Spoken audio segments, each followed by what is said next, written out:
not like other guys. I can tell that you have played it safe your whole life. So let's get naughty and break a couple rules tonight. Sneak in a movie no one will ever know, then run on private property and hold each other close. Beneath the moonlight, I've got a fun idea. Lean and kiss a cheek and gently whisper in your ear. Let's steal a car tonight. Commit a felony with me and drive until the sunrise. Let's steal a motherfucking car tonight. Be young and alive. So let's commit some crimes. Hey, I like you. I got your flowers. Let's get some coffee. Look deep in my eyes and tell me about your family. We can hold hands, then you can watch me shoot cocaine into my eyes and rock a family. Let's steal some art tonight. What's a few Picassos when you're on a sexy date ice? Let's steal some precious fucking art tonight. Young and alive. And cross some state lines. You know, we could go a little more traditional. Go for a walk, watch a movie. Actually, there's a really nice flower exhibit at the Botanical Gardens. Ninja Brian was just telling me about that last week. He loved it. Wait, you know what? Fuck it! Let's kill some guy tonight. We're holding hands and laughing while we shank 'em in the starlight. Let's take a motherfucking life tonight. We're young and alive. Which I can see for that guy. Yeah! Let's kill 5 guys tonight. The cherry cola while we blast a savage drive-by. Let's kill 10 guys tonight. You know what? First date, let's pump the brakes on the murders. Let's kill 5 guys tonight. I'll take you back to your place and we'll craft a perfect alibi. Man, we had fun tonight. We're young and alive. And you can call me anytime. Good first date. Want to do it again next week? No? Oh, all right.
Are. Are we live? Not quite. Wait. Wait. There we go. We are live. Hello, everybody, and welcome to an exciting Saturday stream, where today we will be hippity hopping right back into Anbennar, where we have just unlocked the ability to summon goddamn demons into our army, and we're about to have some real goofy fun. But before we get into all of that, I have a simple question for all of y'all. How have your weeks been? How are your weekends shaping up to be? And most importantly, how are you all doing today? I'm glad to be learning so much about Cinco de Mayo. I am baffled by this holiday and how it became an American holiday now, because I'm looking it up. And yeah, Zelix is 100% right to be correcting me. So this is about them winning a battle against the French Empire at one time in a war that they then went on to lose, where their capital was occupied by the French during the next battle after this one. Listen, I'm not gonna say people shouldn't celebrate what the fuck ever they want to celebrate. But boy, howdy, this is a weird series of things to be learning that Cinco de Mayo is about winning one battle in a war with the French, then losing that war, and then that holiday becoming popular in America.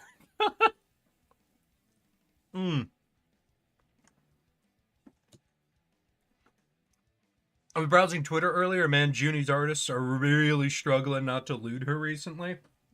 I don't know, I feel like that's always been a pretty strong thing.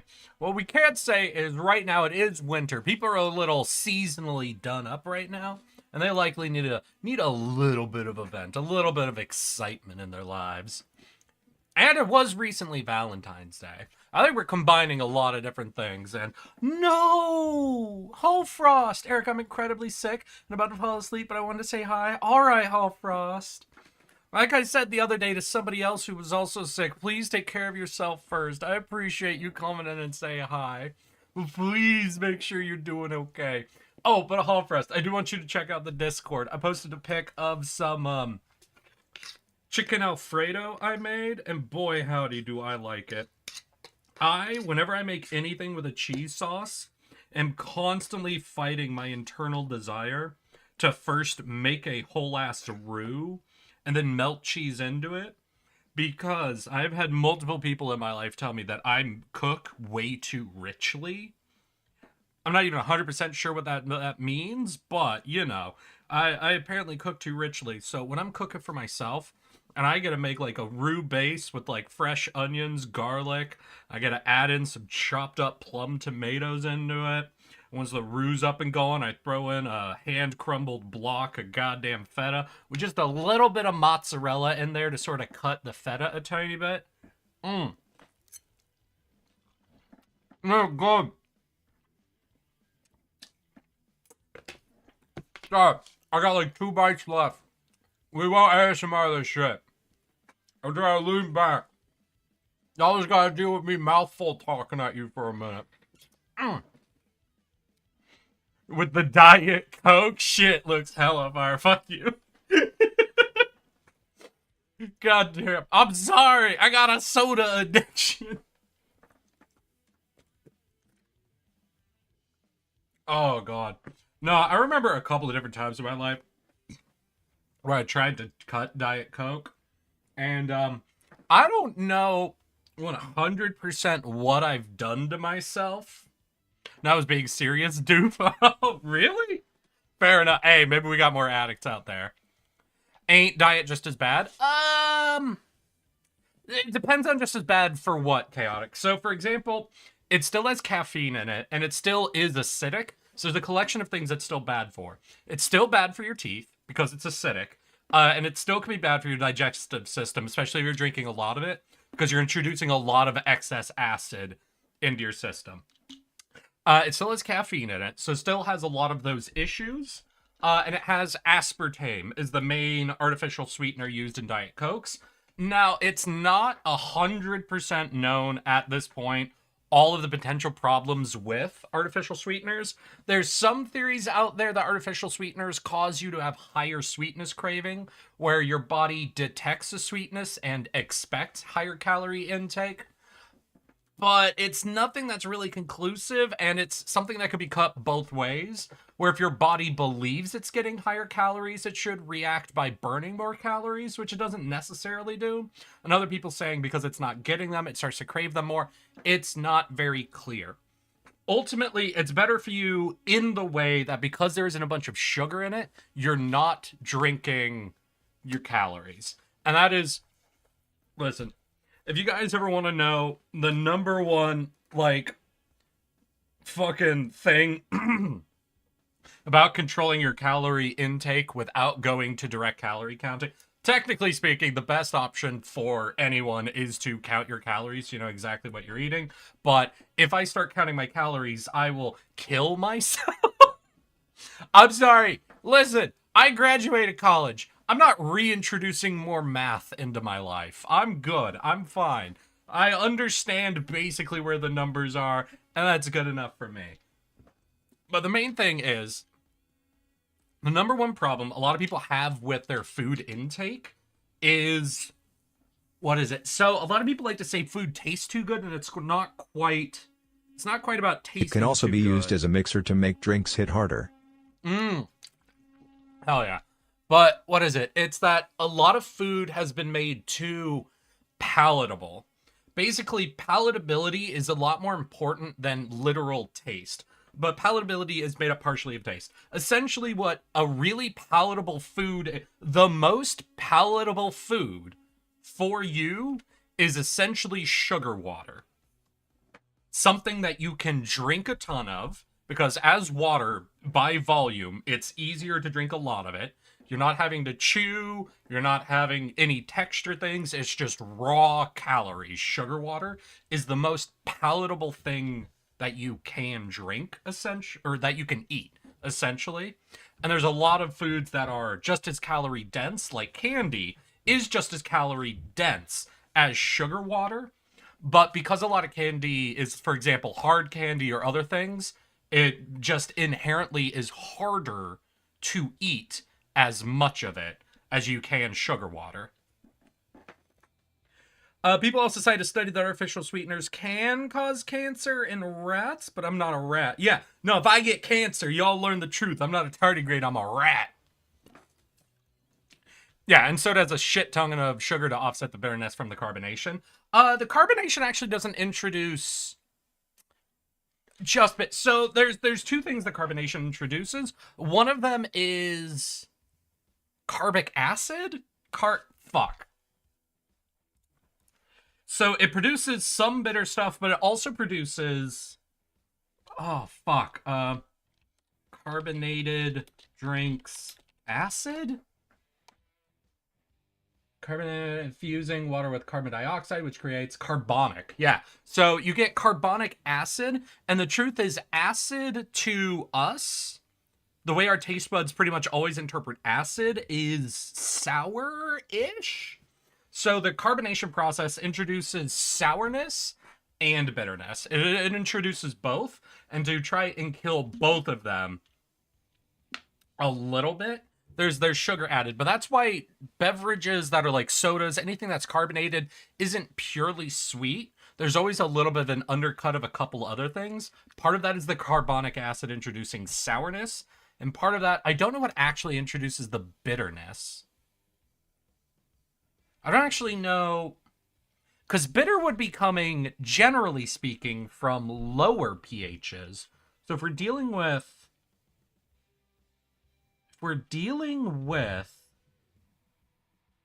only acidity, where would the bitterness? Wait, is it bitter?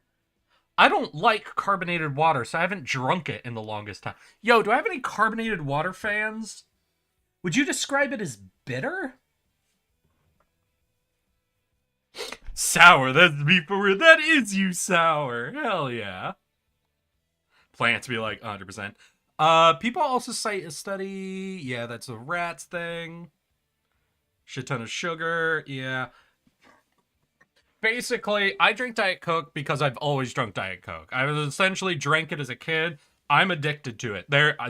I do not support anyone drinking soda for any reason. It's bad. Glug glug glug. Yummy yummy Diet Coke. But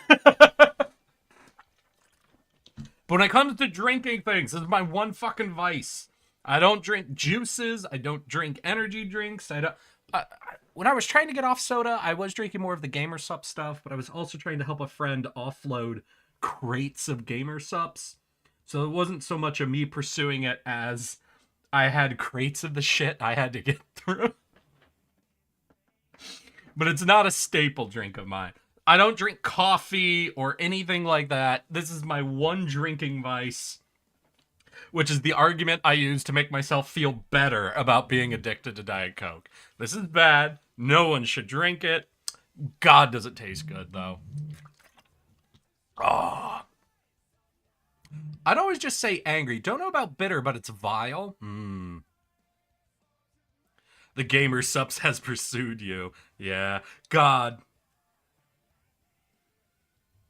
If only Gamer Sups would pursue me. God damn. Listen, if those motherfuckers, if they would give me any level of sponsorship, oh god, I'd peddle that shit like nobody's business. I'd start telling you about how it cures cancer, motherfucker. Listen, y'all, if I ever start talking real excitedly about Gamer Sups, I've got great news for y'all. I got a sponsorship in the back.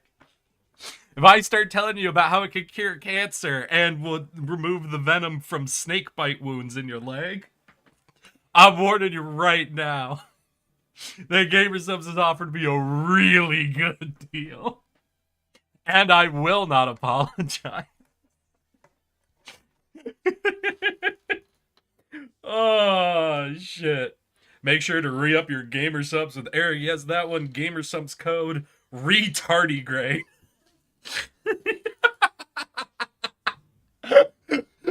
Alright. Question.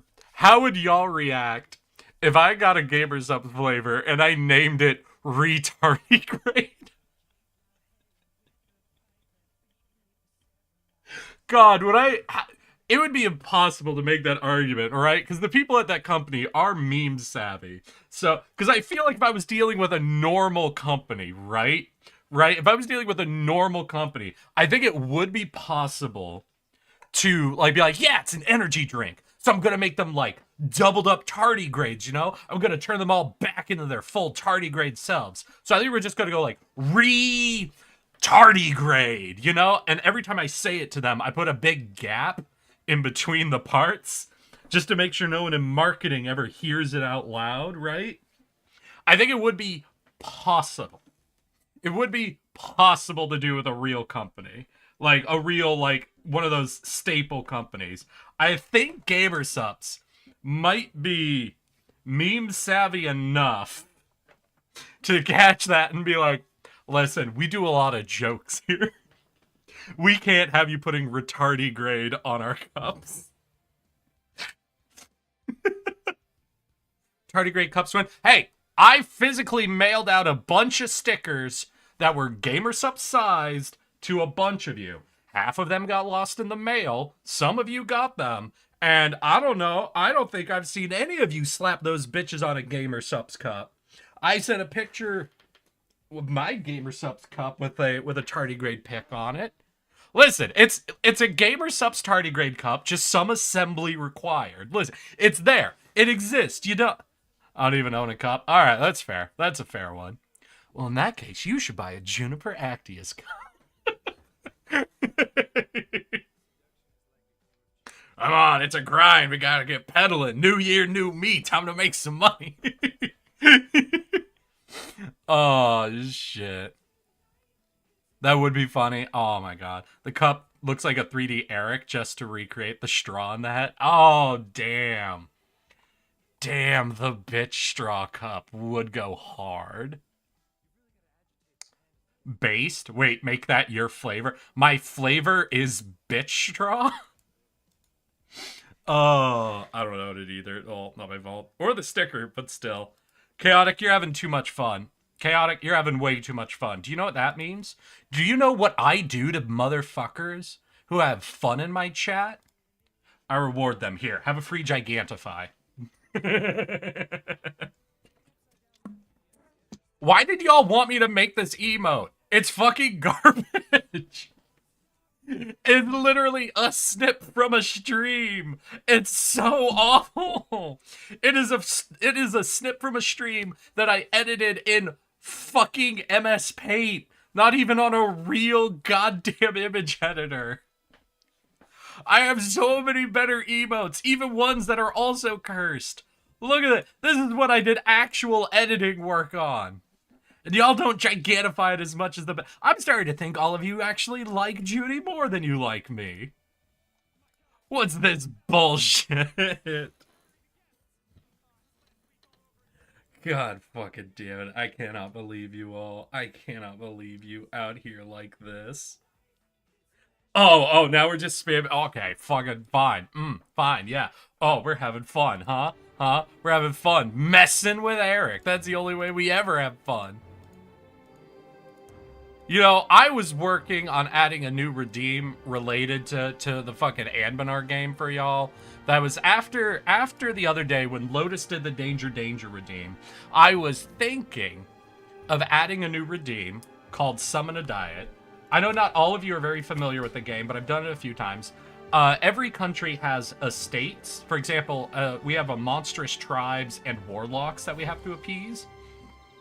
And occasionally we can do an action called Summon a Diet, where essentially they'll bring an agenda for like a little easy mini mission that I've got to do that like the estates have voted on and brought to me. And I was working on trying to figure out a good way to make a redeem to let all of y'all in chat summon a diet, essentially, where we'd pause the game, we'd have a discussion between me and chat, and we'd figure out a mission for y'all to impose on me to do. But, and I thought about that because Lotus rolled in and tried to make me sell my gems during stream yesterday. And now I'm locked into whenever I demonsterize, I've gotta sell a monopoly on all of my gems for the rest of the game. But I think it'd be nice to have an actual redeem if I do another campaign of this for that. But I don't know. Do y'all feel like... Because I know a majority of you are not EU4 heads. I wanted you to go bankrupt? Alright, but why? Why would you want that, Lotus? Are you hating me playing this game that much? Because you know what happens if I go bankrupt? The game ends and the stream is over. Funny? God damn. You know, of all the cruelty, I can't believe it'd be my IRL friend who just wants me to stop streaming forever. Oh, damn. It's probably because I'm one of the few that can use this. Oh, right, I did set it to a different tier. That's true. It enables some tomfoolery. It do enable some tomfoolery. But I'm just concerned where I'm going to add in the Summon the Diet redeem.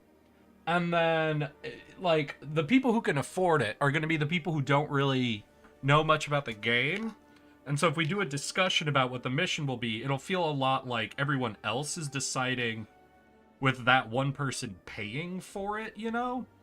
And if someone's going to pay for the redeem, I want them to have an outsourced, like, influence on it.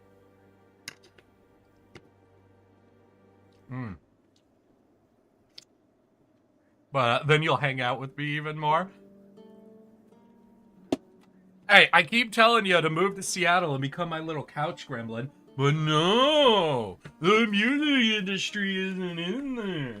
What would I do, Eric? What kind of a job would I have? You'd be my couch gremlin. That's your job. Congratulations, you received 100 messages. Damn, y'all chatty today.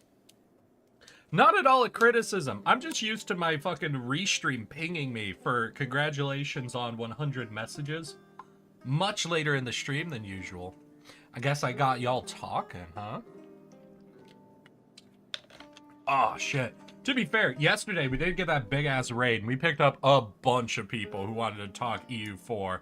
I hope y'all didn't feel talked over at all. I tried to make sure I'd yell out in response to anything any of my fucking staples here said.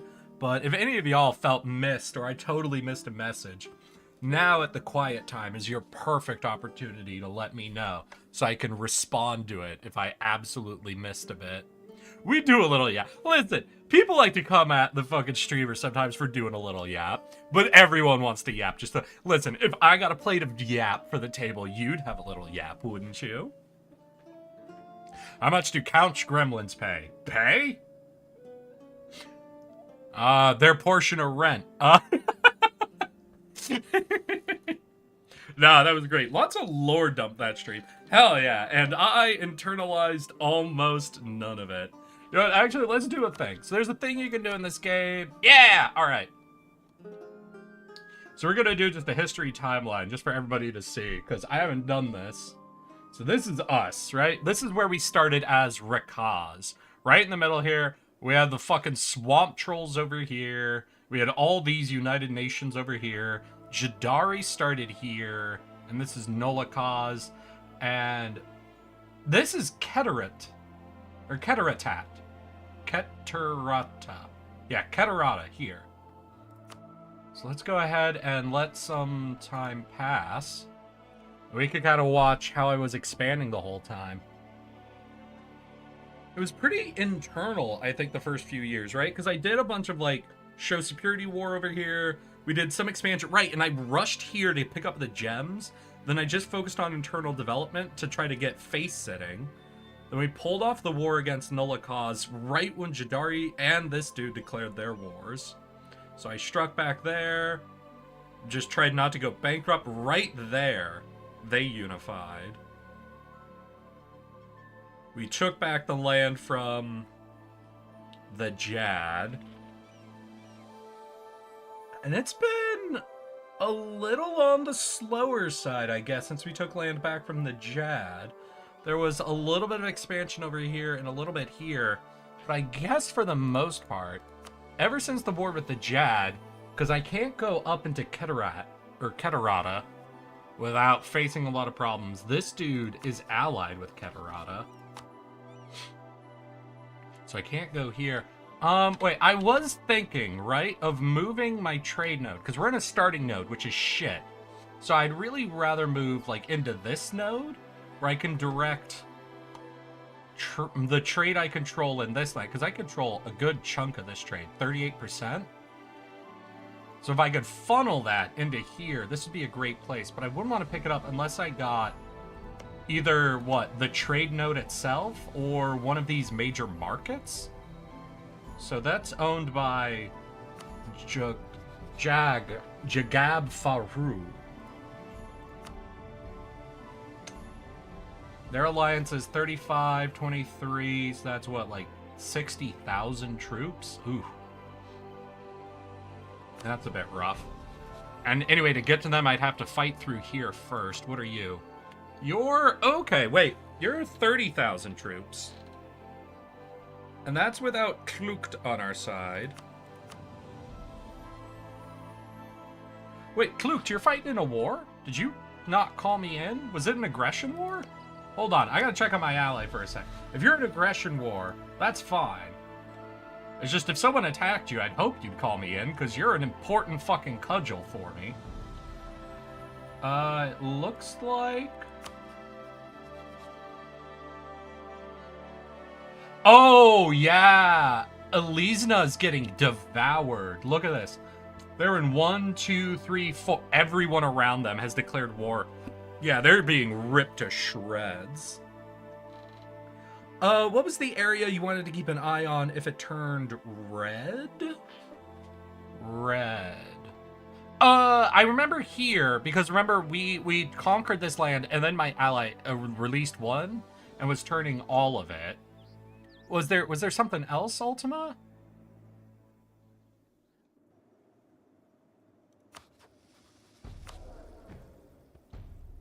Maybe there was something about...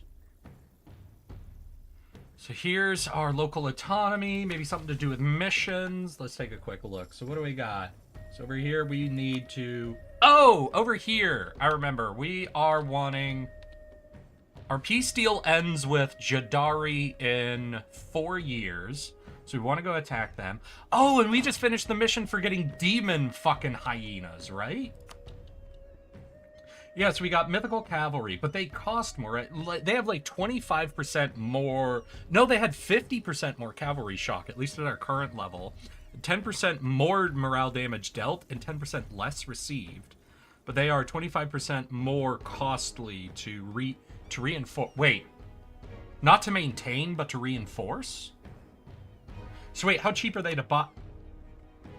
I could buy them for free. Wait. Obviously, I'm limited to only 8 of them, but wait. What's their maintenance cost? Do I have some? Hold on. Wait. Are these... Yeah, if they're a different color, I think that means... Maintenance is 0.35. Wait. So they're just as... So cavalry is more expensive to maintain than our infantry. Yeah. So our infantry is 0.14, cavalry is 0.35, cannons are 0.53. So they are not more expensive to maintain than our normal cav. We get to buy them for free.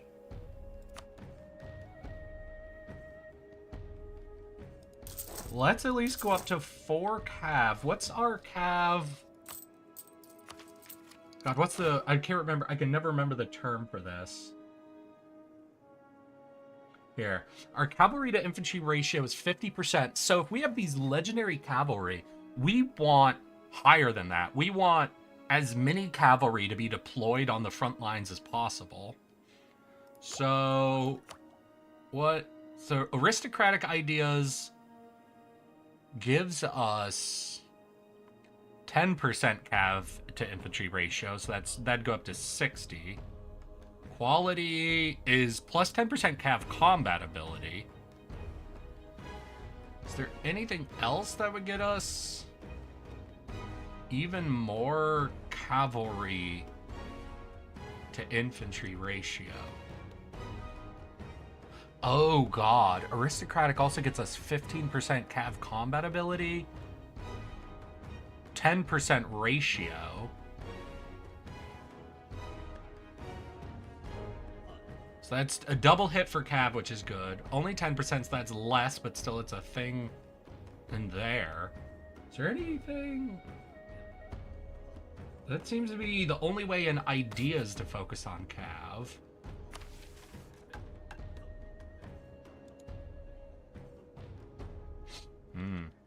Alright, so we are going to be reorganizing a big portion of our military, I guess.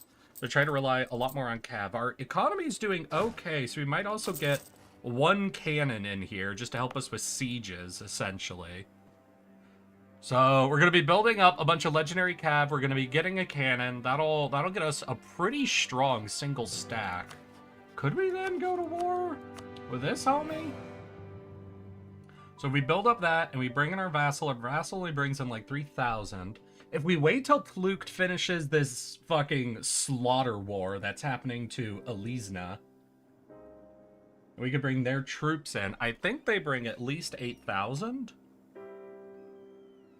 These guys do have 12k cavalry. They have a lot of cavalry. Oh, wait, but let's check all of their allies for tech, right? Because you're military tech 6, military tech 7. And who was the last guy that would be in? Zuvium. It's military tech 6. And I'm mil 8. Wait, I'm mil 8. I'm about to have a bunch of legendary cav. And I'm not aggressively outnumbered. Hey, y'all, I think I found our easy fucking first war of the stream. So we're going to go in here, and we're going to try to take these 2 provinces to get us adjacent to Jagab Fahru? Wait, they're also in the war, so could I co-belligerate? Oh, shit, they draw on a lot of allies if I co-belligerate them. Yeah, that's like 20, 10, So that's like 30,000 extra enemy troops if I co-belligerate them. I could separate piece them and just eat the extra expenses for them not being co-belligerated. But how many provinces would I want? Because I would want, in my dream, I would want both the market town and the trade node. But to do that, I would need 1, 2, 3, 4 provinces. And how much dev? 7 dev, not expensive. 13 dev, medium, medium. Okay. So that's 26 plus another 16. So that's what, 42 dev? Plus I'd be taking this, but these are both really cheap. These are both 5. So 52 dev, a majority of which not from a co-belligerent. That's a pretty expensive war. But it does set us up to have an actual trade node to really focus our economy into. Let's turn on this fucking fort. You would be the guy involved? Yeah. So maybe if you get mill access over here, I'd probably have to turn on all of my forts. Well, we wouldn't have to turn on this one. I'm gonna get all of my forts on and just see how much that hurts my economy. Oh, that ate up a lot of my economy, actually.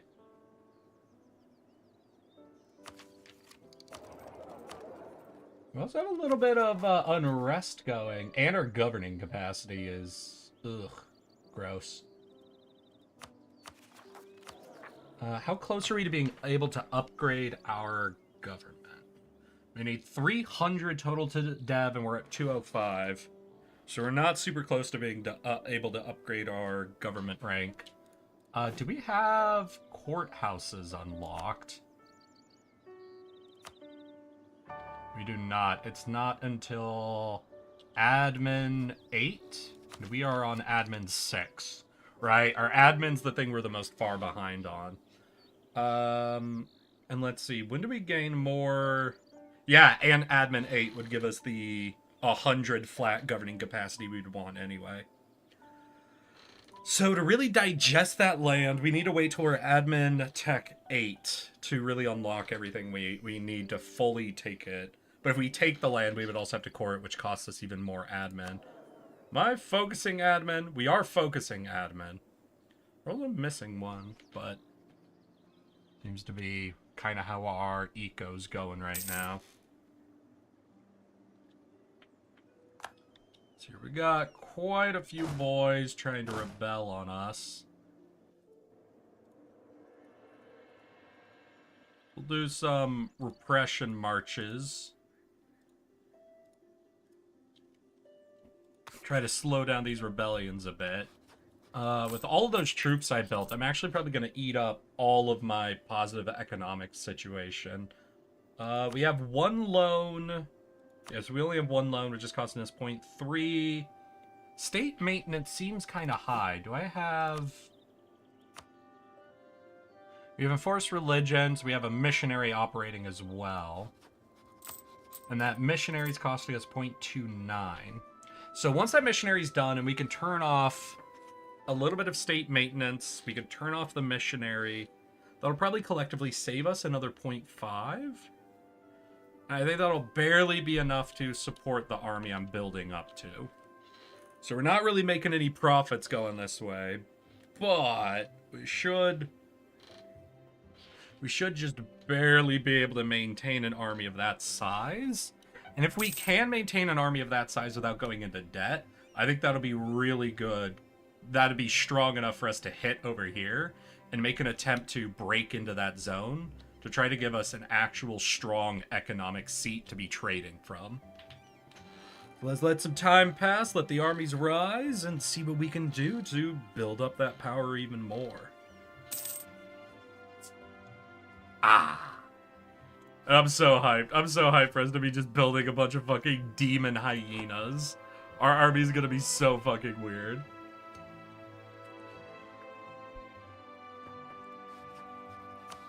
Yeah, but just those two up, I think we are already going a little a little on the negative side of things. Okay, that puts us at 4 cav, and I think I'm still building a cannon, which is also real expensive. I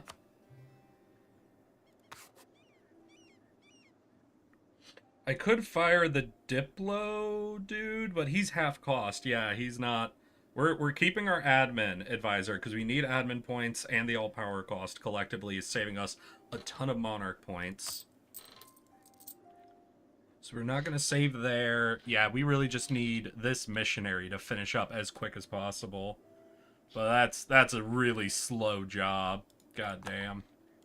So if you're increasing by like maybe I can't even tell how much a month that's doing. Will this tell me when it'll be done? Monthly progress of 1.5. So, and they've got 20 left. So what's 20? So that's what? A little over 10 months before I get that. I stop draining money. I'm losing 0.7. So in 10 months, I'd lose about 8 ducats. I have over 8 ducats, but it's a little over 10 months. So we have a tiny bit under the amount we would need. So if I just say we're not using our army, so we go to half maintenance. Because no one's going to rebel right away. We're pretty low on rebel progress.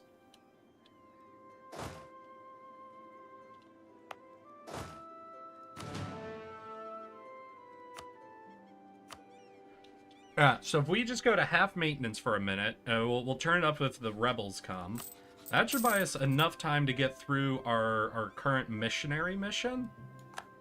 And to pull that off to get a lot of that money back. Because that'll be both state maintenance and the missionary no longer being paid for. And, oh, wait, what the hell? So yesterday, someone was talking about that a low mandate Keterata is actually very weak. And it looks like they've dropped below the 50 mandate. I don't know why. What happened to your mandate? Did you pass something?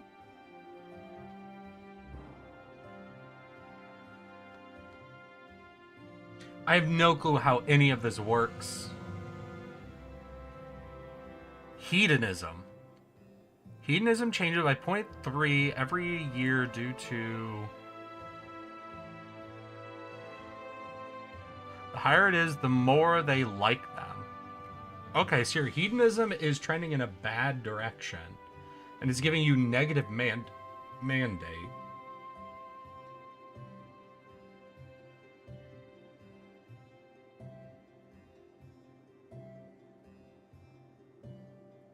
So I don't think they'll be looking to fight me then anytime soon. It seems like they might have put themselves in a weak position accidentally.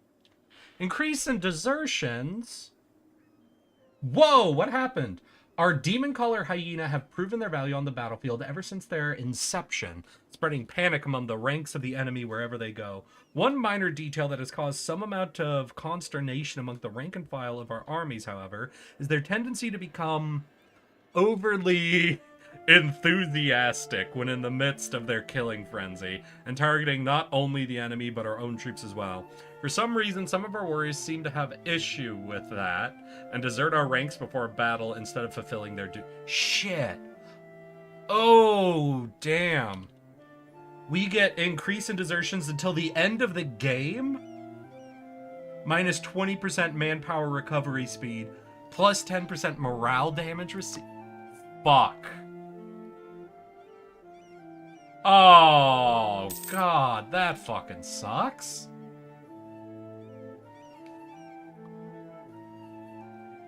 That is rough as hell.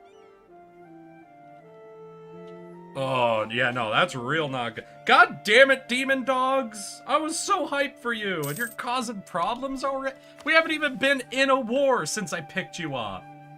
How has this happened with us going into war yet with them? We just got them. Wait, what war have they done this in? Where have they been causing problems? It doesn't seem like they should be able to cause problems yet. What was I waiting on? On the missionary, right, 1.5 per month. Our economy, we have basically stalled out.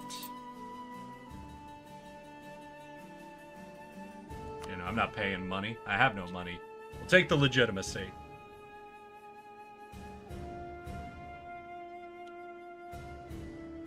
Ooh, we're getting kind of close. Yeah, we're at 50% for some of our rebel factions, so we might need to crank the maintenance back up on our bitches. We did buy ourselves, I think, the time we would need.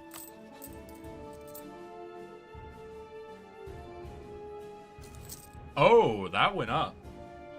What direction is my economy going in? Oh, my trade is... Oh, right, yeah, trade's pretty awful. Did we lose some influence? We're only earning 0.9 here. In spite of us controlling... Well, yeah, there's only 1 ducat of value in this trade. Yeah, I need to get out of this trade node. I'm realizing, you know, no matter how expensive it is to take this, we have to get out of this trade node. We are earning nothing here. Alright, so let's go ahead, take out some of these rebel factions then, just so we're set up and can go straight into a war. So the only group we can provoke is here. We've got 5, 3, 2, so it'll be in the 5 province. Send our troops off there, we'll provoke that group. And then we might also have to do the Jad Zealots if they hit 50 before we take care of this group.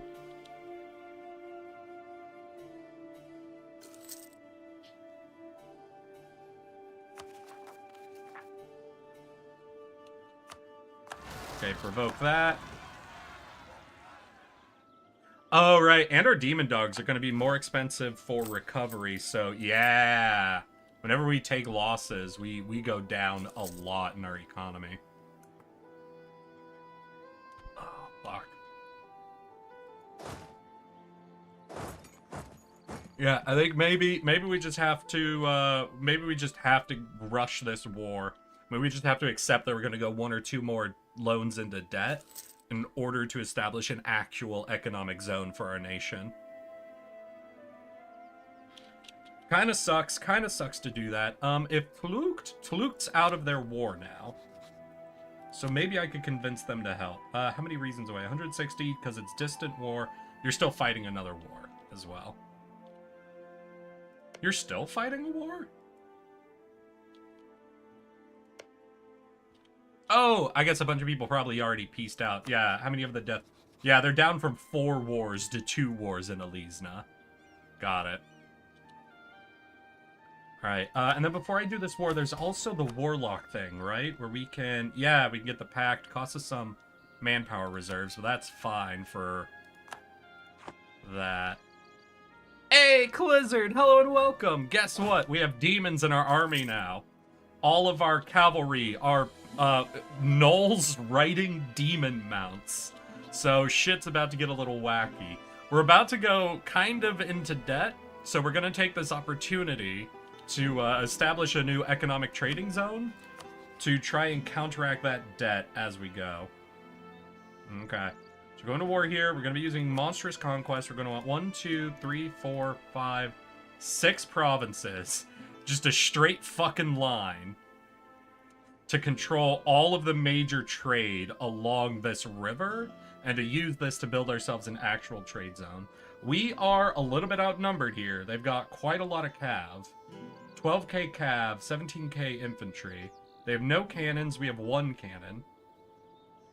But we do have a lot of different demon bonuses, and we are 2 techs ahead of most of them. I just want to see then, in our tech, does that give us any absolute...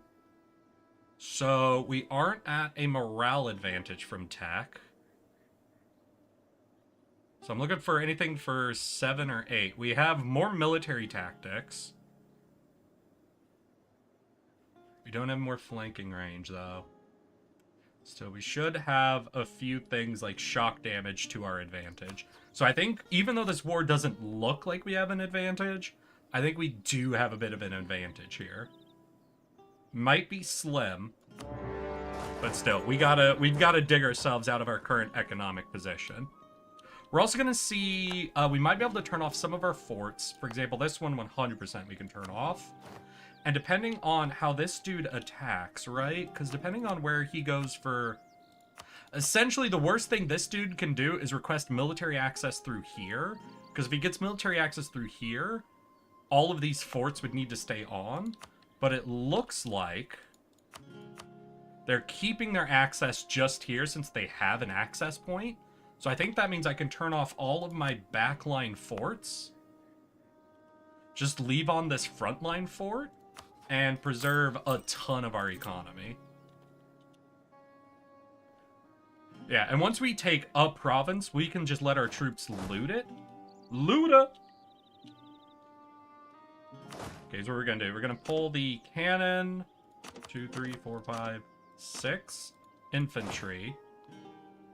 We're gonna give them... Oh yeah, once this province gets taken, and then we'll take the cannon and some infantry and put them on the fort so that we can leave our cavalry not taking losses to attrition, because they are expensive for us to replace. We lost the yearly corruption. What's our corruption looking like? We're still unbalanced research. That's going to cost us a lot. So we're going to pay the admin points to bring that boy back.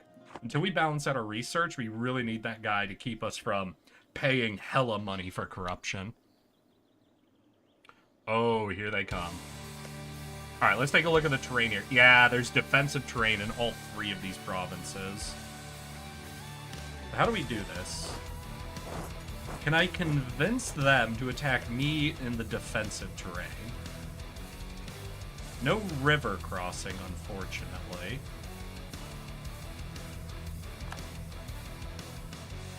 Because that's 24. They got all of their troops fucking together real quick. Gonna do 2 suits with Junie, 2 with Nio. And for Junie, it'll be a Baby Moth Librarian Snot and Fodder Hunter Pullman. Oh shit, wait, I got good news. I'm gonna do the Belatra Mod Commission. Hey! Congrats, Sorry, I was real deep into my fucking doing war math over here. I fucking missed that. That's fucking awesome, my guy. Hat 6? Fuck you. Why do I have this hat? Why did I have egg? What the fuck? I didn't even, I literally looked over. If you ever see me looking this way, it's because I'm looking at OBS. I looked at OBS when I hit the button. I'm like, I don't even remember what hat this was. And there's just an egg on my head. Fuck you. Alright, so how do we angle this fight? Step 1, I want my vassal to get over here. Give us a little more numbers advantage. Okay, you're moving there, so that's where your troops are concentrated. Oh, because I'd have to hit the fort. You know what? Just to reassure myself. Tech 6, Tech 7, Tech 6. Yeah. I'm feeling confident. I want these extra troops from my vassal. And then I think we can beat them even if we're a bit outnumbered. I wish they didn't have the defensive terrain here. Like, if only their fort had been on this, I'd feel very confident. I'm now just mostly confident. Eggs. That is true, Ultima. It is eggs. Hey! Alright. And that's perfect. That is... We need no more state edict. No more missionaries working. Save us even more cash. And I'm actually going to send a spy here to start building. It's a little late to get the spy network going, but it still improves our siege ability slightly. Alright, let's go for the hit.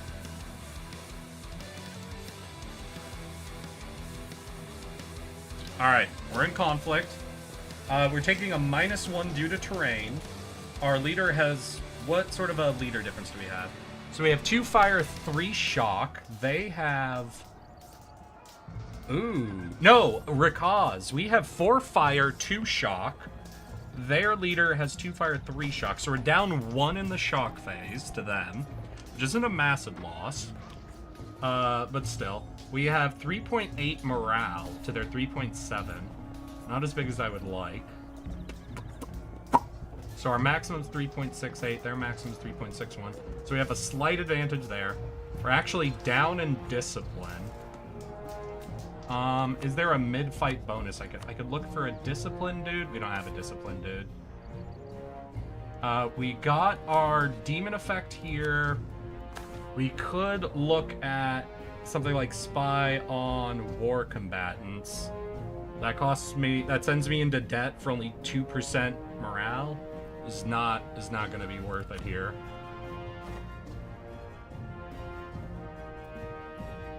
So yeah, I think we just gotta let this fight go and see how we roll. Don't roll like Jadar, you motherfucker. We do also seem to have a higher combat width than them, so we do have like 2 extra lines of troops deployed. So I think we do hit them significantly harder than they hit us. Yeah. Oh god. We both rolled a 9. We took a -1, they took a +1 though. But still, after the fire phase, we put them pretty hard down. Oh shit, the reinforcements of... We stack wiped! We stack wiped those 2 armies we were fighting, and then the second army arrived too late. Are we gonna get a... Oh my god, wait! No fucking way! Oh my god, the demons ate everyone! We just stack wiped all 3 nations. They have no armies. Holy fuck. Yeah, thanks, monstrous rule. Jesus. Alright. So... So I'd have to actually occupy this land before I can demand it. Okay, so we take everything from everyone, right? That's how this works. Okay, so what do we do? So actually what that means is, since we have that big of an advantage now, we're actually going to race down to this secondary participant, and we're going to separate piece them just for money and war reps, so that we can get a separate piece, knock them out, get a bunch of money to see us through the rest of the war. Then we siege our way back up. We just need to occupy the land from Jagab that we want, and then we peace out with the main guy we're at war. Because I think if I separate peace with them, their land costs me Diplo points. But if I separate peace here, none of the land will cost Diplo points. So we're going to knock out this participant, then come back, occupy the land we want. But we have to do this really quick, right? Because they're going to be rebuilding their armies. It still takes like 2 months for them to get 1 new troop out of 1 province. They have plenty of provinces to be rebuilding manpower. They have a lot of manpower reserves. Yeah, all of them have enough manpower reserves to rebuild their full armies, essentially. But if we can start sniping the troops as they spawn, we can keep them from being able to consolidate anything. Unless this fort keeps us locked in too long. It depends on how quickly we can get through this fort. I'm going to do a quick... Let's see here. We're going to do a quick pull all of our cav off so they're not taking attrition. And a few of our troops. We can't pull through because of the forts here. So we're going to pull these guys off so they're not taking attrition and not costing us more money. Oh, what is this? Human tolerance. We lose 38 crowns, but we gain human tolerance and development. Okay, or I could gain 1 less dev for no money. No, we'll take great. Okay, we need this fort to fall quickly so we can start taking the land away from them and make it even harder for them to rebuild their armies.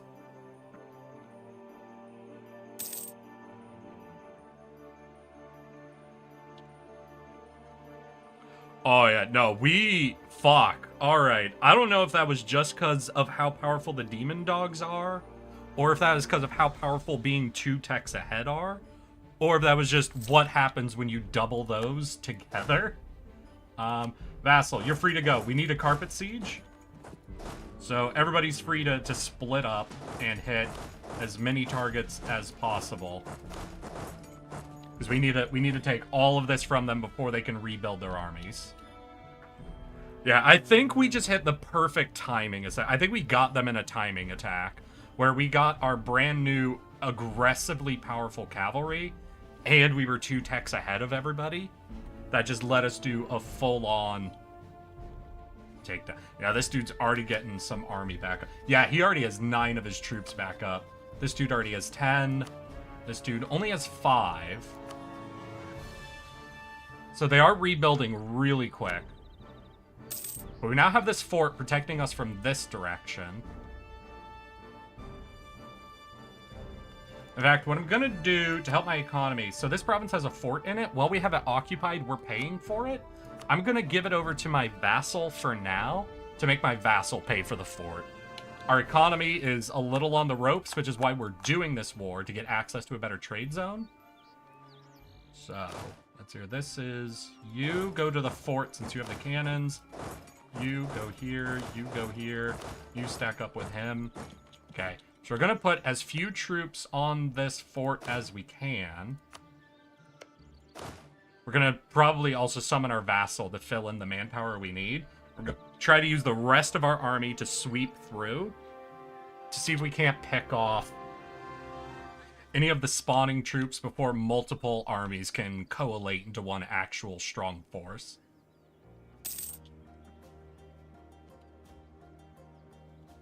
That might not be enough to actually do the siege, but I think as soon as our vassal joins in, it will be.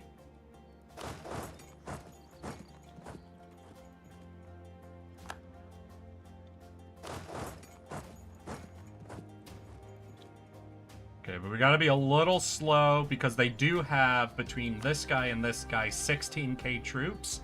We beat that with a full army, but if they catch me while I'm trying to race down their land, we could lose some forces that we don't need to.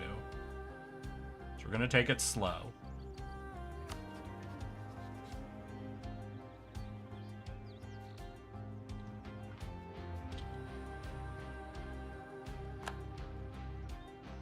Yeah, but we're going to leave this dude here until this guy comes forward. We're not going to make anyone...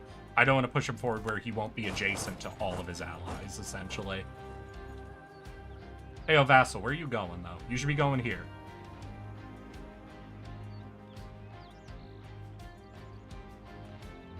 Alright, there we go. So they've got... Wait, this nation is soloing the fort.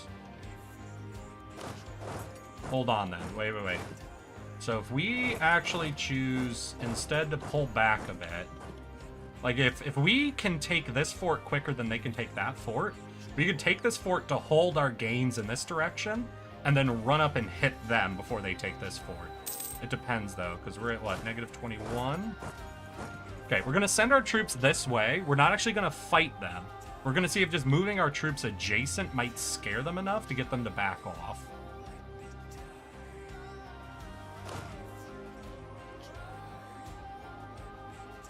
Might not, because it's only 8k over here.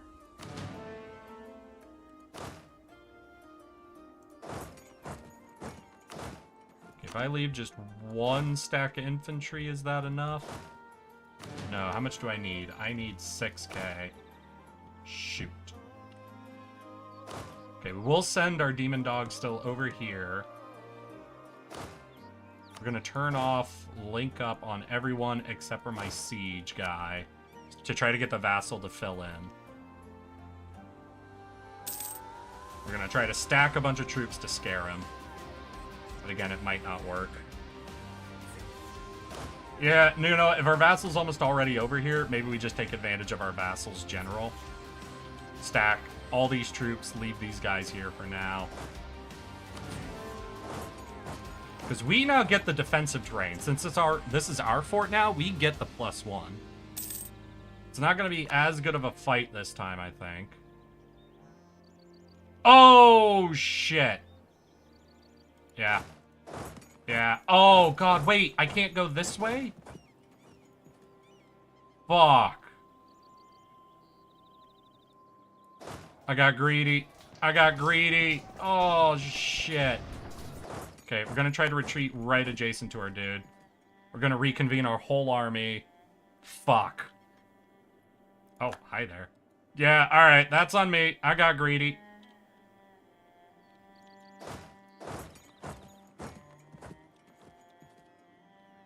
I fucked up. Alright, reconvene everybody. And we're going to fall back. Hey, yo, vassal, homie, where you going? Don't go into the fort. You can't retreat from there. You son of a bitch. Alright, that's only 8k troops. We're bringing in our good general, all of our troops. Because we could save our vassal from that. But we don't want this fight. We want to push them off the fort we already have. Hey, vassal, you coming with me? Get off the fucking fort. Alright, we'll be able to get 1 recovery tick before the next siege tick. Hey, vassal, what you doing down there? You can't take this fort. You don't have enough troops.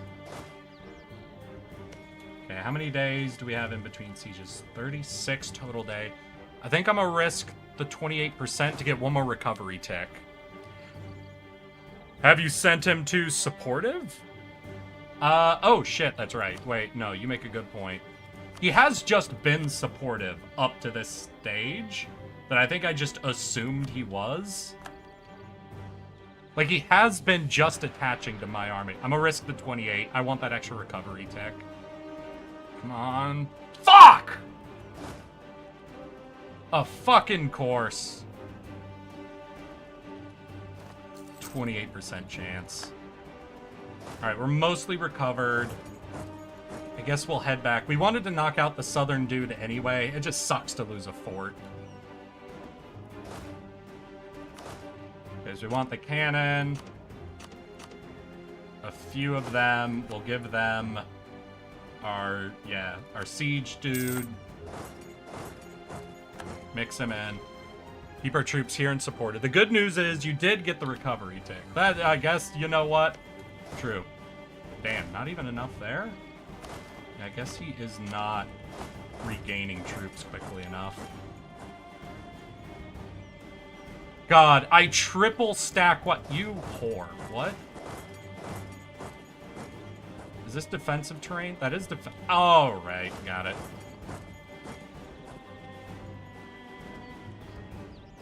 We triple stack wiped. We stack wiped 3 nations.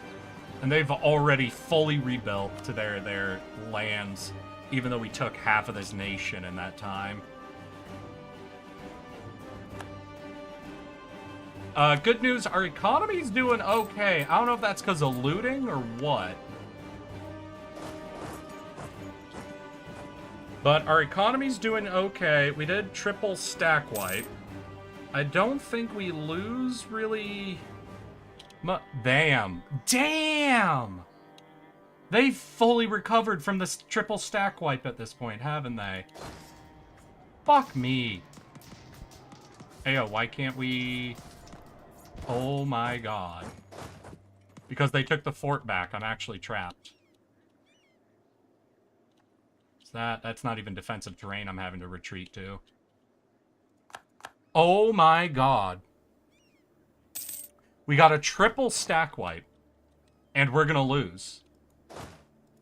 How? How the fuck? How the fuck did they build even stronger than they were? Wait. Hold on. You went up to... So that's 10k from you. 9k from you. Only 3k for you. How is this more troops than I fucking stack wiped before?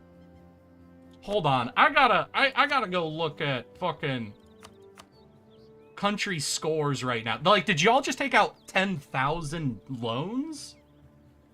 What is happening? Admin of you. No, you have 1 loan. What's your fucking manpower pool? You still have over 10,000 manpower pool?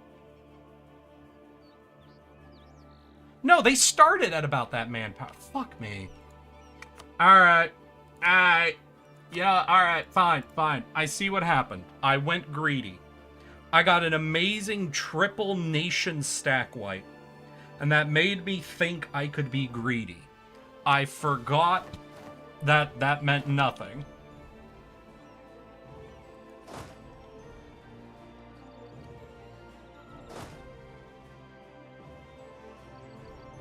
Okay. So, what do? We make sure you are set to supportive. We keep you here. We can't merge? There it is. We merge up. We keep our vassal here. We stand on more defensive land, right? Yeah, we're going to go stand on defensive land. We're going to fall all the way back to here, essentially. We're going to actually take some full recovery ticks. You get half manpower back on stack wipe. You get half the manpower back on stack wipe? So stack wipe is less effective at crippling your enemies than... Well, that sucks. Wait, why? Why?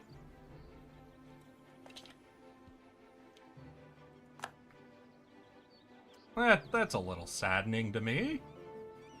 I don't risk the 21%. Well, wait. Am I arriving before I get one tick? No, we get one more recovery tick, then we'll hit them. Our allies are a little bit away, so I don't think they'll be able to get up here in time. So wait, did I technically then lose more manpower than them in that fight? Like, if they got half the manpower back, and I didn't get half of my losses back, did I lose more manpower by winning the fight aggressively than they did?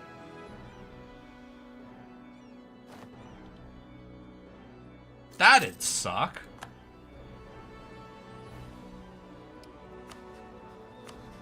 $12K, $16K. You've already built up 7K troops, 11K troops, 8K troops. Taking a lot of the land back. Do we have rivers only on one side and not where they'll be attacking from? But it is defensive. It is a fort. Still, we're going to fall one province back. It might trick them to going onto it. Well, you have to pay. So it's more so the gold than the manpower that they're dealing with. Okay.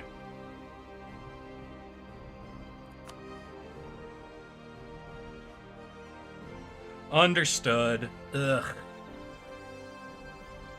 God, I was so excited. That was the best I've felt fighting wars in this, like, as this nation at this point. Stack wiping like 25,000 troops. And it's turned into nothing. That gained me almost nothing in this actual war. That's crazy. Fuck.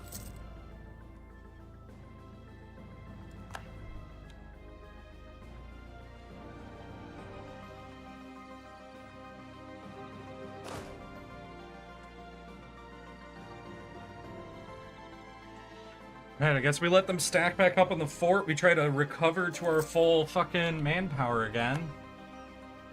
And we try to do it a second time? Wait, but if I do it a second time, they'll just instantly rebuild their whole army again. So wait, how do I... Fuck! So how do I beat them in a way that they don't rebuild faster than they would have just being injured?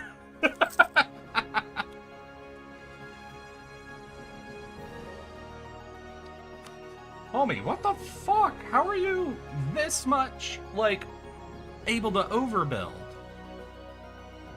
Yeah, they had like 24,000 troops collectively when I declared this war. Now they have over 30,000. Alright, you know what? No, fuck y'all. This is non-defensive, right? Yeah, that's non-defensive terrain.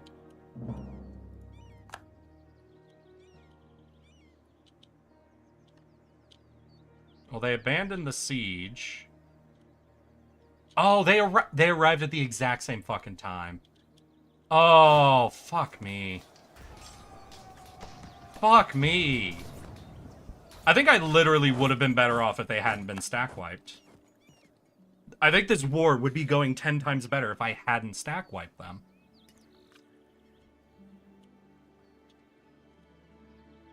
I did. No, I split my army into like 8 groups and I got all the way up to this fort instantly occupied. And then 20,000 troops came from here and 15,000 came from here. There's 3 nations I'm at war with and there's forts in between me and both of them. I carpet sieged one and that one still went up to 10k troops before I could even reach all of their provinces. Oh, that's upsetting. That's real upsetting. Alright, no, I gotta take it back. I gotta take it back and figure something else out to do then. They are literally twice as strong now than before I stack wipe them. Maybe they all teched up as well? I haven't been checking on the tech. Yeah, so here we are. We waited for our vassal. And we attacked with our vassal here. Then this dude moved into support. We got into a fight. They even had a defensive terrain advantage. Then this dude was coming in. What was it? We also, like, wiped them before he arrived. Oh, did I just get, like, lucky rolls? Did I get fully tricked by lucky rolls the first time? Yeah, because that time I lost the exact same fight. Hold on, wait. No, because we got a 9 and they got a 9. We, like, tied in rolls.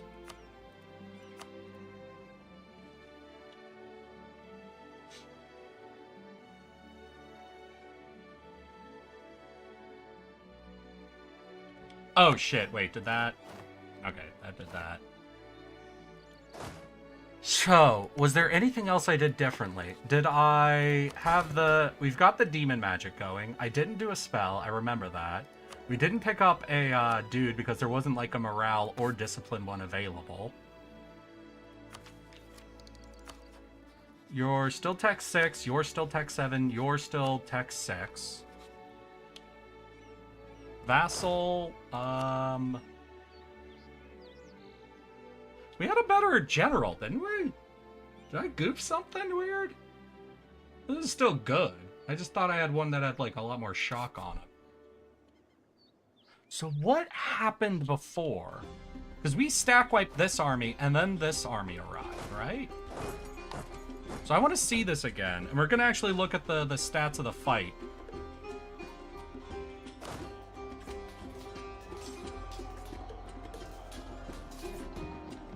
So, wait, I'm only seeing one. Right, they have a 1 shock advantage. We have, like, a multiple fire advantage? Yeah, we have 2 fire advantage.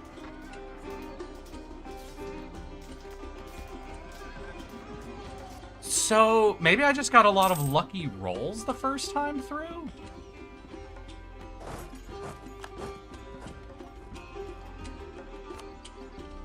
Ayo, chat, who was here for that first fight? Am I doing something differently from the first time I went in?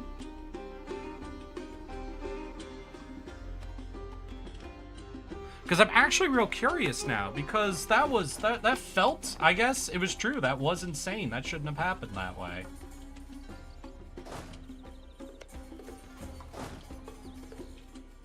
Right, because I couldn't go anywhere else first because of the fort.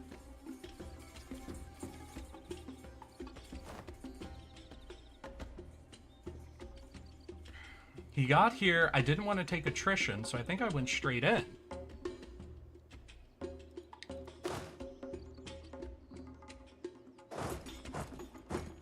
That's crazy. Wait, that's crazy if random rolls actually made that much of a difference.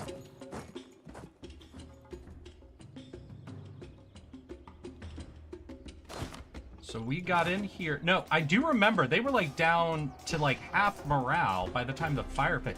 Well, I rolled a 0 in the fire phase. Yeah, so maybe I just got a really insane first fire phase roll?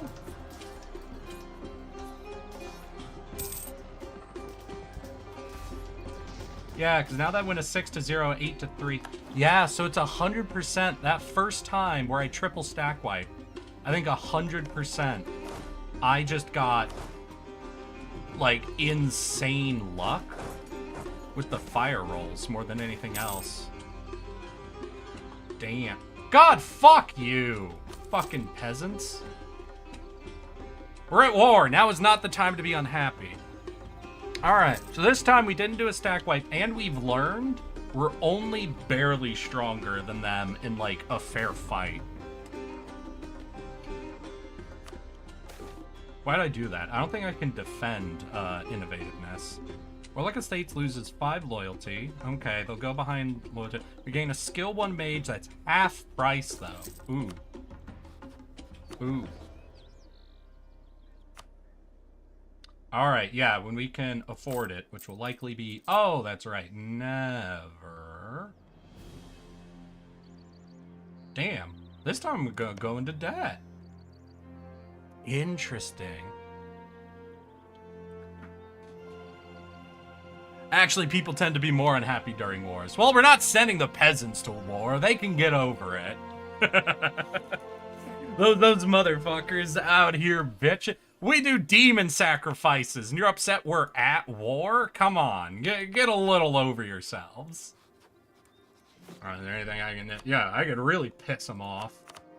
No, that won't work. All right, you know what? Let's just do... We'll do one exploit. Just buy myself a fraction of time before we take on our second loan. It's probably still gonna happen, but we might be able to pull it back a little bit. We got our demon cav out. We're replenishing. We want to take this fort, and we want that straight line of provinces if possible. But now that we know this is a bit of a tougher fight, and my manpower pool is... Oh, right, we also had the demon dog effect that cropped up, where we're getting... Yeah, minus 20% of our manpower back. But we need to capture this fort. We need this to be defensive. I'm sorry, what? We're slower to get out with the land fucking burn? Fuck you! The fuck do you mean?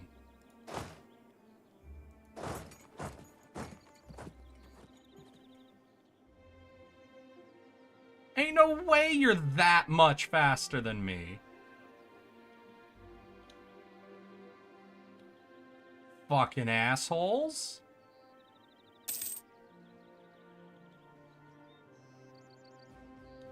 God, and then they're just gonna trickle in.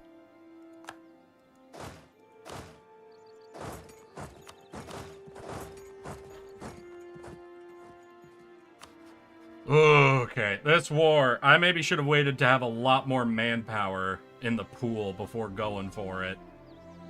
We do be kind of draining the resources a lot quicker than I was hoping. You know, yeah, I think that's what it was. The first fight ending in that massive stack wipe, I think over convinced me the amount of advantage we got out of our tech advantage. And that it's not actually as grand as I had. All right, buddy. Can you take a breather, motherfucker? Fuck off. Take a breather. You can take a hot second to go think about it.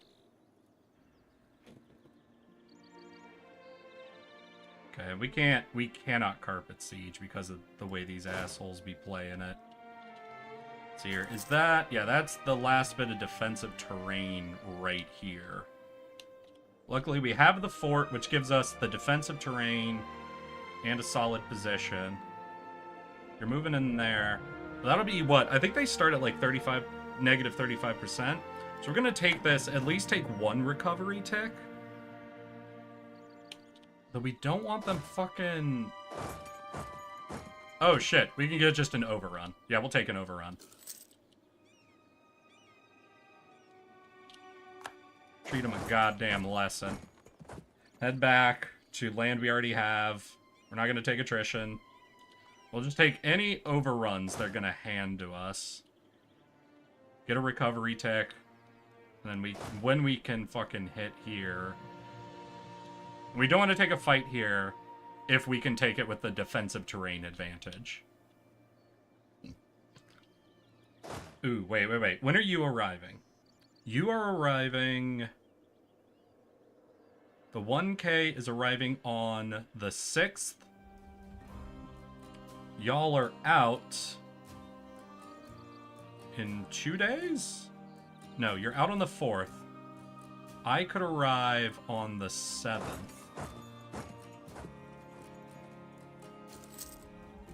Right? Because you're out on the 4th, you're in on the 6th, I'm in on the 7th. Okay, yeah. So that's a quick overrun. Cool. Take him down. Roll back to our land for a recovery tick. Hey, thank you. It's an excellent year. You see, the peasants were wrong to complain. It was an excellent year. We take at least one more recovery tick, though we have time for a couple more. I would love to go for the 4K troops, so that takes us out of defensive terrain. And that gives everyone enough time to pile in, so it'd likely be an all of them fight anyway. 10K, 11K. What's your manpower pool? Is 9K, so Blue Boy's slowly running out of manpower. But we are already fully out of manpower, and we got rebels trying to get involved. Alright, we're out of manpower anyway, so no reason to wait for another recovery tick. Try to take an advantaged fight. We are doing monstrous. So, hey, stack wiped. Alright, fuck off. So let's try to... What's our piece? Like, I don't think we've earned anywhere near what we would want. We could take these two provinces. And I don't earn direct war score unless I don't earn anything directly from you. Unless I actually go into your lands. Beating you in fights does not count. So we want... Let's see, what's our current war score? This leaves us how much excess? Only 8 excess. So trying to get all 4 of these provinces to take over the new trade node is not likely unless we win a few more fights or earn a bit more war score. Now, they are going to be hyper-focusing on taking this fort back. Oh, shit. Can I snipe you? Damn. I missed it.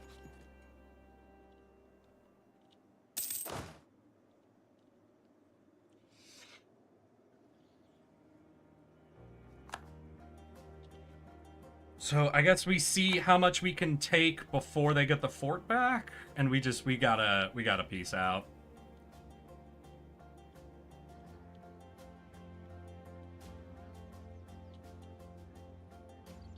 I'm a little concerned with what this guy's doing. Is this defensive terrain? No, it's drylands, not highlands. Okay, so for example, if I was to try and peace out for all of this, that's a no. It's a no by how many reasons? It's a no by only about 10 reasons, and we do have the ticking war score on our side. Right? Yeah, here, so there is 20 more war score we can earn just from it ticking. We don't really have the manpower to do a lot of ticking, but... So our vassal has 3K mixed in here, so we're actually at about 16K tech and legendary cavalry advantage. That's 24. That's 24K troops. If I lose a fight, how much advantage do I have here?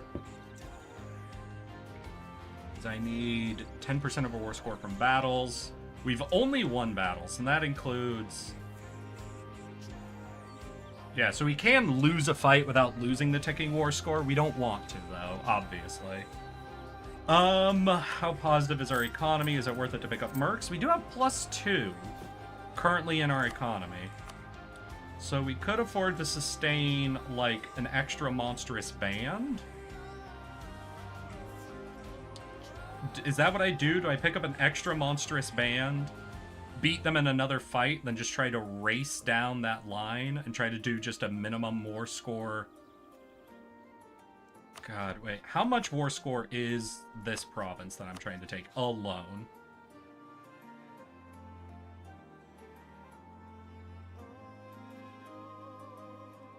This is 13 alone.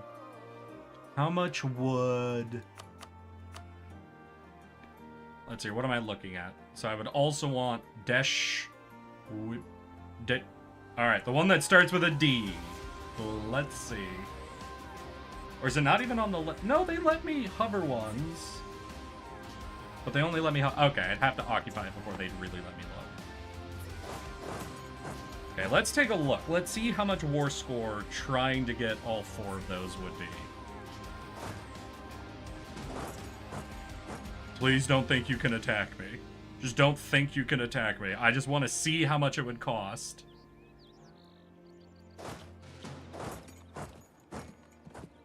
resources, right? Because if we get all of that, we get a market town and the trade node itself. And that lets us get out of our shit starting trade node with only two value in it. And lets us go to a place that's got... that we can basically shove all of that value and a little bit of this value into with the influence we have. Okay, just don't think you can fight me. Don't think you can fight me. At least let me learn how much it would cost to take all of this. This is a demand. This is a fucking crazy demand for me to be making. 1, 2, 3, 4, 5... 1, 2, 3, 4, 5, 6 provinces. But it's the only way we're gonna build any level of trade power. Hey, nope, wrong button. Okay, so that is 79 total war score. We have 56 war score. And how much ticking do we have available? We have another 20, so we can go up to easily 76 if we can beat them off of that fort. So this is not an impossible... Oh shit, what are you even doing? Hold up. Everybody, do a little slower of a return. I'm a little concerned about this guy. Are you the lowest tech? No, you're the highest tech. He's the lowest tech. Well, if you're moving away, maybe he's going to give me an opportunity. Plukt! It's requesting that you come to their aid and the Ketaret and Oh, Ketaret. Oh, Keterata. Fuck. Fuck this timing. Why is it every time I go to war, instantly, my allies get sucked into death combat, either with Jadari or Keterata? This is like the 3rd time this shit has happened. Klukt, my guy. Oh, fuck. Yeah, I can't get into a war with Keterata right now. This fucking sucks. Sorry, Klukt. Should have overbuilt your fucking manpower a little bit, my guy, to convince them not to... You picking a fight? No, you're not picking a fight. Okay. All right, I gotta do some turnaround shit then. Fuck, that hurts. But we do that to let us go ahead and hire a nice cheeky little extra 5k troops to push us above a 20k count, essentially. Once they're up and have their morale, we go for another fight here, and we try to lynch out the ticking war score in a couple of fights, and maybe some easy... Like, we're in this war... We've abandoned our main ally. We gotta find a way to milk a little power out here. Additionally, it's a hard point to try and what was this?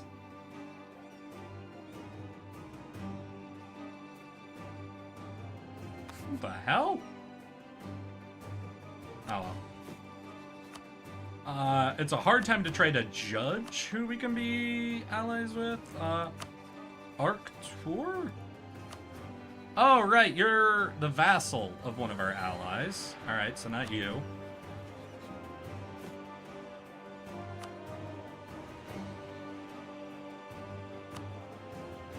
Ashka, but you're gonna be in constant wars with Ryaz. Karlak, same problem. Does nobody with any amount of power want to be allies with me? Viakok? Damn, dude. Alright, you aren't the weakest looking dude. You've only got 8k fucking troops built. Alright, I've learned the only people around me are either pathetically weak or aggressively strong. God damn it. I can pick up 2 allies, though, so after this war, maybe we do pick them up and maybe this dude? Alright, so we're gonna... Okay, we're abandoning a little bit of spy network construction. We're gonna start improving with 2 people ahead of time. We can pick up 2 allies, even if they aren't the strongest allies. We just need enough influence to convince Kedarata to not attack me. Boy howdy, was someone right yesterday. I don't know if you're in chat today, but someone yesterday told me this is the curse of the Bulwar area, where no matter what nation you play, it will be the worst possible nation near you that consolidates easily. Okay, I don't know if it'll be... Will you be 1 or 2 months before you've got all your morale? Fuck, that is draining my eco. What do we get? We could take tech.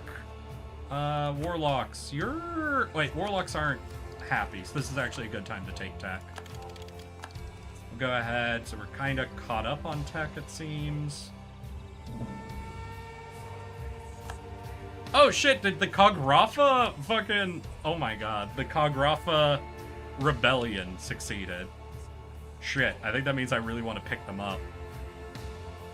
I kind of want to pick them up as a vassal, because that takes out 1 more of the provinces I need to control. Awkward to pick up a 1-province minor when I'm really trying to use all of my relationship slots for instant Kedarata threats, but...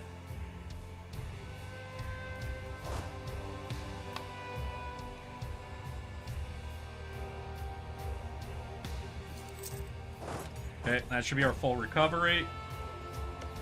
And I can't sortie from other people's forts when I control them, right?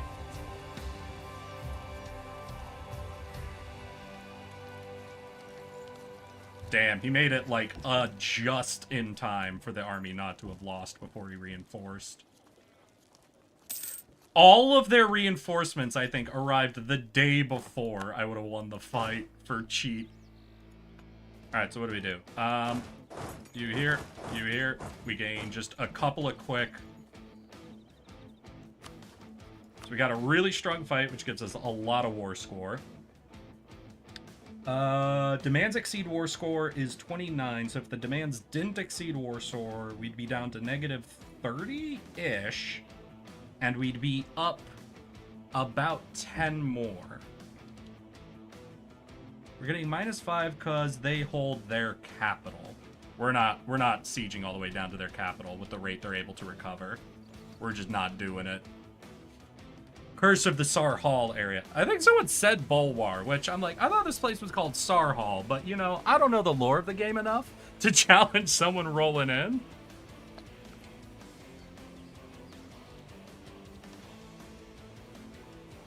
Or I guess it might be the curse of the Bulwar area if you're in Sarhal? Like, where's Bulwar? Here. Okay. So, like, these dudes end up fucking with you. Okay. I guess I haven't had to deal with Sariand or Irlium yet. It's just been Kedarat and Jadari. Luckily, I was able to kick Jadari's teeth in to teach him a fucking lesson, old man. Kedarata has got me a lot more concerned. So I think I have not faced the Bulwar curse yet. I have been facing the Sarhal problem on its own.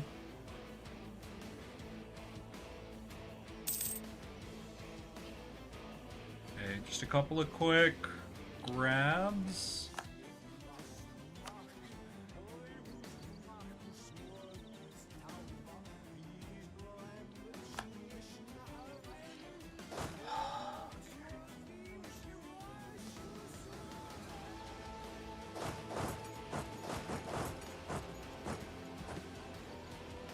Wait, where are you going?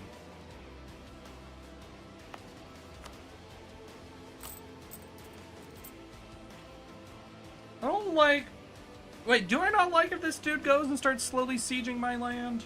A little bit, right? Because that gets him some war score, but that's now then however many troops he's got that I don't have to deal with? Also, if I just go stand on his capital, does that convince him not to do that? War score's ticking. Tech, while mages is good. I kind of want the admin points for coring, don't I?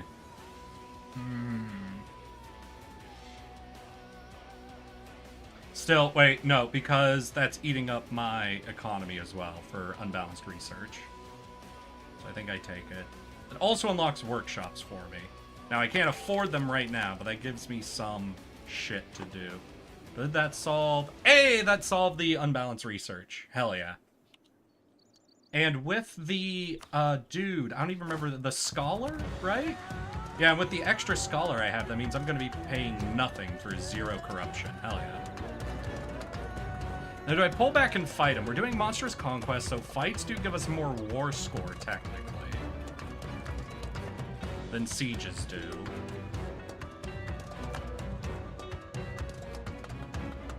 Royal marriage. Oh, yeah, shit, dude. Pagrafa, I'm planning on vassalizing you, so I'll take a royal marriage. It'd be infinitely easier to vassalize you than to conquer you. Okay, sue for peace. We are still down. Now only down 42. It's a good... Oh, shit. Wait, are you coming here? I think we'll get a monthly tick before that siege you'd get to it anyway, so... Hey, we recovered just in time. A little bit of manpower. Yeah, you know what? Let's pick the fight. Let's take the fight for that little extra... So is that it? If they see mothball forts, does that almost bait them into your land?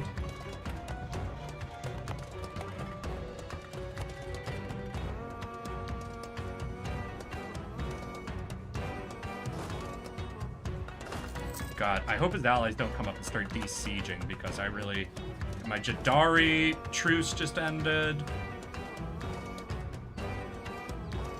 Mothballed forts would bait me. Could you imagine going for a mothballed fort and they get that 1 monthly tick right before you get there? Like, I think generally that still means you get a pretty quick siege on it. But, like, if you're going for something and someone just, like, does that, like, right before the monthly tick, unmothballs it, that's some efficient trolling. Right, that only gives you, what, like 1 extra month, essentially?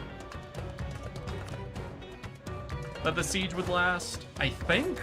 Or it might, the math might be dependent on what your garrison recovery rate is. But you get me, right? Because, yeah, we have over 100 dudes in the garrison. But it's been two months for them. Can I see your current garrison? I can. You've had 1 month? No, that's just military. That's not the actual garrison. All right, you got to 200. Yeah, so that 1 monthly tick does kind of fuck with you.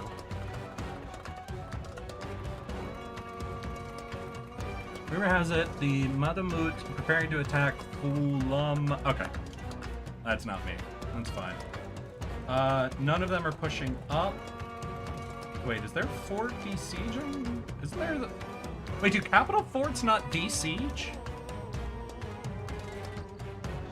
Ah, shit. He's here just in time to start taking. Now, the land isn't worth as much as the fight, so we do actually still kind of win out. But it's even better if he doesn't de-siege. That's extra war score we get to sit on.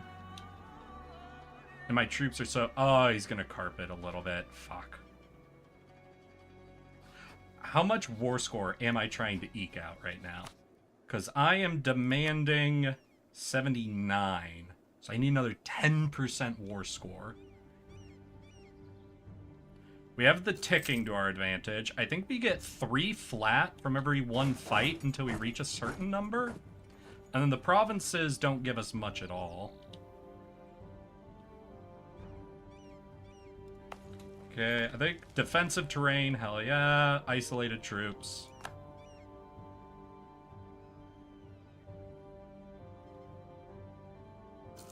Yeah, so that was 5 war score. Yeah, so the fight was definitely worth it, even though we're going to lose a little bit from them taking shit back.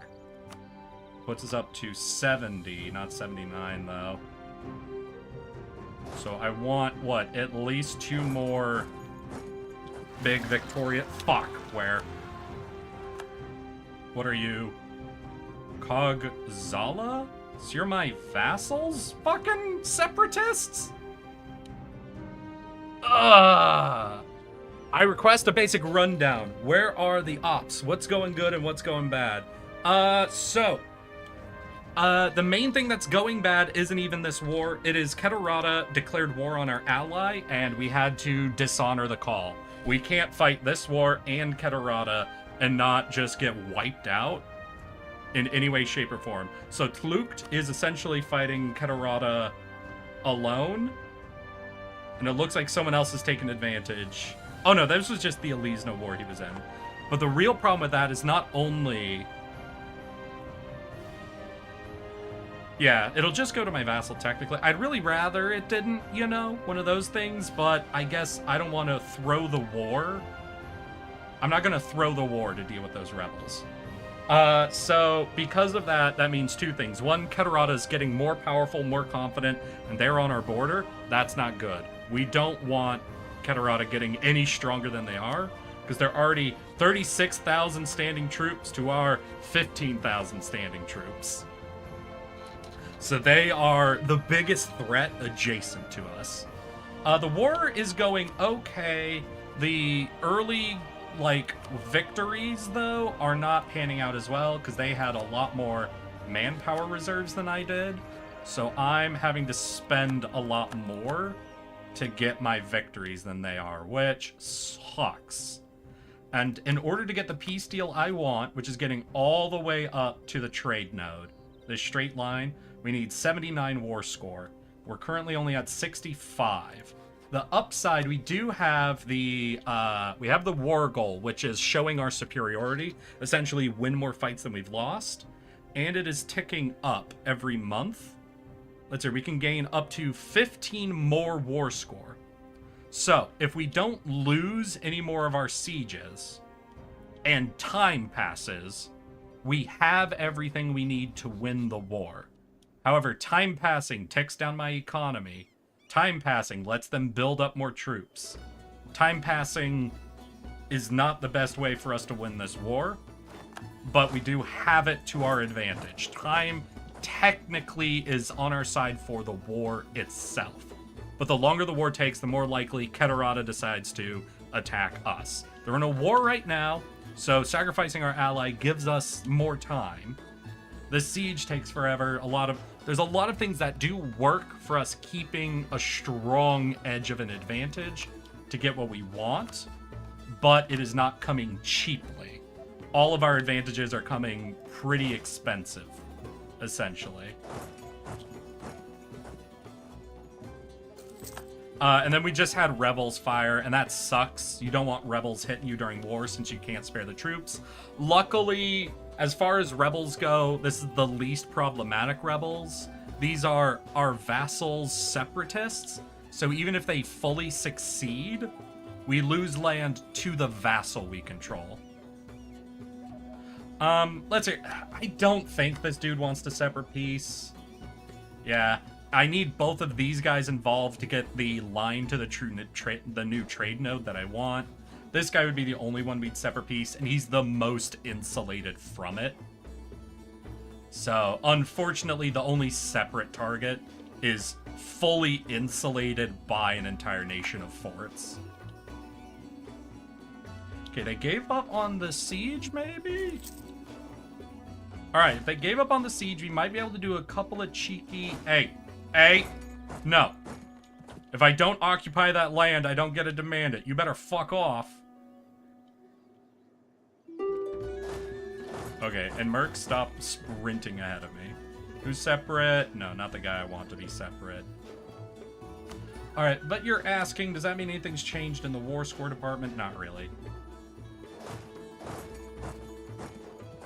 Why are my mercs just aggressively faster than my troops?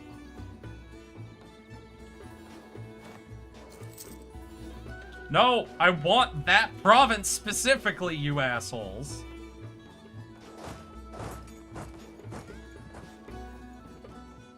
Alright, they seem to be reacting with fear, so I think that means I inherently win the fight on... Yeah, this is all flat terrain. There is a river crossing. What's your... You have 3 maneuver. I only have 2. Do I have a different general? No, so they would get the river crossing against me. Yeah, sure. We'll take the unrest control just a little bit. Just buy me some more time against my rebels. Alright, wait. The 10K's leaving. The 10K's locked in. When do you... Fuck, where's the 10K? 10K will leave on the 30th. We arrive on the following month. Okay, cool. So we'll be able to hit the 6K without the 10K getting involved. No, that was renewing a loan, not taking a loan. Hell yeah. So we take this fight, which should earn us a chunk more war score.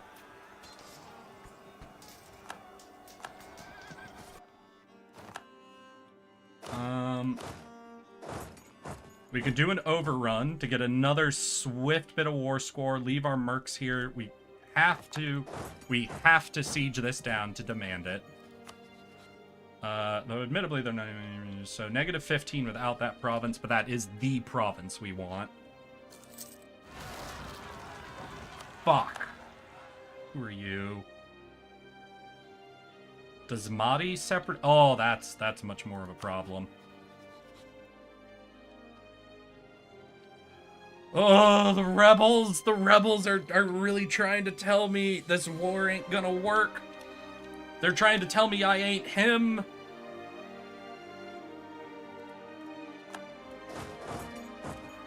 I just needed time. I just needed time to get the ticking war score. Okay, scare the troops back.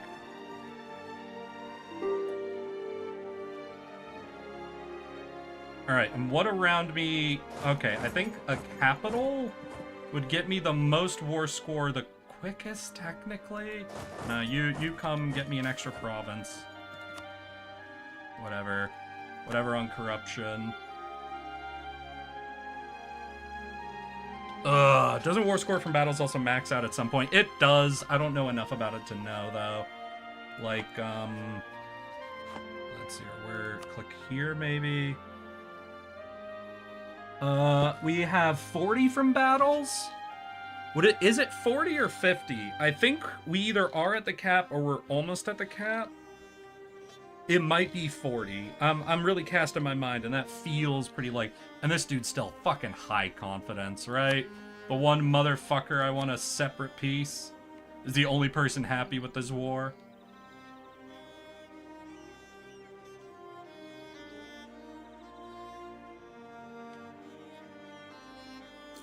Wait, could we get a cheeky fight over here? Ah, we took another loan. Damn. Admittedly, 2 loans is not as much of a death sentence as I react to it as, but... No, I think we take this fight. He's locked in. We'll take the fight just to punch him back. We can't let them consolidate troops.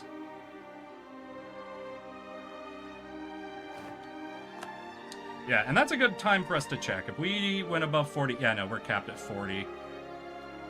We could still tick up. So they're now taking that back. Luckily, I don't think I need to actually hold this one to demand it. So it's not as harmful for them to take this as it is to take any of these 4. The Eldritch Cult.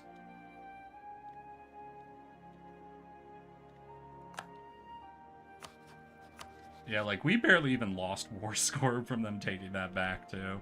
So 77 versus 85. Does that mean we're less than 10 reasons away from them accepting this?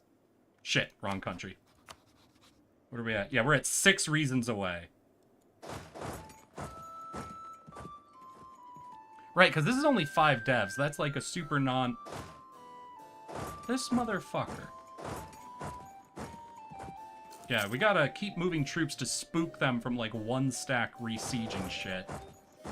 So every month that passes, we get... The wrong Oh, shit, is that Metal Hattie? Club's 2 blocks down. Hey, Metal Hattie, how you doing, my you. guy? What were you up to? Oh my god, I love the little squiggly guy. And Metal Hattie, do you happen to have bits? Because I would love to see that gigantify. Wait, no, you can't gigantify other people's emotes on my channel, can you? Because I know I can do mine for free. Do I have 10 bits? 1 second. Yeah, I don't think I can gigantify yours for free over on my side. Damn it!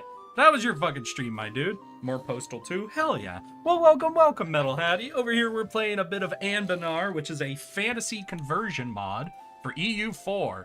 It's a nice, big, dense strategy game, and I am desperately trying to eke out...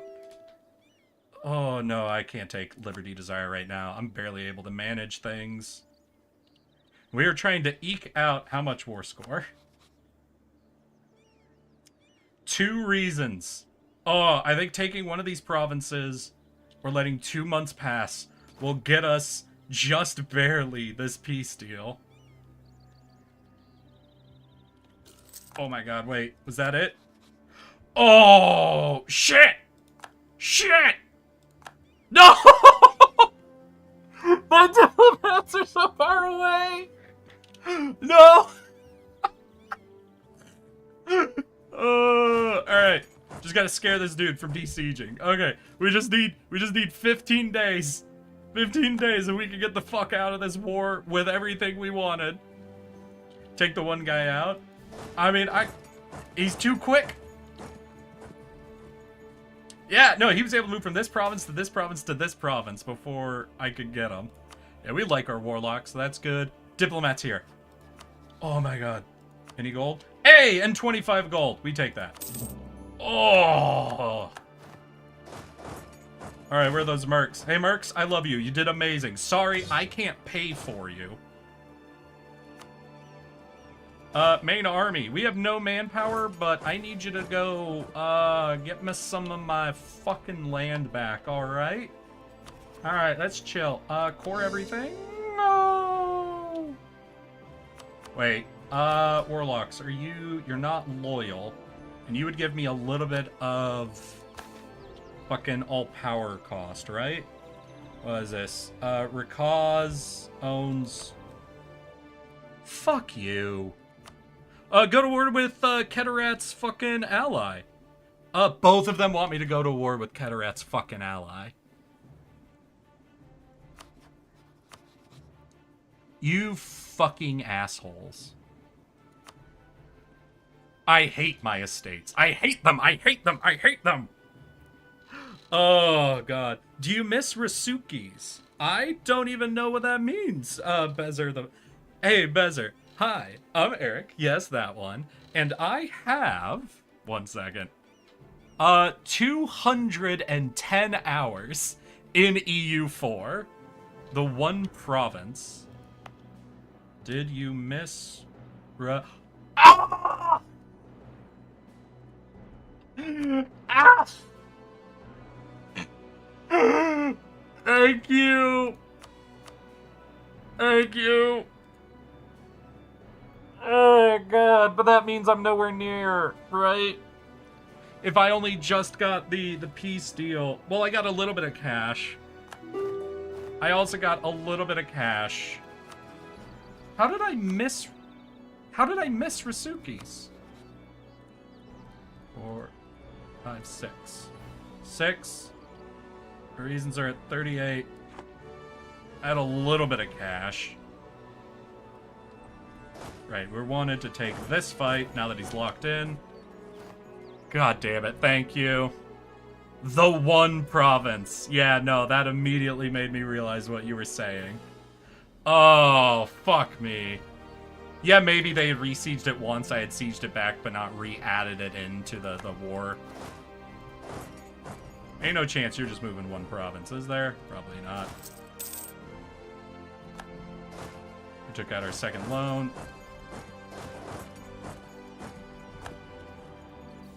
Okay, let's get the quick little overrun here.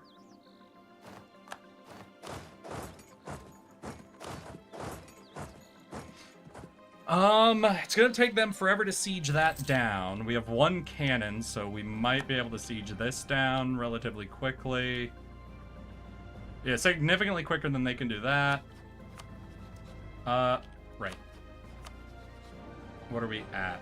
We are at negative 36 reasons. We have ticking war score on our side. Technically, length of war ticks for us as well. So, what?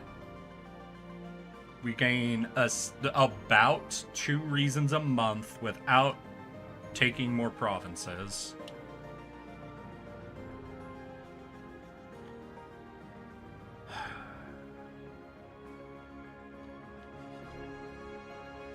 And it's not like, because like technically speaking, if I could separate piece this guy, I think I could take all of this now. Because I think ironically, that dude is the dude who least wants to be in this war. Wait, you went down to medium. Hold up. Hold up. Hold up. Fuck! Length of war, ally in war, and you hold your capital. And ain't no way I'm getting down to your capital. God fucking damn it. Status quo, that's good. What did we get? Oh shit, he gave up on the siege too. You only have 1k troops built, so that gives us a little bit of free reign in your land. And you're caught in between 2 forts. So if you're not interested in putting in effort, like, they keep sending me peace deals, so it could be they fully aren't interested in fighting at this point. We'll see. We'll see what they're doing now.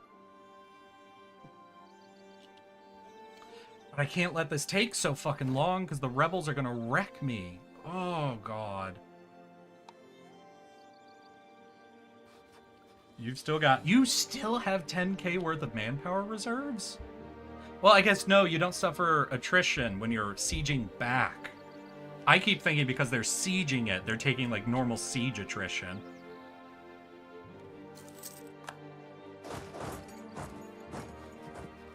Okay, so is the main thing fucking with me the over demand? No, wait, over... Okay, exceeds war score is by 5. So if I get this up to the war score, that earns me essentially another 10 reasons, which I think only puts us at negative 9.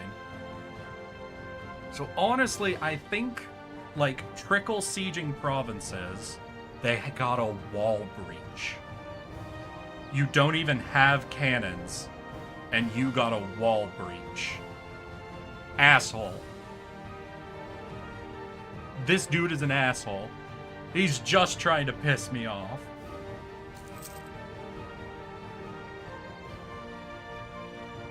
Oh, also I almost fucked up last time. This is my first time ever in EU4 or any of its mods playing a nation that raises territory.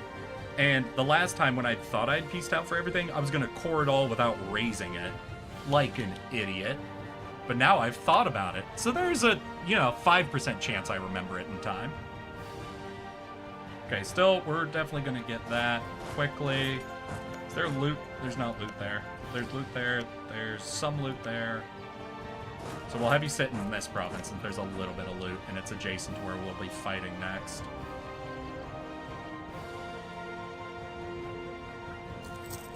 Maybe at capital will be a bigger chunk, so we're at 76% war score. And damn, didn't get it. You sit here, earn us a little bit of loot.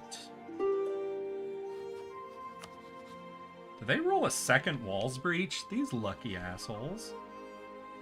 What are we at? We are still exceeding war score a little bit. We're now down to negative 11 reasons. We got length of war. We've got...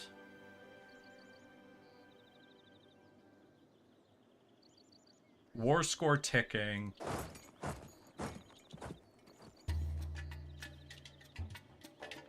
We're about to take a capital province. Now, it's not of the primary.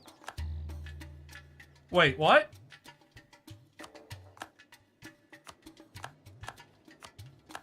We just lost all of the claims from a mission, I think, is what just happened there.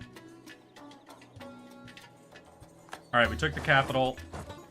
Wait, that put us up to 88. Holy shit, okay. That got it. That got it. Alright, that got all of it? All of it. And that gives us how many extra reasons? 4!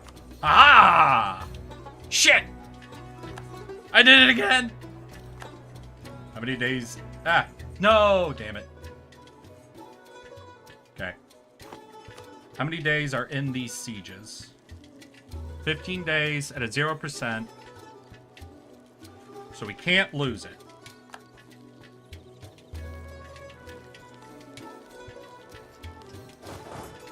Okay, now I have my troops to start moving closer to my land so it's a quicker run.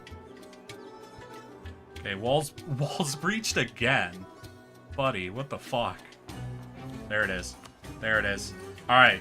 1, 2, 3, 4, 5, 6. That includes Rakkaz. We get a little bit of cash. And, yeah, we take it. Oh, we got it.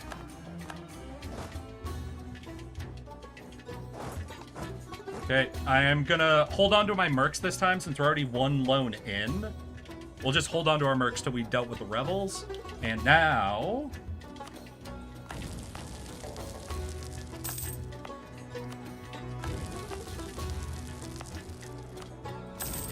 we're gonna raise everything. We're gonna see if we can get these boys loyal. Please don't give me the same diets. Spy network, easy. Yep. Spy network against who? Armali? Yeah, we can do that. And that might get them loyal. So what, we sit on this, burn down our war exhaustion a little bit, and try to get the warlocks happy before we core it? Delays all of our follow-up actions, but... okay, start building the spy network there. When can we sell? Oh, once we deal with rebels, we could also try to sell titles. Wait, what's our controlled land, though? 23, so I wouldn't really want to, but still. There's you. I want alliance.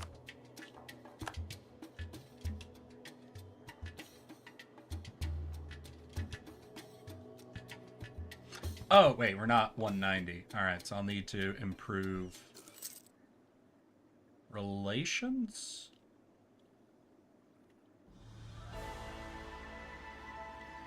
Or I guess technically I could do just like a guarantee? No, I think guarantee wouldn't get me up to 190, so we will have to improve with them for a little bit. Probably only a couple of months, essentially, but still. Jadari? You just fucking... you can't... you're coming for me? That's insane. Yeah, we can sell knowledge to these guys. We're about to vassalize them anyway, so, you know, siphon in a bit of money value out of them ain't bad. Warlocks, I need them to become loyal before I start coring my land. Also, I want a bit of this war exhaustion we definitely picked up to burn down, because we need to be a lot more efficient with our admin power, since that's the tech that's furthest behind. They're not going to walk through that. They think they can get through Cathera because they're black flagged. Who does? What's happening over here? Well, Kagrafa is definitely interested in being vassalized now, I think. Shit. Alright, can we prevent the separatism?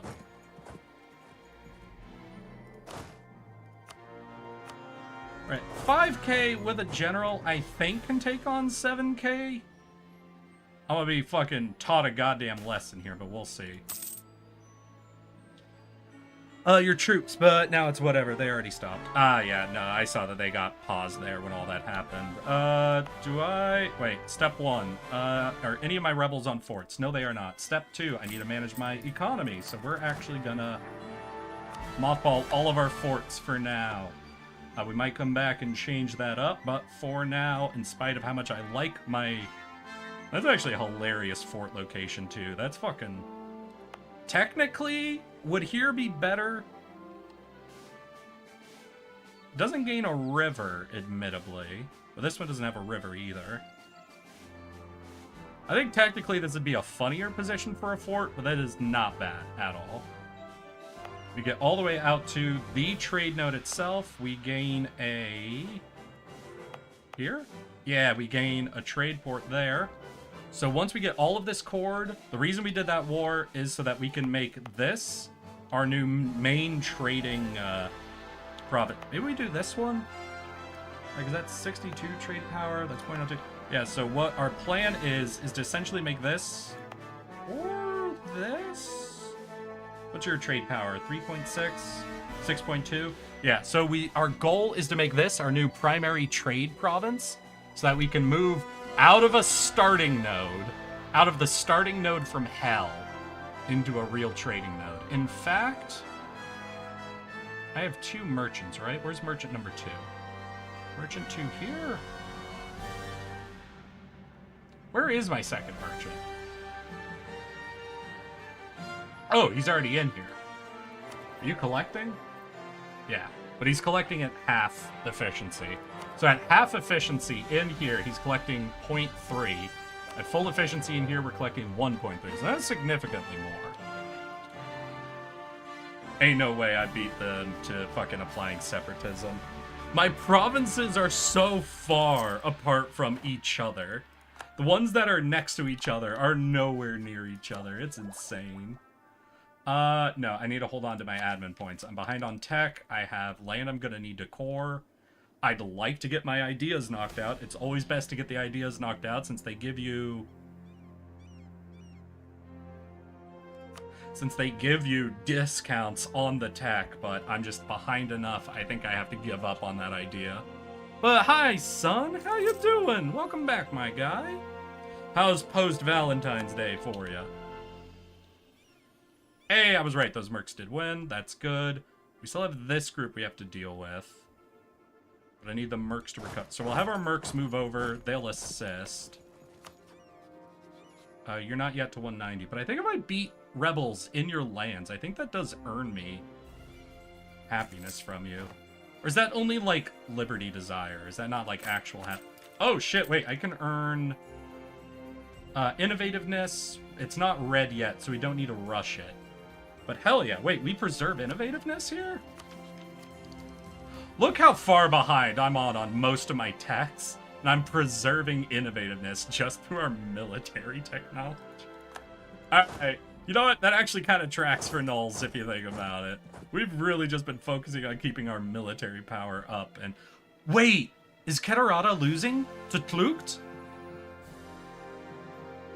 Homie, are you fucking winning?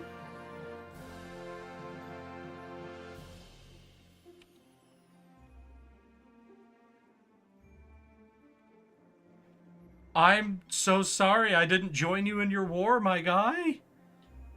Miltech is the one tech you do not want to fall behind on. I'd argue you are right in 99% of cases, Besserweiser. Wait, is that Besserweiserer? Or Besserweiserer? Because I could see both. I have no clue. But, for example, in Anbennar, there is, the Lonely Dwarves and a few other people that are essentially playing in their own spaces. Really? What am I looking at? Besser... Wizard? Are you the best wizard? Is that what I'm reading? Besser Wizard?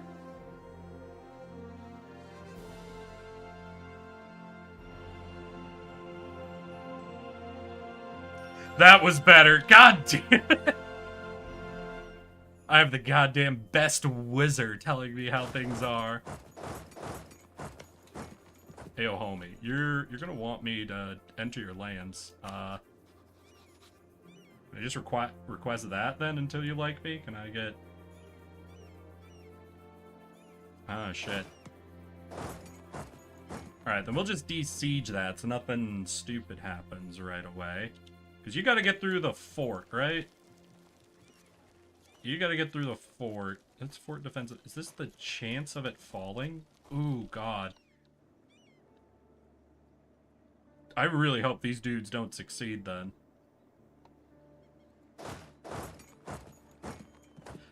We do have a lot of rebels that are getting close, but no one's over 80% yet. Or nobody who hasn't rebelled is over 80% yet. So don't need to worry about. But I was just going to say that the nations that are like totally isolated for the good early portion of the game, I could see them sacrificing their mill tech to try and boost other things. But again, those are very rare, like hyper-specific examples. So I agree with the I do agree with your premise. It's just specifically in this mod, especially. There's a couple of really isolated bitches that I think can sacrifice their mill tech. Now, it is, though, honestly hard to sack mill tech. I guess the way you would do it is just not hiring a mill advisor. So you sacrifice your mill tech for your economy. But nothing more aggressive than that.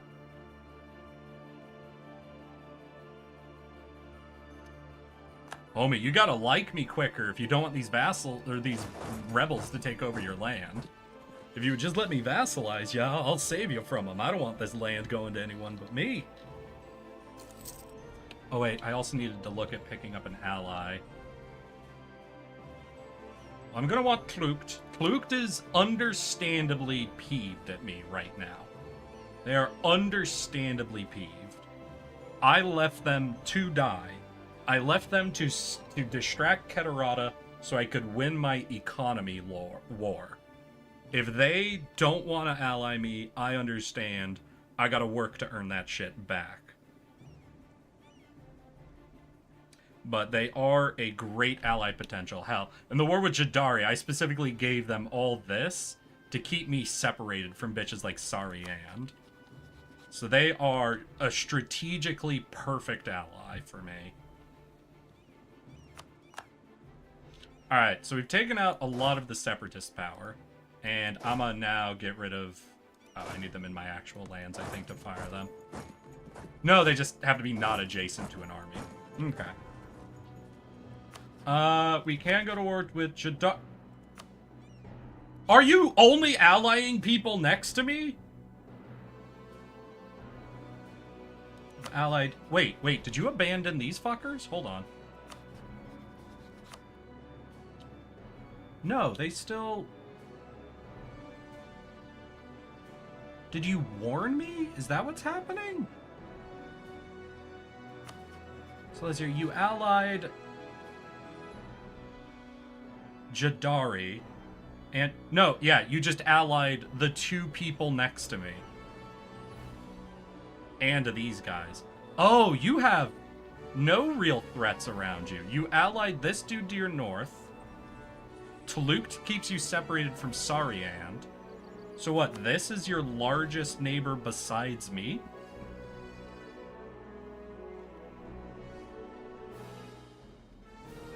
Let's see, you've rivaled Keterata. Who do I have rivaled? Do I want to swap? Do I want to pay to swap one of my rivals to Keterata to try to convince this dude I'm a homie? Like, I could insult Keterata. Oh, this dude's not monstrous, though. Yeah, I don't think I'm ever going to convince a non-monstrous dude to ally with me until I start demonsterizing. Still, Tlucht was winning... Did Tlucht win their war? No, they were winning at one point. Would they accept Condottieri? So maybe we send Tlucht some Condottieri just to try to slow down Keterata's war? No, we have too many rebels to deal with. We can't really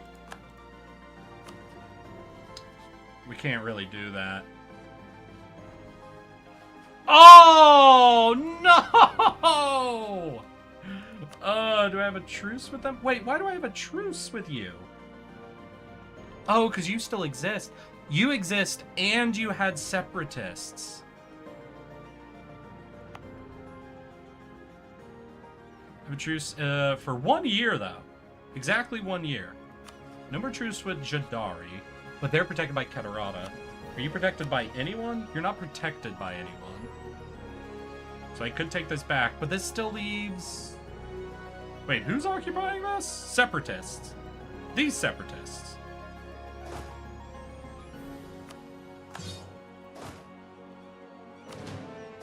Hold on a second. So, could these guys take this province back? Because they want to take that province back. I'm taking that province back. I'm trying to make the warlocks happy, but even if I get this, we're not going to make the warlocks happy. Unless I sell them crown land. So if I sell in steel, that would put me at 18, so I'd be below 20. I don't want to do that. Alright, so I think we just give up on making the warlocks happy, and we just go ahead and core all? Yeah, we'll go ahead, core all.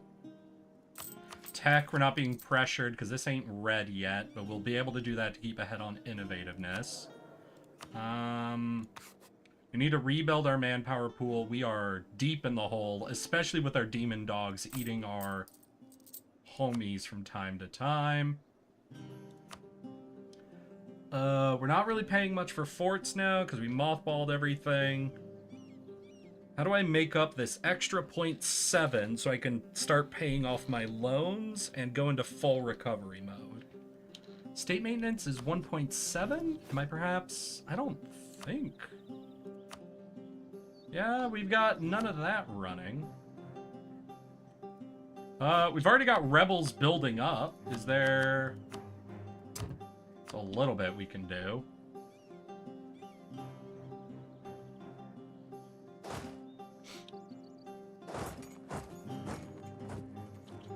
I could choose now to just scootage my vassal, but I don't know. With how weak militarily I am, I don't think I can afford that. The 3K troops don't make a massive difference, but they make a difference. And having his manpower pool also makes a difference.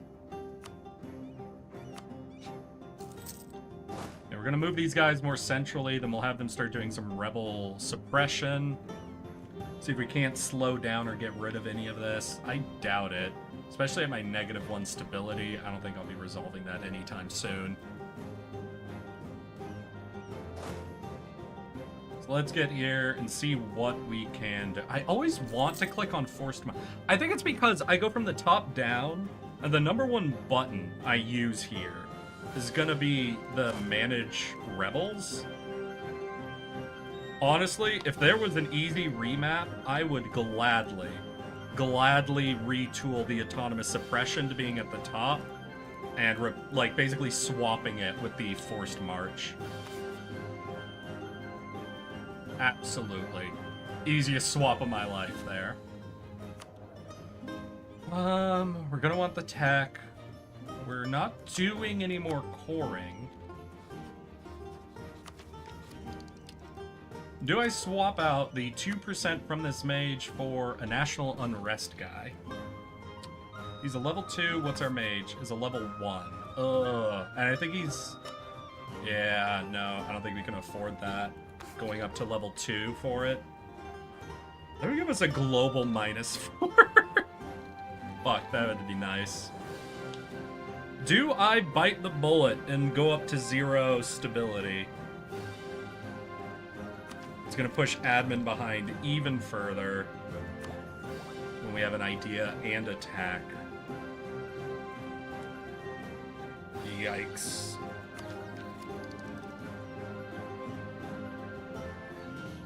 Do I get to see how much unrest? Can I just hover this and see how much unrest? 14, 17. So it seems like a 4 unrest swap wouldn't actually do much for us, so not even gonna think it. End overextension for... Ooh, true. Yep, true. 100%. Big if true. Ooh, a level 2 master recruiter. Half price. So, I don't think I can afford it, right? My economy isn't good enough for me to afford a homie.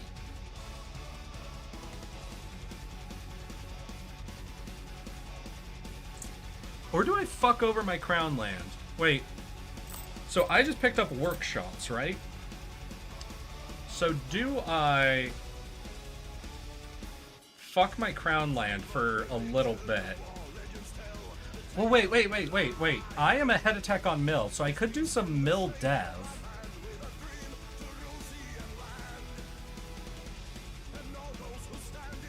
What does prestige give me? Gives me more loyalty, which is good. Global trade power.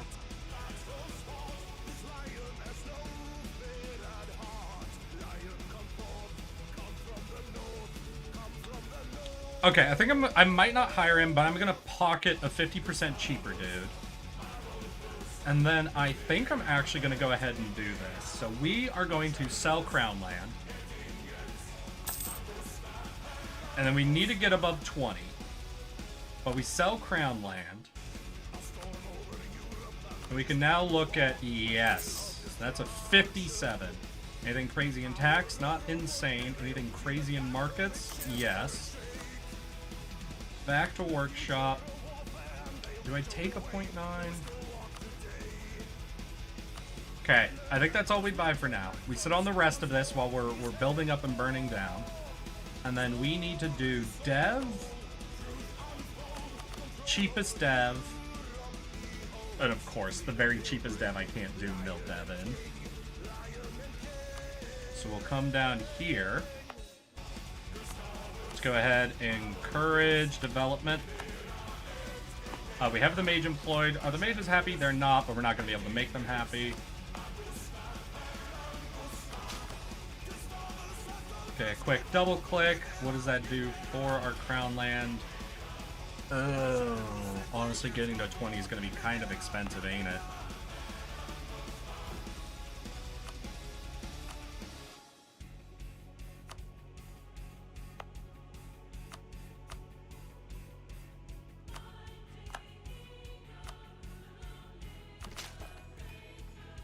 Still, there's some value, and how ahead were we anyway? We're like, what, 7 years ahead? It was a little more about preserving the innovativeness. Still, nobody was competing with it. Alright, so I need, what, probably at least 4 more clicks. And that's going to be pretty expensive. Our Diplotech is already behind. But maybe I could spare 1 click in Diplo, since military is what's preserving our innovativeness anyway. Yeah, so I think I spare at least 1 Diplo.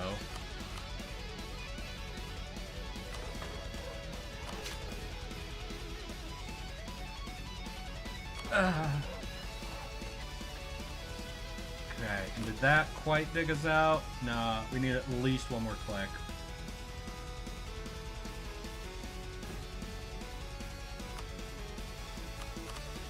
Cheapest mill click. Alright, we're out of the autonomy problem. We got some cash. We're building a few very high value buildings. Maybe a barracks? You know, yeah, and I'll drop in 1 barracks. Alright. We're gonna let that run for a bit and see if our economy can fucking recover now. Oh, we can finally see into the troll lands. God. Look at these grimy little creatures. What is this? The Shadow Root Matriarch. Army tradition, average monarch lifespan. And eventually demonic power. Oh, what do you need to have this? Yazalmora. So it needs to be Night Coven, Shadow Pact, or Zazu Cult. Damn! So that's actually something we want to conquer at some point in the future. And this is... Religion or Syncretic Faith is Sky Domain. Okay. So that we don't really care about. But that we can use to gain more demon power, I guess. Speaking of, where was I on missions? The Weakling Pacts... Desmatus fucked with us, but if they take both of these with their rebels... How long do rebels have to own a province before it separates?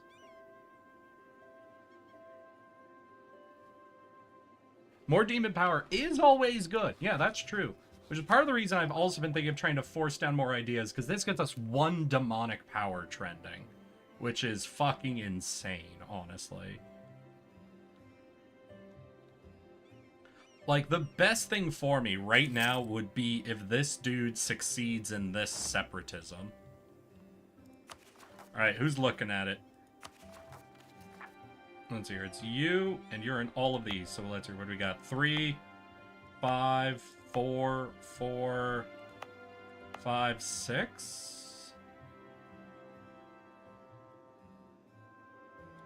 Yeah, so I think it'll be here. So we'll go ahead, end the suppression, just try to get them to happen faster.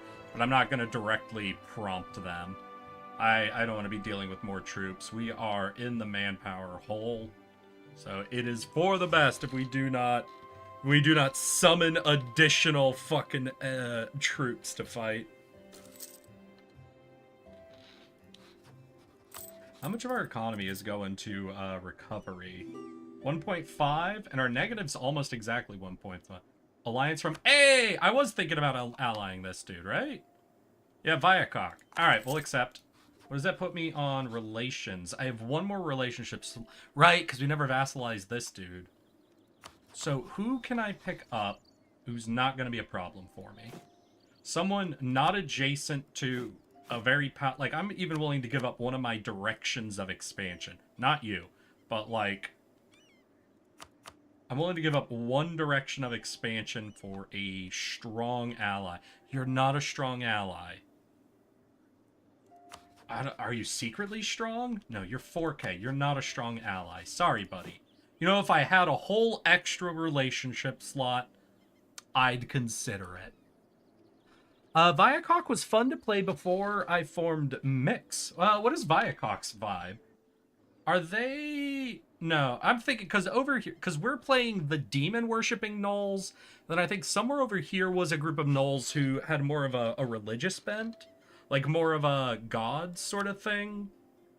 Where they didn't want to be related to demons, they wanted the...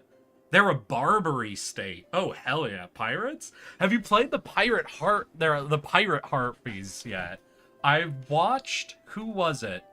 Fuck, I'm forgetting his name now. It's another VTuber who's got a, like, blonde soldier boy, model. And I watched on one of his streams him do the Harpy Pirates playthrough. And that was kind of a funny one to watch, because, like, holy shit, getting through their mission tree sets you up with, like, an insane trade economy. No pirate harpies yet. Maybe I should play more pirates.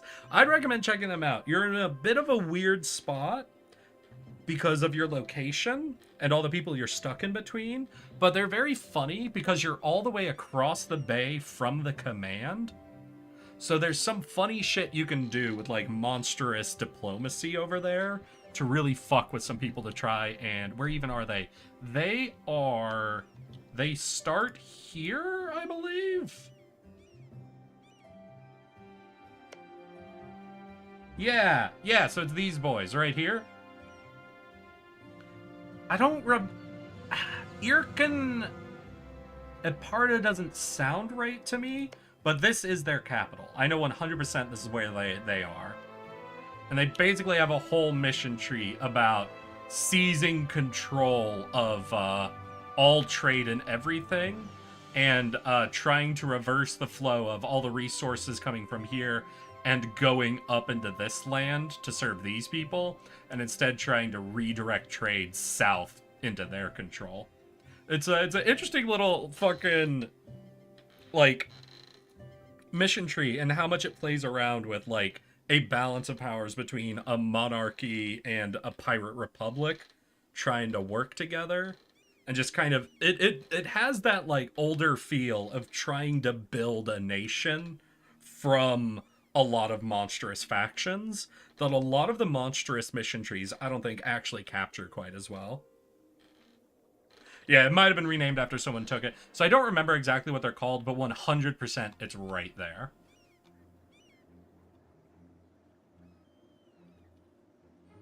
Okay, how are we doing? We're still several thousand in the hole. Rebels are craving our blood. We've picked up Viacok as an ally. If Klukt doesn't die and doesn't hate me, we might look at picking them up, but right now they're trapped in between Keterat, Sariand, and Jadari. So that might not be... That might just invite more problems for us. It would be nice to get Irlium to turn against Keterata, but... How strong are you? Only 3k troops, 6k troops, 25. This would be a great ally to pick up, but they hate me. 28? Yeah, all the bitches with any power in this area are not monstrous, which is just a problem for me. If I'm looking at doing this, where am I at? I'm at Nullish Administration, 33%, Overextension, 13%, Religious Unity, 28%. Fuck me. Yeah, that's fair. And we're so bad at converting provinces. I don't know, can I reject whatever race is in here? Human, and null. Human. Wait, no, that's null, that's human and null. Yeah, so I wouldn't be able to kick these bitches out to auto-convert it. Wait, but this is already the right religion. That's already the right religion. That's the wrong religion and human. Wrong religion, human, and null. Wrong religion, human. Is it worth it for me to expel the humans? Wait, who'd be my slaves then? Aren't we a slaver nation? Hold on a second. I'll think about it. I'll consider. I don't know if I'm gonna quite jump to that decision. There's definitely something to consider. There was also something, there was a mission to do with that one culture, the Echen? The Echan serfdom. The Echenka. Oh, we've already accomplished whatever it is. So it's either have no Echenka culture, or all of the Echenka culture is 20 dev, have reduced autonomy, and an autonomy less than 1.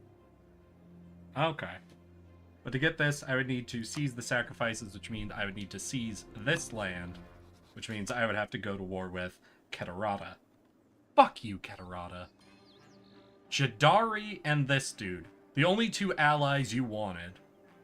They're not even near you! Jerk. I would like if there were more options to exploit the people you have oppressed. I would like it if there was a better system of integration, personally. The way it currently works with the culture thing, where you move them from being... what are the different stages? When you move them from oppressed to coexistent to... Do I even have... Is it integrated?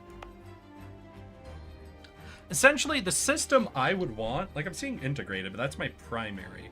Shouldn't it say primary? Yeah. Is that a different null? Whatever.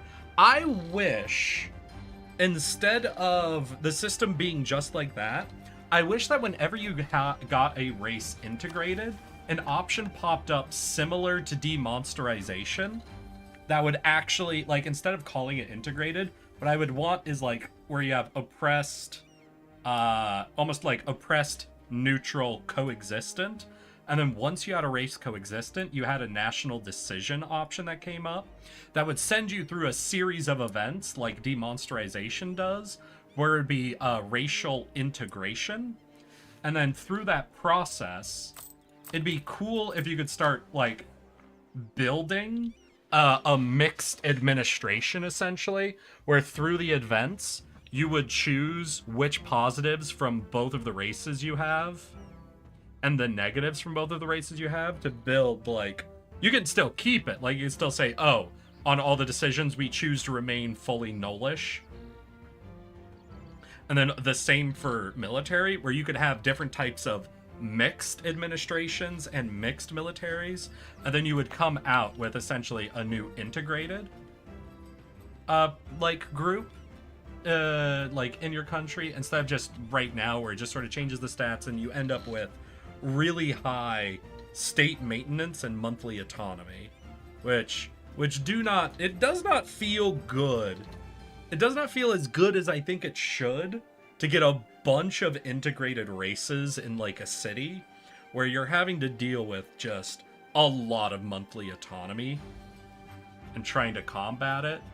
I just wish there was a way that I could spend more resources over an event chain to make it that my integrated races are not causing any downsides, you know? Like how our primary doesn't come with a downside for the province. Why do I have integrated gnolls? Hold on. Oh, is that just because they're a minority? Yeah, because over here where it's my primary, they're the majority. Oh, so they're ticking up my autonomy because they're a minority. More and more reasons to expel the goddamn humans from our country. The reasons are gathering. They are trying to convince me. Alright. So, what are we doing? 17% chance each month. We're at 80% total. We have a half-cost U, but we're still ticking down our economy as we're slow replenishing.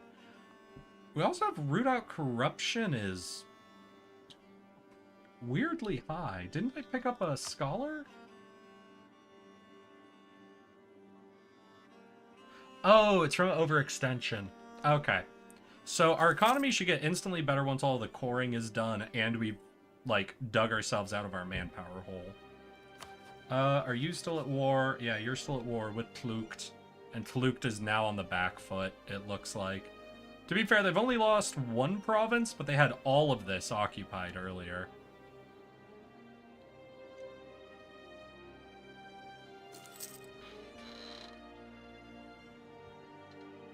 What else? I was looking at missions. Can't do that.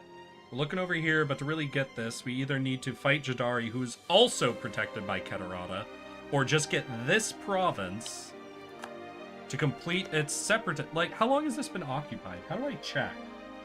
Right, there's a way to look at the history of a province?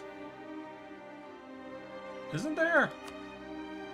I think there's a button to just look at this province's history. Here we go.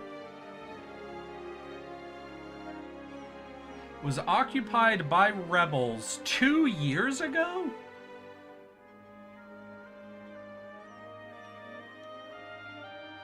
God damn. Well, yeah, I guess to be fair, I'm not gonna give Jadari military access into here. But yeah, so that's just where I've been at when it comes to integration versus exploitation of the people. So I wish there was another step I could go through to take away, like, the autonomy and state maintenance negatives of having integrated groups. But that's just because I like the idea of being able to go whole hog into the integration or whole hog into the oppression direction. I just finished getting all of the assets for the pixel artist. I'm so hyped. Hell yeah, Clizzard. And it sounds like you already have most of what you're going to be doing planned out, so I hope it all fucking rolls, like, off the fingertips for you. Am I going to be allowed a sneak peek of things as you make progress? Ooh woo. Our truce with this guy has ended, so I'm not gonna immediately declare war on him because I want this rebellion to succeed.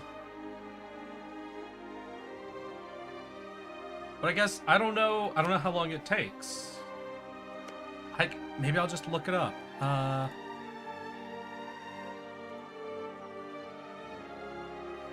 Let's see here. EU4. separatists. How long does it take? I really know. No, not separatism. As far as separatist rebels go, if they occupy a province for 5 years, they should enforce their demands. 5 years?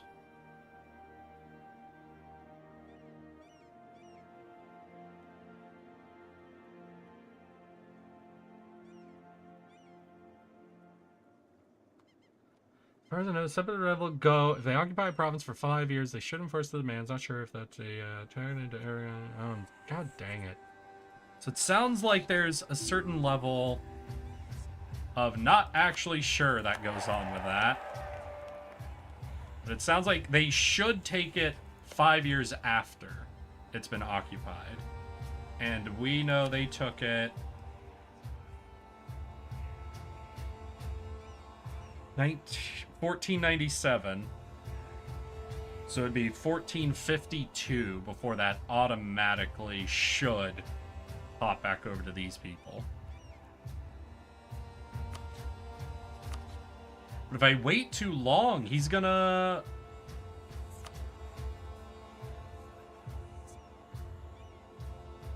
If I wait too long, yeah, he's just gonna pick up allies, though, and make this harder for me to take. So what do I do? Do I declare war on him, take one province, peace out, basically peace out really cheap, and wait for these rebels? Because if it's gonna be another 3 years anyway, picking up a 5-year truce with him, it doesn't really fuck up the timing all that much. And in case the rebels fail, because if the rebels fail, you know, hey, Froyoy, enjoy your cup of orphan blood, my guy. We got plenty more in stock. Have fun with it. And say hi if you want. I'm realizing I don't recognize your name at all, so I don't even know if you've chatted with me before. Either way, howdy, howdy. And I hope you enjoy that cup. I'm a little curious what you're going to do with it. Most of the people in my chat buy the orphan blood to make orphan blood swords, I think is the way they described it. Apparently the iron in orphan blood is particularly high value in the crafting of cursed blades, but while egg on my face. Hey there, Froyoy. How you doing, my guy? I appreciate you coming into my shop and buying some orphan blood. What you gonna be doing with that stuff? You got any plans? Do I push down the ideas? No. Nah, not until we can get some more discounts going. Orphan blood bitch straws. God damn it. Stop making cursed items out of orphan blood. I don't care if curses adhere to orphan blood better than to other iron sources. I don't like it. I don't like y'all doing it. You're turning my shop into an irreputable place. Wait, is my eco ticking down? I want to check here. How we doing? We're still pulling in a little... Right. We're also getting half value. So instantly, even before we even look at, like, transferring trade or anything else happening, the moment this happens, this goes to 0.6 ducats. This gets cut in half, so this goes to 0.7? We gain 0.3, we lose 0.7 here. Then we redirect half. Wait, who's steering away? Hey, guys.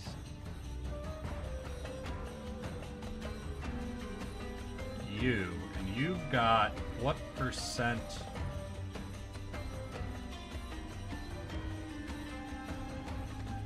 You have 24 trade power to my 121 here.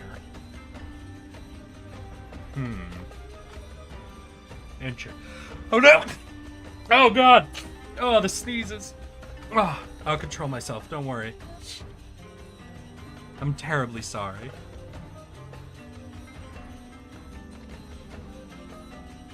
I feel like swapping up my trade like that should work to my advantage, though there's something about the numbers that ain't mathing in a good way in my head. Anyone who's super familiar with trade.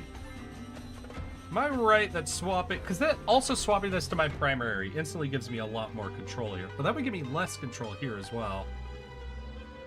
Why is there so little value coming through here?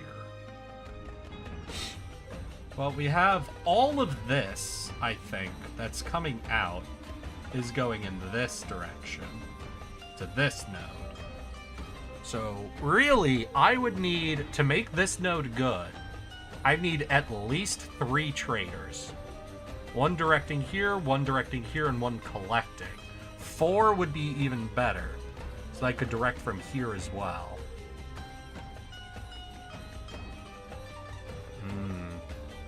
You also have terrible autonomy there. That is true, Besser Wisser. It's a gift to my Corvurian alchemist teacher. Such interesting alchemical uses for blood of exceptional quality. Well, you let me know if they discover anything of value, my dude. Because I am needing all the assistance I can get. Oh, new year, we can afford this, and we have a mage. Maybe I just start catching up on tech.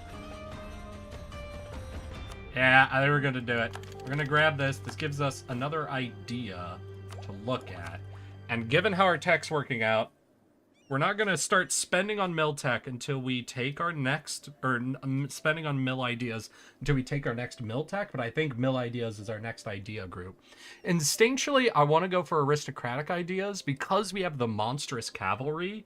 Getting even more cavalry shit would be great. However, down the line, I have a theory we're going to be turning into a theocracy that's like obsessed with demon worship. It's just the vibe I'm getting, so I don't know if we'll actually keep aristocratic ideas. So as much as the cav bonuses match up, we might have to look at something like... What was it? Quality has some cavalry stuff. Defensive I always find funny. Offensive is pretty solid, right? Land leader, recruitment time. Land leader fire. Prestige. Siege ability 20%. Land force limit. Special unit. Oh! No, I don't think the legendary cat... Like, we get them for free, but then we pay maintenance and discipline.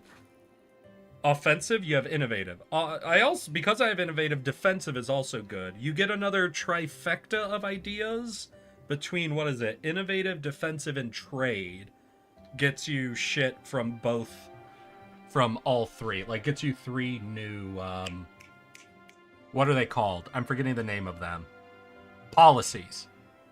What is the innovative offensive one? Is leader siege and siege ability. Yeah, so you end up with, what is that, like plus 30% siege ability? That's fucking crazy. And the innovative defensive one is minus 33% fort maintenance plus 10% fort defensiveness. Do gnolls get penalty to defensive? We get penalty, we get a weird combo. We get negatives to defensiveness, whereas here, yeah, we get minus 10% fort defense. However, we also get +1 attrition for enemies. So, gnolls are in a weird position where their forts don't last as long, but they deal more attrition. So, it's a weird thing to kind of math out where you, like, it's not solidly better. Like, I think the kobolds are obsessed with their forts, which I love. But the gnolls are in a weird position where they are less defensive, but more punishing for defensive. Not as bad as orcs. Exactly. Quick but short shots, essentially. Yeah. So which is why I think it'd be interesting to go innovative defensive, because that 10% from that policy covers up the weakness that we have, and lets us build a lot more forts with that minus 33% maintenance on them. But I do agree we probably want to be more aggressive than that. It's just something where I'm an attrition-obsessed motherfucker. Oh, yeah, you find kobolds yet? Do we see kobolds? So our nearest kobolds, I think, would be over here, Clizzard. And then the next nearest will be... Oh, wait, can we see... No, the next nearest would be here, but it looks like these kobolds already got wiped out. Yeah, I'm thinking Pink Boy here wiped out all the kobolds already. Dark Scale never lasts. These boys look dead. And I can't quite see into here to see if the golden kobolds have survived. Kobolds, unfortunately, on their own, don't last very long in this game most of the time. The player can do a lot with them. They've got some hidden power levels to them. I don't know, Dark Scale almost never survive. Oh, you mean in the caves over there. Like they might have just been shoved back into their caves. Yeah, maybe. So they might have survived, but I don't feel super confident if Pink Boy's already wrapped all the way around the coast. Who are you? Mukwari. What's your land for? Oh yeah, you got tons of manpower. Oh yeah, there's the fight. Needless to say, I love kobolds. Hey, I love kobolds too. And I'll definitely look at doing a campaign as one of them. Unfortunately for me, their fucking mission trees are long as hell. But, alright, chat, I'll leave it up to you guys. So I made my argument for defensive, but I agree both offensive and defensive work for us. Offensive and defensive with innovative gives us a great policy from both of them. And our nation's military can work pretty okay with the modifiers we get from both of them. If anything, fire isn't important to us as gnolls, though we may, you know, try to swap shit later. It's basically, I think both of them would be amazing. What are all the ideas for defensive? Army tradition from battles, 15% morale of armies. I'm sorry, that one always catches me off guard. Land leader maneuver. Land maintenance modifier, regiment manpower usage. Fort maintenance, fort defensiveness. Reinforced speed. And garrison size. And then the policy is fort maintenance, fort defensiveness. Offensive is land leader shock, recruitment time. Land leader fire, prestige from battles. Siege ability, land force limit modifier, special unit cost modifier, discipline, and the policy is land siege and siege ability. Wait, what was the censure is recover morale, and the censure for defensiveness is more attrition.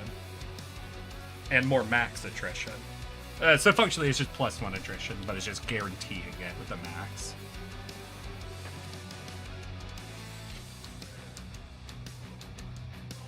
You get rid of the defensive malice for forts, but much less useful past Tech 7. I'd make the argument because of the massive 33% garrison increase, it does still affect shit past Tech 7, just because the AI... Hoi! Milk's done his stream? Oh, hey, how you doing, Velky? Glad you hippity hopped over here then. I appreciate you hanging out. We're discussing what military ideas to go with right now. I'm in love with defensiveness because that is my bias. I love watching enemy armies dissolve. But Froyoy, the thing is the AI isn't super great at keeping up with, once you get to the giant forts and they start requiring normally like what, 40,000 troops to siege, then your 33% multiplier comes in on top of that, and suddenly your enemy needs to park like 60,000 troops on a 5% attrition fort and maintain them with enough manpower that they actually make progress every month. I had a campaign, I was playing as, I think, Snotfinger in the caves, constantly at war with Escan, and I ended one war, I think, with either 2.5 or 3 million deaths from attrition. Because all the Escan armies had to park 60,000 troops on each of my cave forts, where I had like 5 or 6% attrition going on. Oh, that nothing makes me happy. I could have lost that war, and I still would have been happy with the damage I dealt. Like, every kingdom that grew to power with Escan would declare war on me, lose all of their manpower, then be attacked by the nation behind them. I have PTSD from helping the Sigdir player defend against the command. 780k death stacks. You see? Gotta get that plugged into a fort that deals 7% attrition every month. And you won't be dealing with death stacks very long. But I do understand what you're saying. So you know what? Hey, chat. I'm gonna pee. I want to give y'all a poll to vote what military ideas we doing. Are we going offensive to play even harder into the power of our attacking demons, or defensive because watching enemies die horribly and on their own is funny? Got a 2-minute timer up. Go ahead and vote in the poll. I'm gonna piss and I'll be right back, y'all.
Oh, fuck. I'm back. Oh, cool. Erectile dysfunction. Get ad. I'm sorry. I'm sorry, fucking Twitch trying to get you in trouble like that, Froyoy. I take full blame on that. Oh, man. Rows upon rows of forts with ramparts. Rampart, Mage Tower. No, what did I have? I had, as goblins, I had the Kobold Cult going, which gave me another +1. Like, I had 2 or 3 forts in my nation with 7% fucking attrition. But let's hear. Poll is almost done, y'all. So get your votes in. You've got a couple of seconds. You can send points if you like. But let's see. Oh, God. It looks like I've got a bunch of monstrous gremlins in chat who think just like me. Fuck yeah. Alright, we're taking it then. Probably not going to put points into it yet. Like I said, I'm thinking of holding out to try to pick up the innovativeness. We don't have eyes on if we still get innovativeness from it. Okay, we still have innovativeness. Wait, 1490. Wait, it was reached? What, we get like a year from it? Or do we get... How long do we get from the point it was reached? No, Tech 8 was reached in 1490.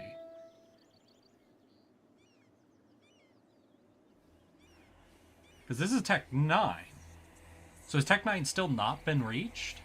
Because if not, I want to hold on to try to get the innovativeness out of taking this. Colonialism also hasn't spawned? Colonialism hasn't even spawned. Ooh. Alright, there's a few things to manage, but... We're still going to try to lock in the innovativeness from staying ahead of time on our mill tech. We're going to wait till we take our next mill tech before we start actually taking the ideas on it. We're also not going back into our admin ideas until we catch up. We were able to push through innovativeness up to the 10% tech cost. And as much as I want to go all the way to the end to get the advisor cost, ultimately speaking, I don't want to be eating, like, I'm fully forgetting the word. The, research, the dumb thing with research that gives us more corruption. And I want to pick up the extra... Where is it? Yeah, the extra governing capacity from getting up to Tech 8, right? Yeah, our next tech gets us out of our governing capacity and unlocks courthouses for us. Unbalanced, thank you. Debalanced. Debacling balance of research. And as much as I want to go to war with them, these people might rebel, and I have rebels to deal with. So I think we're not going to go to war till we've really eaten through our rebellion problem.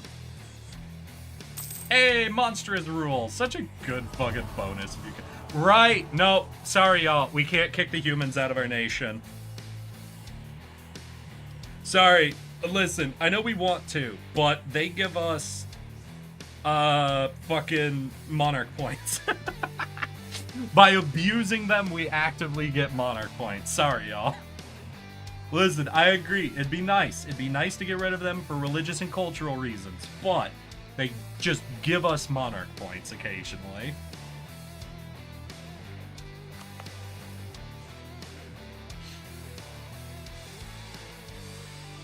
Additionally, there's this dude we want to go to war with at some point, but we want to finish this, because if we take these two provinces, I think we get, like, claims on all of this dude's land for free from the mission tree. Yeah, Spank and Elf and get mana. Wait, Spank and Elf and get mana. Roy, I might need more words in that sentence. I'm trying real hard. I don't know if I'm being stupid, but I can't decode it. So am I really just locked behind these two expansion missions? Yeah. Wait, we do have this one.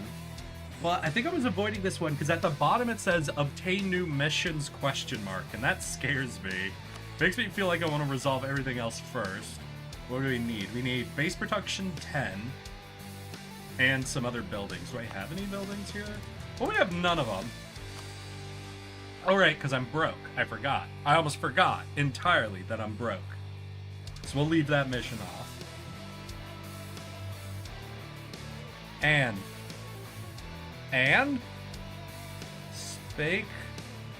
Spank and Elf and get there it. Oh my god, now I see. Okay, Spank and Elf get mana. Gotcha. Nah, dude, I don't even like elves. Elves are grody. Stinky elves. The only elves that are good are the two women elves in this game who are trying to compete with fucking Dukin for being the worst. Y'all ever notice that the two most outrageously evil mission trees in the game are from Vanail getting a fucking elf empress who turns all of the Ruinborn elves into literal magical batteries, or the most paranoid Aorden woman from Gemrad Kurt turning the whole world into an eternal winter because she's convinced everyone everywhere always wants to kill her. Listen, I agree. Both of those mission trees look amazing and fun. But it's just... Listen, if I had a nickel for every time a nation led by a powerful female elf in this game descended into the most aggressive levels of magical evil present in the mission trees, I would have 2 nickels. Which, listen, isn't a lot, but it's crazy that it happened twice. Cause like, who else has a mission tree like that dedicated? The Black Domain? The best dwarves turn every drop of water on the planet into alcohol and kill all non-dwarves. True, but, you know, they also don't really fuck with magic, so they get a little bit of a different, just a different style of evil, you know? Oh, you motherfuckers. You were up here? Yeah, we're definitely gonna get hit with separatism. Ain't no way I'd make it all the way up there that quickly. Well, we got some of our cores. Oh, you stopped it at 99%.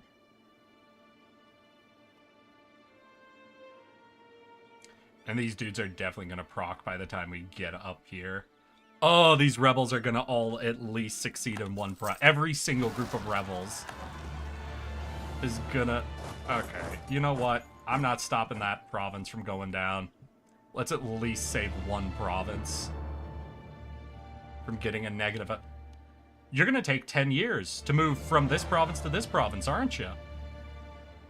Why are all of my provinces infinitely far from each other? What is the travel time between all of my provinces? I need to stop playing my offline games in the Serpent Spine.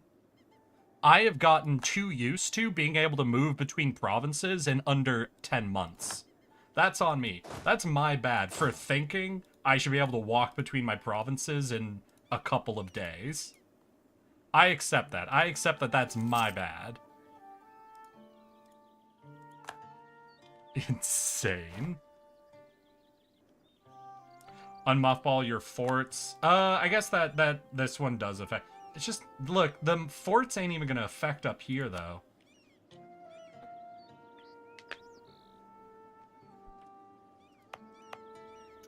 Does that do much besides the devastation from it being sieged? Is having a fort... Yeah, because a fort doesn't affect autonomy. Esthil. Verkal Ozavar is definitely up there. Okay. No, what I have said constantly is I'm a little sad that all of the, like, evil missions, at least that are out right now, are generally about, like, a highly developed nation just kind of going into the world conquest or genocide or what have you sort of direction. Like, when you look at Vinail, Gemrad Kurt, Black Domain, the dwarf ones. And it's like, I love those missions. I love those evil missions. But if I'm coming into a fantasy world, I accept there's going to be a few, you know, evil lich missions in there. And those are fun. But just because of our location, the type of evil missions, though, I love is the type of shit I've been hearing about the swamp trolls. Or is this idea of this, like, just group that just does that slow expand, destroy everything, shrink back in. Like this, like, seeping. Like, there's no, like, concept from here, like, we will rule over the world. There's just, like, their total belief in, like, the swamp shit. Just sort of that, like, slow, creeping, unorganized decay. Like, just playing a faction that is just fundamentally different from all the other factions, and that's like what makes them evil, is the fact that they see the world differently because they're a different group like that, a different race, a different religion, a different, like, that just leads to their decisions being evil for everyone around them, but fully reasonable with them. That's why I was sad to hear that the Leechmen used to be a playable group that got removed. And most of the other, like, groups in here that are, like, the really long evil missions are, like, about evil wizards conquering the world. And I just want some scrungly fucking monsters. I want to play a scrungly little creature that's just ruining things around them in a way that they don't even fully understand. That's just me. I do know about Silverforge strip mining wax. That is hilarious. But again, that just kind of follows into the usual evil, right? That just kind of follows into your normal nations of evil sort of feel. There's just something I want, if, like, in a fantasy world, of playing with a type of evil that doesn't fall into the normal nations or businesses or everything being abusive to one another, and just something that is just, you know, a little more fantastical with it. Chain Grasper? Oh, what's Chain Grasper's vibe? Just Water! Hey, my guy! Thank you for the 28 months, you motherfucker! How you doing? Are you willing to drop a nice redeem so I can see how long you've actually been here, Just Water? I did a Leechman run when it was in the game, took over the evil elf colony, raised Laurent to the ground. Oh, that's amazing. Dak is fun. I also heard that there was an ogre mission that was about, like, devouring the world, but it's, like, fallen out of canon, or it's broken now because of some changes. Hey, Just Water, thank you for the 3 years, 9 months, and 18 days, my dude. You are so close to becoming a fucking unk. Look at you. You're almost 4 years old. Old as shit. Chain Grasper is about Doc. Goblin Lich. Oh, Goblin Lich. Gotcha, gotcha. What am I doing? I'm dealing with rebels.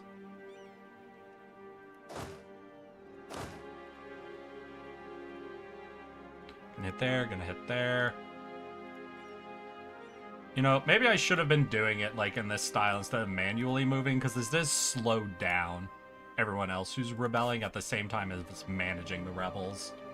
So yeah, we'll do it this way. We'll keep this fort on to deal with the devastation. You know what, maybe I'd just do a quick dev check. Okay, so we're gonna turn this fort on as well. No, not that button. Ah, that works. Are you? You're not adjacent, so that doesn't matter. None of this is adjacent, so that doesn't matter. So yeah, we'll leave on those two forts. What can I ask? What was the Leechman's vibe when they existed? Because, like, when I played in the Leechlands a little bit as one of the migration groups, and it just sounded so cool that they had their religion of devouring and whatever, but there was only so much I could pick up of them about it. The justification for taking the elves is Leechmen can't communicate, and figured they would make great blood sacrifices and interpreters. Huh. How goes Conquest? We drew a line. We drew a line straight through two nations so that we could seize a trade node that is not a starting node. We're still like coring and finalizing everything over here. We got a little bit of a rebel problem, but once we get up and into this, we're going to be able to reorient all of our trade into a spot that should, if I know this correct, should at least over time get us a lot more trade income. Unfortunately, we're going to have a lot of separatism over here, but, you know, yeah, we do what we can.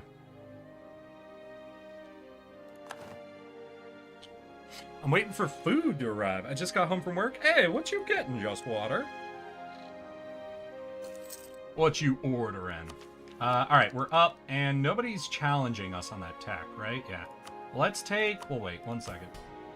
Yeah, no problems here, and we have the mages, so good time to take tech, or... Well, we'll wait. We're almost at the new year. I don't think anyone else is going to pick this up, so I don't think we'll get another 5%, but we're 2 months away from checking, so...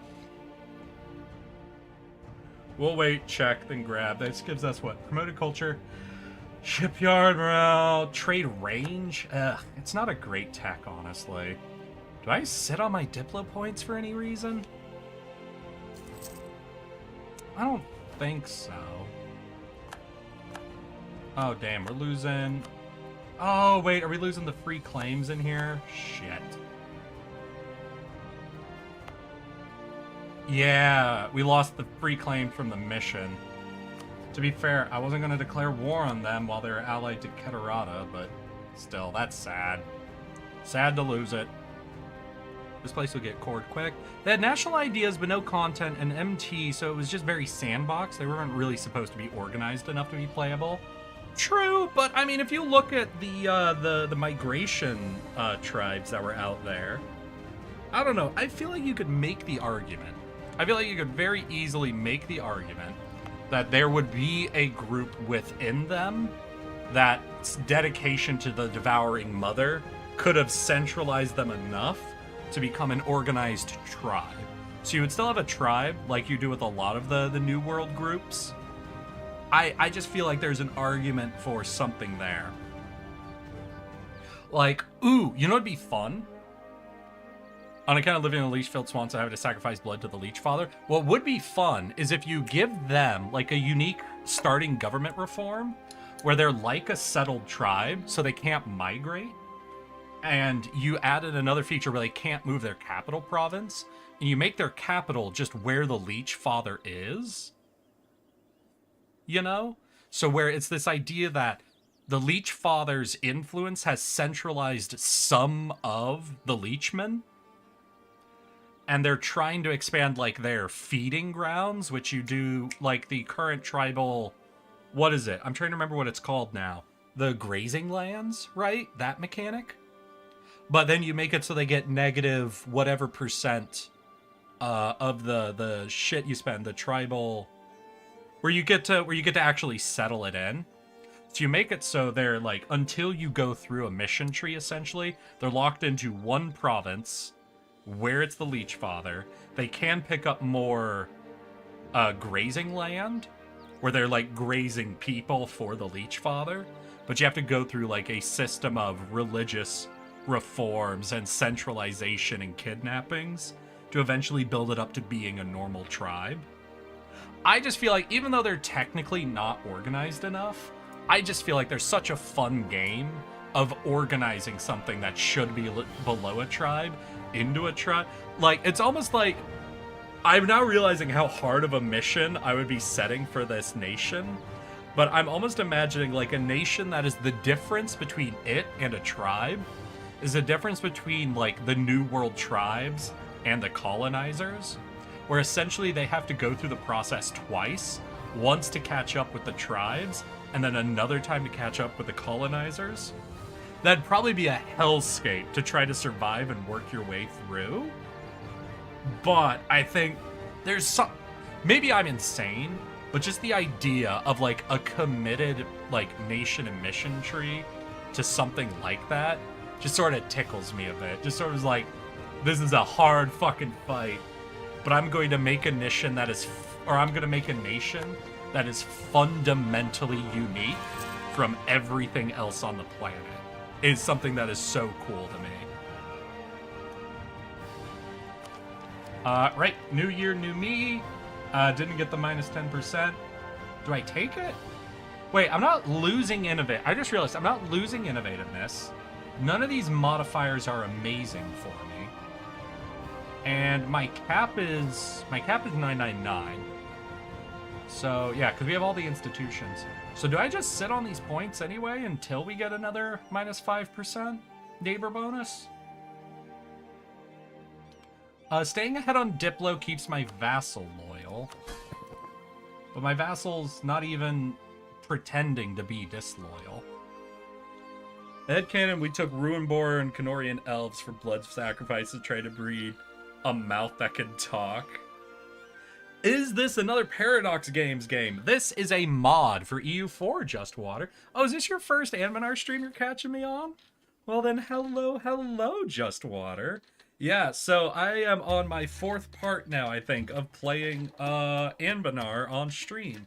This is a fantasy total conversion mod for Europa Universalis 4. We are in a world heavily inspired by D&D lore. For like establishing what races and types of magic exist here, but it's not like Forgotten Realms related. Essentially, if you want to know right now, we are playing Rakkaz, which is a Gnoll nation dedicated to demon worship. I think this is the first time I even realized this was modded. Eldbeck, EU4 is a mod for Anbennar. Edelbeck, I need you, I need you to know. I have 214 hours total time played in Europa Universalis 4. And I have 214 hours total played in Anbennar.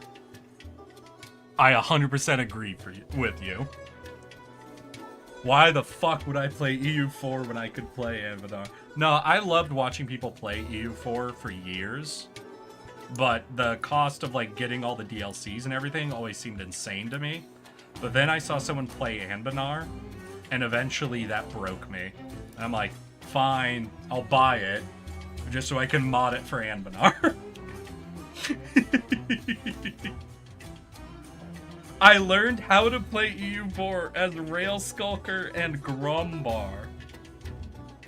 Damn, homie. I'm so sorry to hear that. How was Rail Skulker as a first-time nation?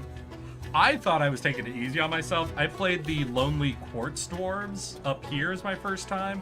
I had a very good early game, being near nobody, and I lost almost instantly in the late game when I got hit by Horde Curse and Bardur, I think is the name of the disaster, but I don't remember exactly.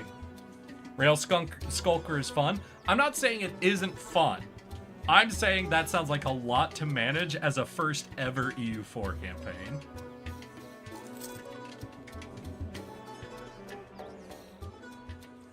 Let's see here. This, I think this is the first time I realized this is modded. This looks like my kind of game from what I see. If you want to know the main thing I say, if you've seen EU4 or you're into it, hey, I'm gonna head up for now. Hey, have a good time, Blizzard, and congrats again for fucking scoring the commission for that. Hope everything turns out absolutely amazing, and keep me updated on that. I'm super interested.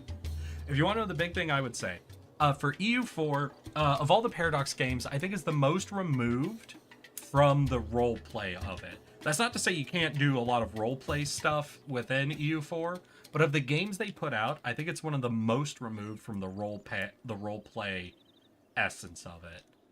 Anbennar is very interested in its role play and its missions and the flavor and culture of nations interacting.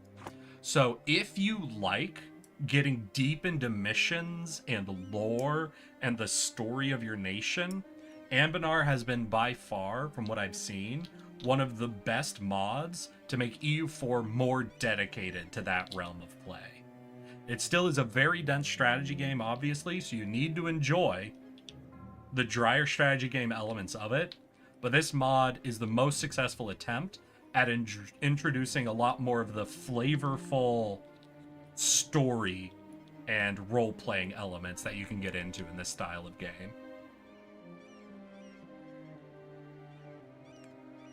There, what do we got? We got separatists that'll spawn here. That's where we're standing though, while reducing everything else. That should be relatively good. Tech, you're still yellow, so we're not too worried about it. We're saving up this, and I think I'll also save up this until I take the mill tech. Because whenever we take the mill tech, we'll earn 6 innovativeness, which, you know, saves us like 6 Diplo points pretty much, you know? So that's 100% worth it. Why would I pay those extra 6 Diplo points if I don't care about those Diplo stats? Do I have my buildings? I did finish my buildings. Did that fix my economy? We're no longer -1, so maybe a little. Not a lot. Right, because we built a workshop that I think was supposed to earn me like 0.5 more. We were coring provinces, so maybe some... No, I did raise all this territory, so I doubt any of it's super great. Yeah, we got a 6. We got a couple of 9s. So we're less than 1. We've got 50 ducats, so we've got quite a while before we're in a pickle. My poutine has arrived. What's poutine? Fuck. I forgot what poutine is. I feel like I know what poutine is, but I've also forgotten what poutine is. No, don't tell me. Poutine is a Canadian dish of French fries, cheese curds, and gravy. I have heard of this before. Fucking Canadian. Gravy and cheese curds. Feels weird. Does anyone up there just make like a gravy and cheese sauce? Like where they melt the cheese into the gravy so it's just like a cohesive sauce? Are you sure you don't just want a cheese sauce? Bruh, I think you just want like nacho fries. Homie, I think you want nacho fries. I'm sorry, forgive me. The texture is an integral part of the dish, hence why we use the curds.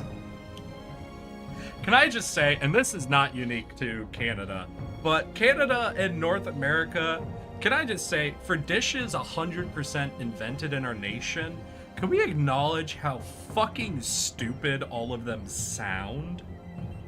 Like, listen, I haven't had poutine, I'm not gonna comment on whether it tastes good or not, but just as a couple of fully American dishes that exist, ants on a log and Fluffernutter sandwiches. I'm sorry, poutine, all this shit. Can we acknowledge all of this shit sounds stupid? Poutine, Fluffernutter, all it. Oh yeah, we take chunks of cheese, gravy, and fries, and we put it all together. Listen, maybe that turns out good, but can we acknowledge that as far as naming ingredients, that sounds stupid? Good night. Oh, Bess, are you heading off? Have a good night, Besser Whizzer. And thank you for coming and hanging out for a bit. I appreciate it.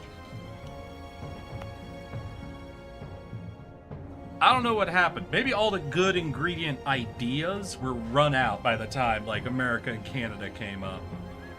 But cannibal sandwiches are good? I'm not gonna ask. I'm not digging into that. I don't need to know what a cannibal sandwich is. Oh, my economy was probably doing a little better, but I was measuring it when I had the forts turned off as well. That's on me. Should have gone to sleep when the stream started. Well, I'm sorry. I kept you here longer than my dude. Take care of yourself. Always choose sleep over a streamer, please. And have a good night, my guy. Do we just pick up Diplo power or a half-price Diplo? I don't care about Diplo rep. Fuck that noise. I'll just get some Diplo power. Yeah, our current person is also half-price anyway. Wait, did we take a Ma alone? No, we renewed a loan. Okay, good. I was afraid we just took a loan. Alright, well, get yourself some real sleep, my dude. Raw beef and onions. What? Why? Why have raw beef? You don't need to have raw beef. You could just cook your meat. Why do it raw? God damn it.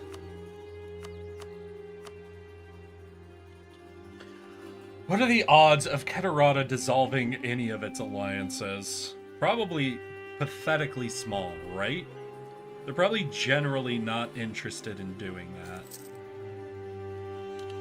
Oh, is that our current leader? Or... Hey, wait! Shit, they opened me up for more. Damn it! But all my conversions are gonna be expensive. Still, wait, we'll see. Because if we can get a state done, then we can do the demon shit again. Let's look around at our state maps. Yeah, so if this place, what is that, Vazgaz? Can I convert Vazgaz? No, that'd be you we could convert. And you're in this state that needs a lot of conversions. Let's see, where else could we look? Is there any easy state conversions we can do? What is this? Ooh, Lapa. Ooh. Ooh, Allah.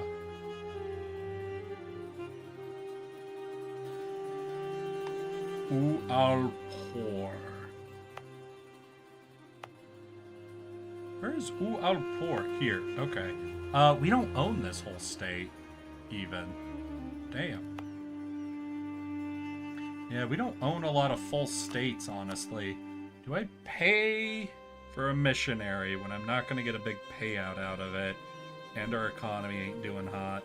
Still, I might as well. We get so many negatives for being... Yeah, we get a lot of national unrest, stab cost, corruption. Alright. Well, we'll do Shadow Pact then. I think that's here. So we'll put on this. And maybe we'll see if that opens up like if that makes these convertible even slowly. No, Matabo is still not.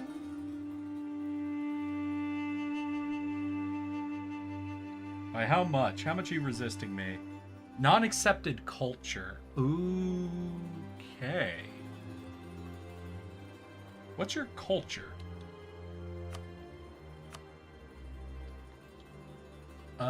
Irshmapan. Got a bit of Irshmapam. Wait, but I'm behind on Diplotech, so accepting or converting is not great. And I can't even accept it anyway because it's so low. I can't oh, because they have separatism, probably. Ugh, okay. Religion problems? Technically, my problems are actually financial, and converting them costs me money. So there are religion problems, but the real core of the problem is that it's costing me money, and not so much the religion problems itself.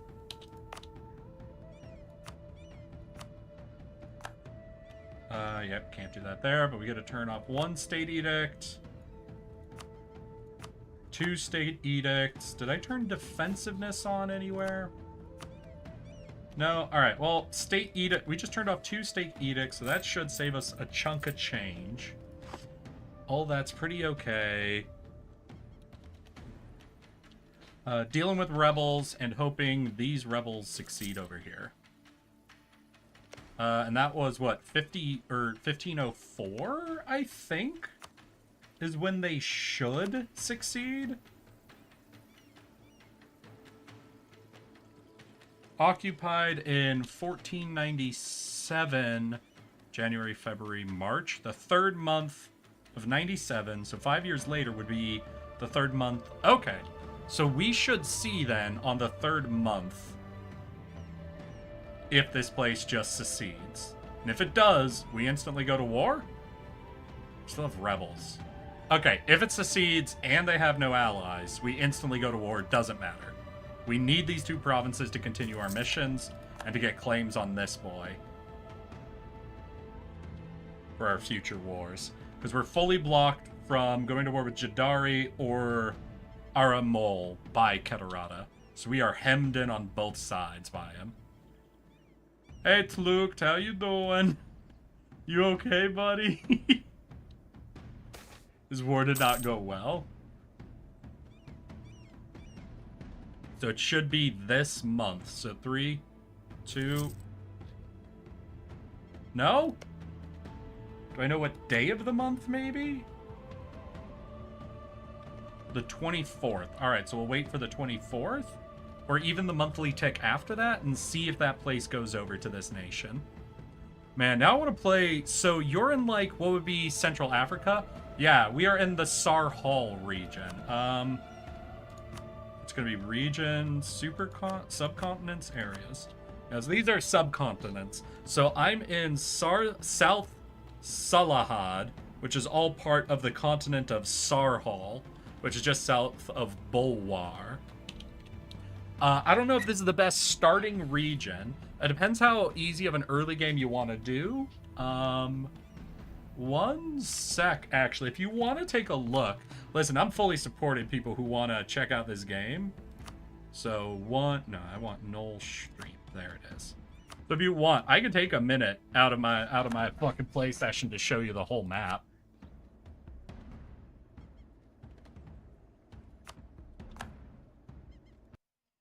Alright, we're going to pop over to the map, and I'll kind of show you what the whole area is.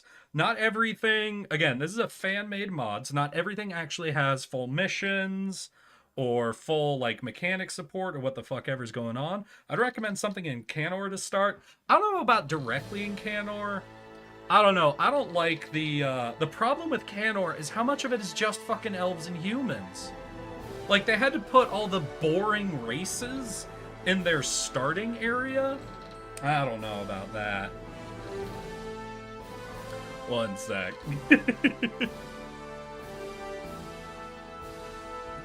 As far as new worlds go, I feel like Anbennar is a little more forgiving than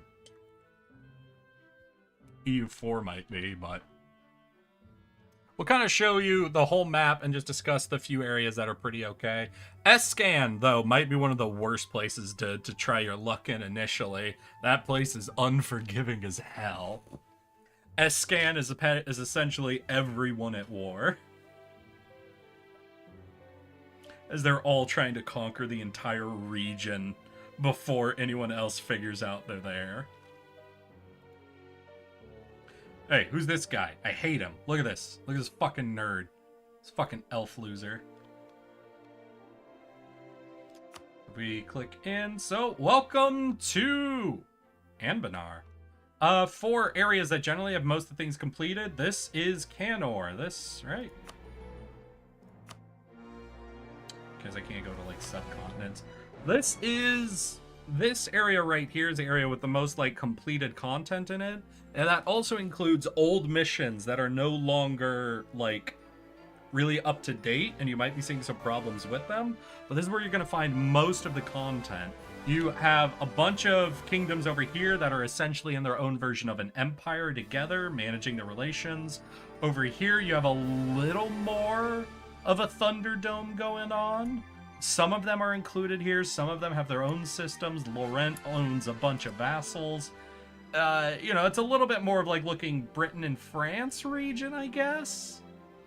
If you're used to normal EU4, that's not exactly right, but it gets a little more of the vibe. Up here you have the red scales, the blue scales, and the green scales, which are the main kobold groups.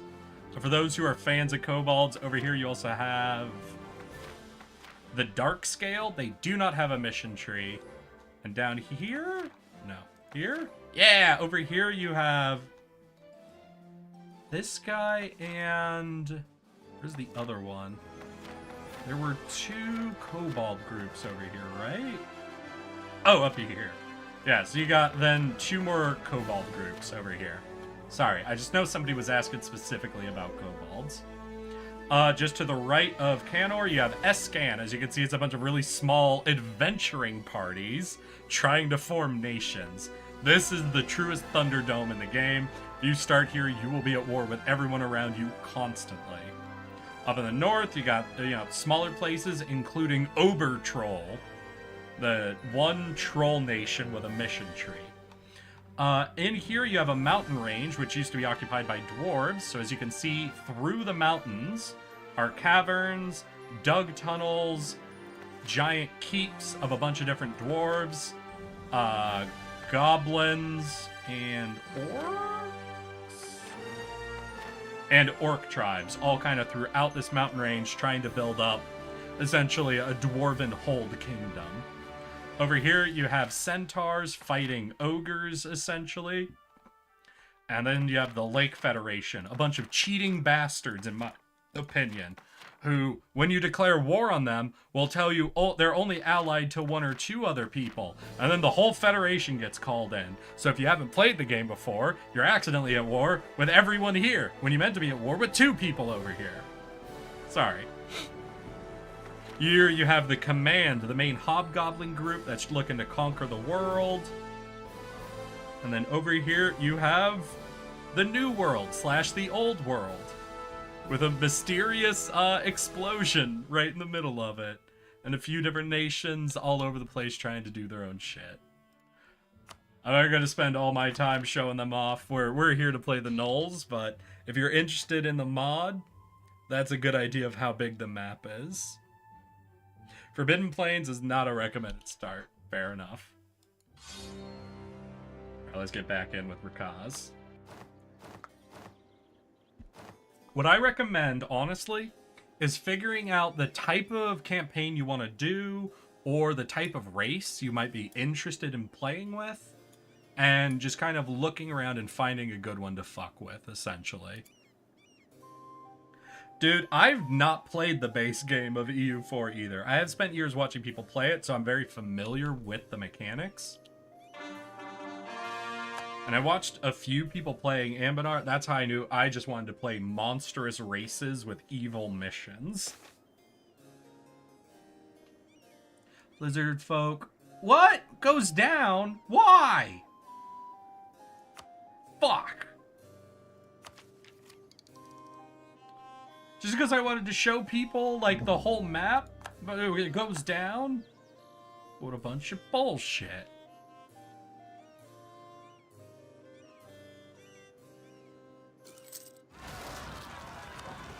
Alright, our first rebel pops. We have 2 more 90s, an 80, a 60, and a 50, so I think we're going to be getting into it. Right here, where another group is going to be, where Kogzala, all the way over there. Once again, that's like my vassal rebels. Those are the least important of the rebels that are going to pop up.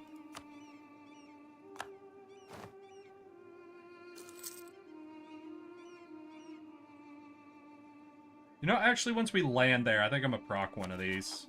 Right? It's you guys? Yeah.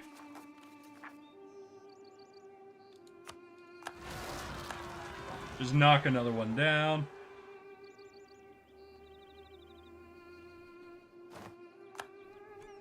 Unfortunate for our manpower, but it was a convenient pathing sort of thing. Who did we get? Was that Kogzala? Yep.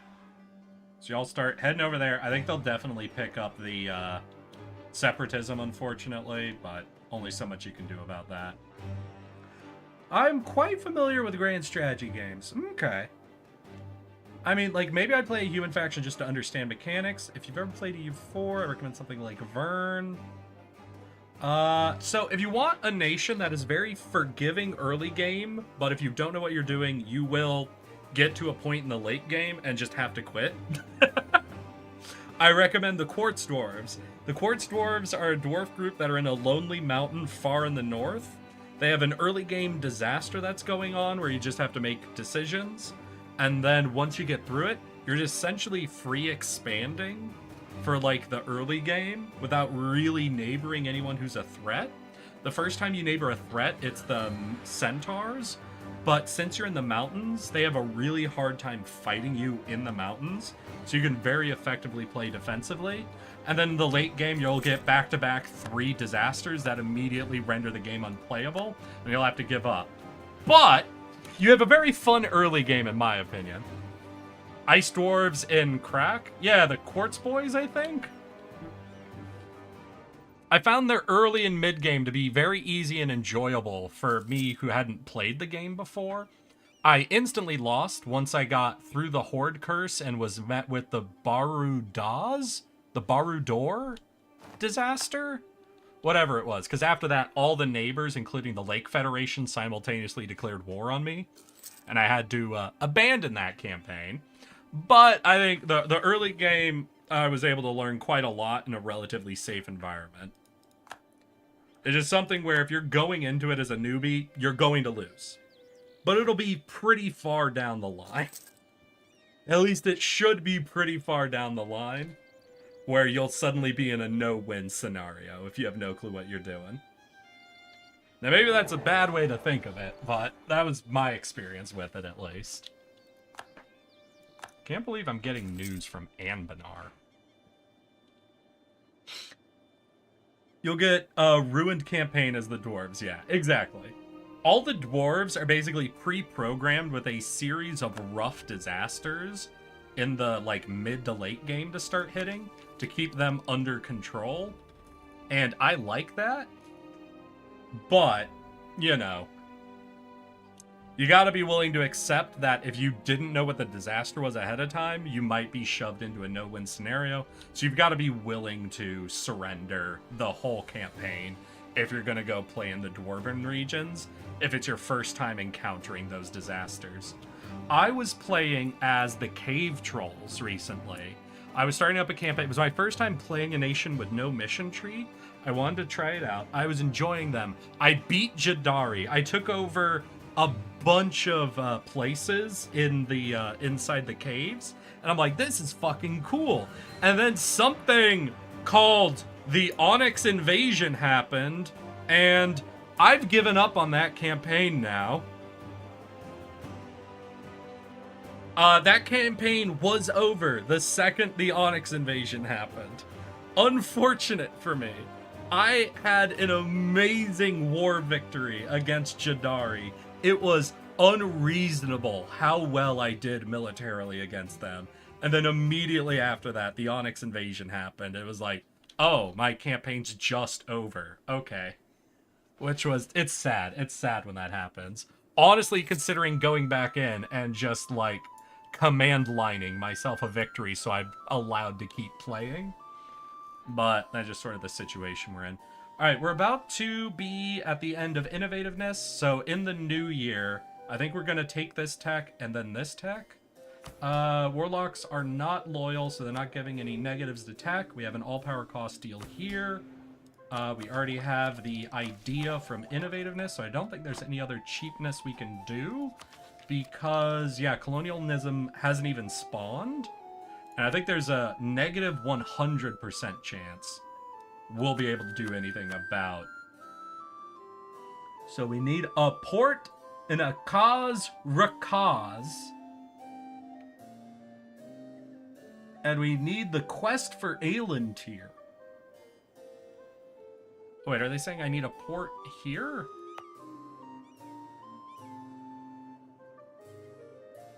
This is Rakkaz. No, Rakkaz. So I need a port in my capital.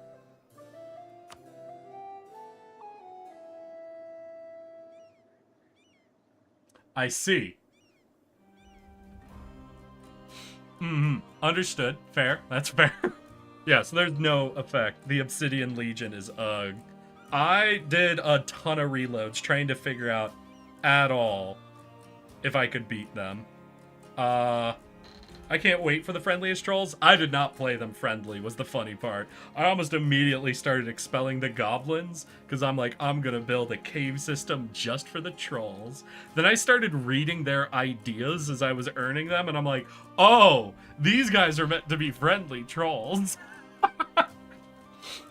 Yeah, but there's nothing we're gonna be able to do about colonialism, so we might as well just eat the 15% on that tack to earn and preserve our innovativeness.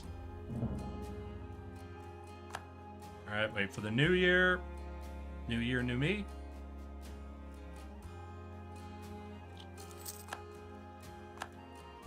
Okay, no colonialism, so we'll take this, get ourselves 6 innovativeness. Apply that 6 innovativeness to get that.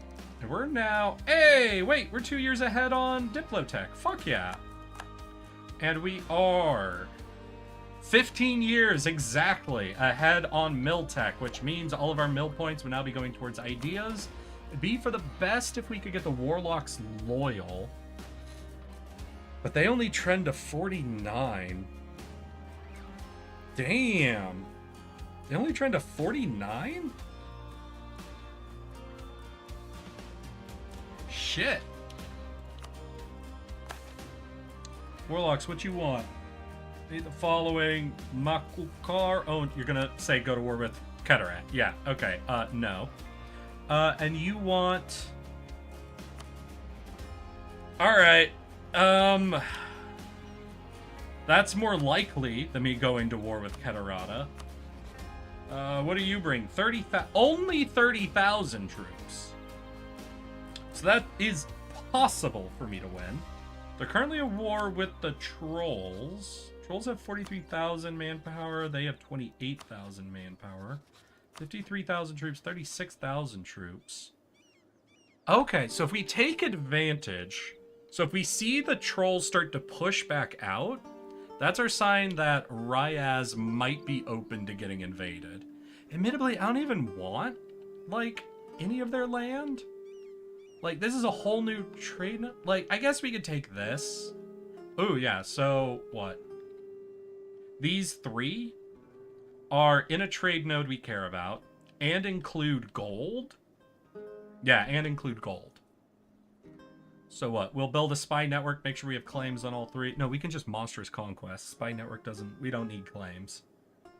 So, maybe we take these 3 provinces from them if we see a good opportunity to go to war? Yeah, I think that'll be it. If we see the opportunity, there are 3 provinces worth taking from them. Not for the armored hyena, not for the cannon. So what do we got? Aggression. Yeah, fuck a defensive pit. We'll take an aggression pit. Cool. Let's go! You'll probably have to dev colonialism. Yeah, I know. So we're just gonna have to eat the cost of colonial. This will be the 3rd, I think. I think this will be the 3rd institution I will have to dev, which is unfortunate. But the funny thing about that is, everyone else gets none of it. I only sell it to my fucking vassals. Everyone over here has been slowly spreading it south to us. Everyone south of me never gets it. Oh shit, we're close to reform. What are these? Modernization. Advisor cost, that's good. Goods produced, okay. Tech cost, idea cost. Oh shit.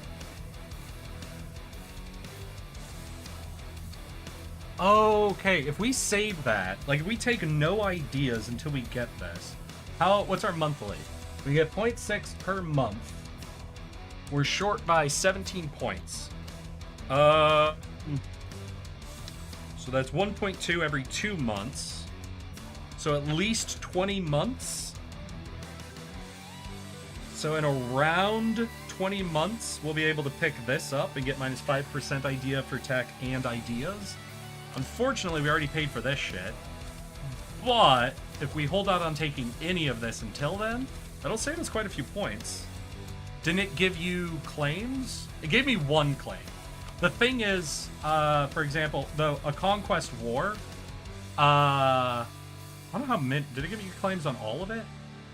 Oh yeah, it gave me claims on all of it anyway. But a conquest war gives me 100% aggressive expansion, 100% prestige, and 100% cost for those conquests. And a monstrous conquest gives me 75% cost for the provinces and 125% prestige. So I'm just going to do the monstrous conquest if all I'm doing is conquesting the provinces adjacent to me, essentially. Like, having the claims, cool, but I don't need them for this war anyway.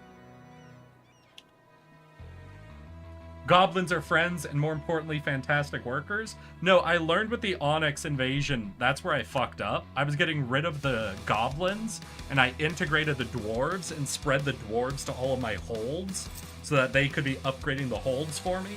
And I think that's essentially what gave me the event that I didn't know caused the Onyx invasion to happen. Because I think it's only when... There he goes. Because I think it's only if you're digging a hold that has an integrated dwarven culture in it, is it possible to get the event for the Onyx invasion. So if I had integrated the goblins and expelled the dwarves, it never would have happened to me. I'm pretty sure is how that works. Listen, I would love to, but we're not. We're waiting. We're waiting for a reform. Any culture can get it? Okay. I'd read something about it being specific to dwarves. But maybe it's like... So it's kobolds, goblins, and dwarves can get it? Damn. Wait. No, actually, I am going to build spy net. Oh, wait. Shit. Did this happen? It happened. Do you have allies? No allies. War. War. Wait, what war did I declare? Wait. Shit, I did conquest instead of monstrous conquest. Wait. Oh, they're gonna cost me diplo. That's gonna cost me like 5 diplo points. Shit.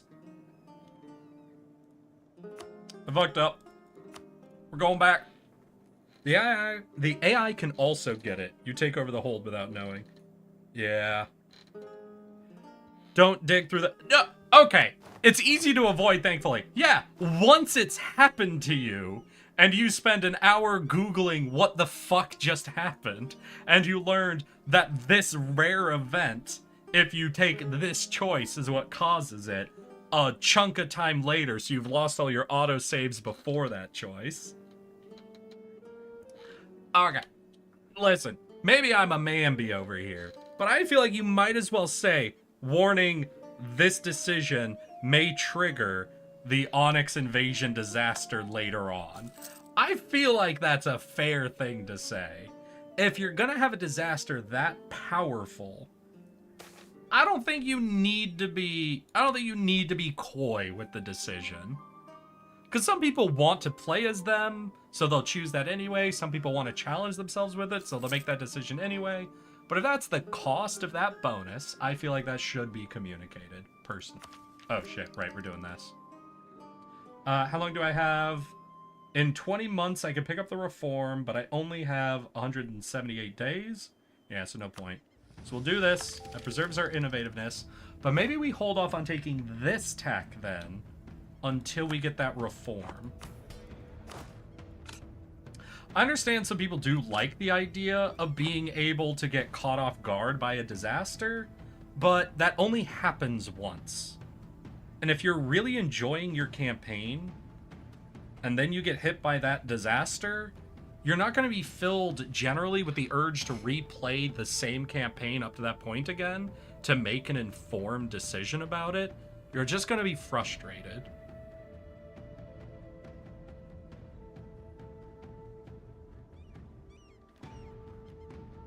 It's just something where it's like, I understand the design interest.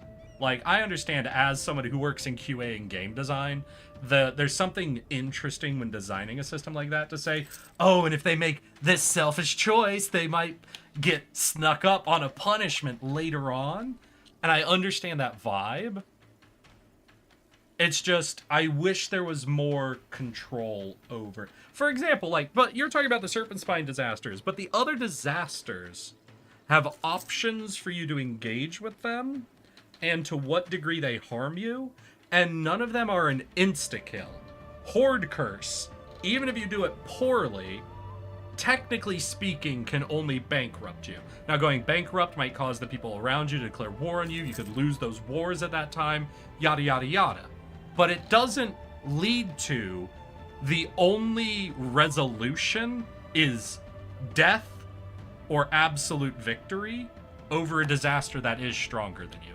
The Onyx invasion, in my opinion, of the disasters is unique, and that you're forced into a war where you can't even give up some stuff to keep playing the game from a disadvantage, in the same way you can with the Serpent Rot, the Horde Curse, the Barudar. I can never remember the name of the other fucking dwarf rebellion disaster thing that happens. The Onyx Curse is unique in that you are put in a war where the only resolution is either the game ends or you've fully beaten a disaster that is normally, when it spawns, significantly stronger than you. So that's even what I'm saying. I'm not saying remove the disaster. I'm just saying because of the uniqueness of the disaster, I think there's something that needs to be done in-game for it to be, in my opinion, better designed, to either better warn players or better give players a way to suffer their way out of it, right?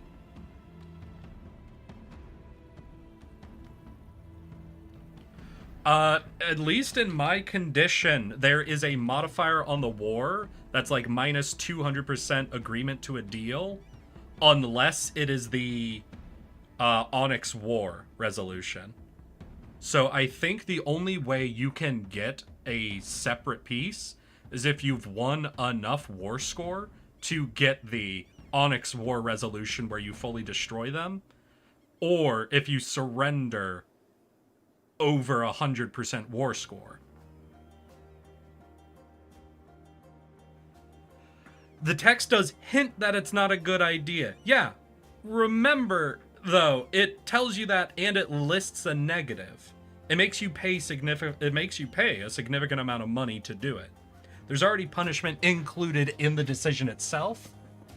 And I'm not saying it shouldn't have a disaster. What I'm saying is for the unique level of danger behind the Onyx invasion disaster, I think it either needs to be explicit in the decision. There's no reason, in my opinion, in this game to surprise a player with an end game state. There's no reason to surprise them with that, because you're only going to surprise them with it once. No other time you play this game are you going to be taken off guard. But now you know from this point onward, anytime that decision comes up, now that decision doesn't read, do you want to pay some more to get a serious dev negative or just mark it off? Now you read it as Onyx disaster or no Onyx disaster. So if that's the way a player is going to read that decision, there's no reason for that decision to not read that way. If that's the main thing you're actually choosing in that moment, is whether or not to engage the Onyx invasion, the decision might as well say that. It might as well tell you this opens up this disaster.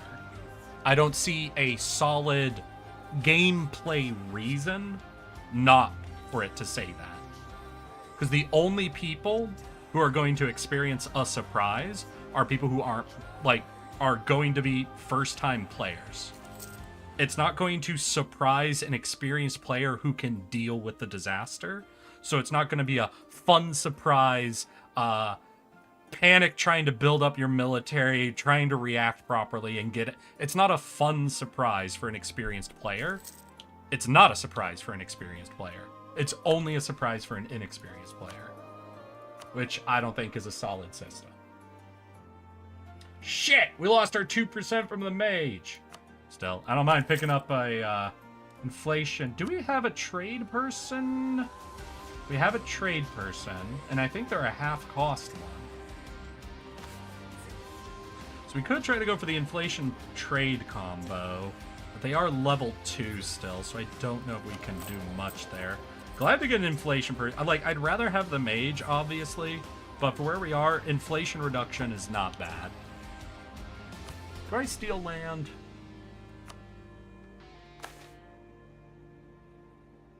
Warlocks, what do you want? Oh, right. I went back because I fucked up on something. Monster trade, what do you want? Manpower, recovery. I can't be at war. I'm gonna be at war. No, because this just happened. So wait, what happens if I declare war and then accept this? Do I auto-fail it? So I want to show monstrous superiority. This might be dumb, but I'm curious enough to just take the punishment if this is an auto-fail, because now I'm curious what happens with this.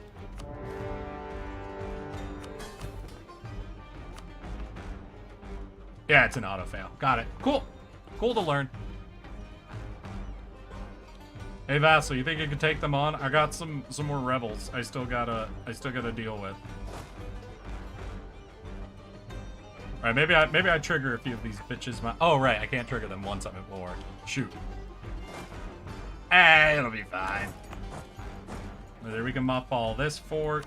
We'll keep that one, keep that one.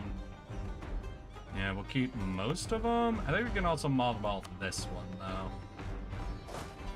Let's try to do a quick race down over here. We're definitely gonna have some rebels proc in that time, which sucks ass. But we need these two provinces to advance our missions. And this is the only easy war we're gonna get to advance our missions. So, I mean, I understand. Some people might like a more punishing gameplay or something that comes with a lot more surprise gotchas in it. In my opinion, with the way that EU4 plays, I don't think that fully agrees with the game design principles, essentially. It's just something where it feels slightly not well informed enough and slightly too strong and punishing of a problem to be combined that way. I, for example, do not mind the Barudor, the Serpent Rot, or the Horde Curse as disasters.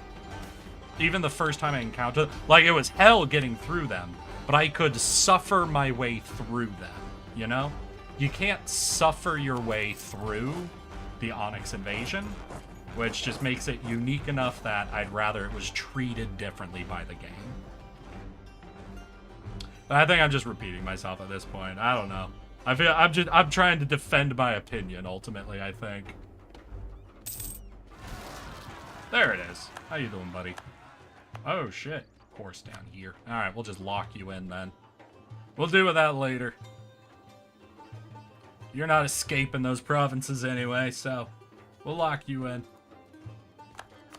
Do I turn all of this over to my vassal? I'm behind on admin tech. I'm over my governing capacity, though I won't be after this. Still, I'm behind on admin. How much dev? 10 dev? Ooh, it's a harbor, though. Does my vassal have anything on this? They do not. So yeah, I think I will take this one, but I'll hand this one over to my vassal. Just divide up the cost of it.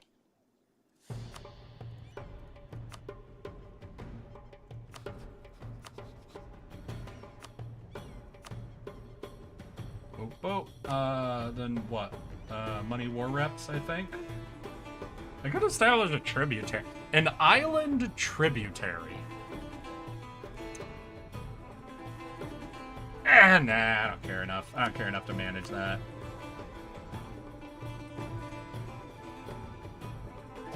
Alright, well, we've got that. Our vassal, I think, is actually stronger than them, so I think we'll go deal with our rebels. Our rebels without causes.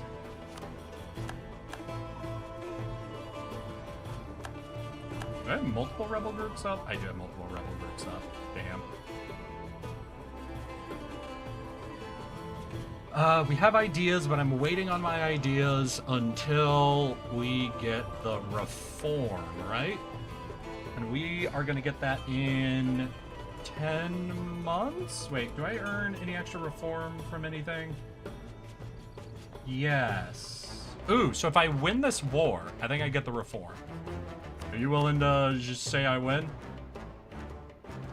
-6 reasons to just say I win. Okay. Hey, why are you egging? Someone paid a redeem, the hat redeem. If you want me to be not egging and something else, you can pay for me to put on a different hat. I wouldn't mind that. You're totally allowed to do that.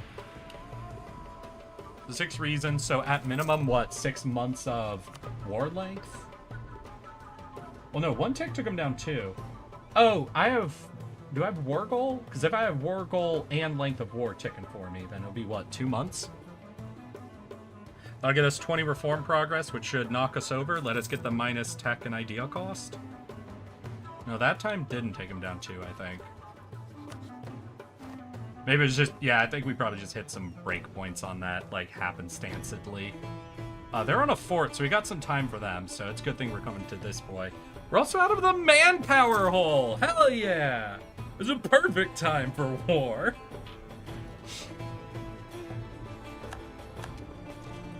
They literally captured this province the day before I arrived.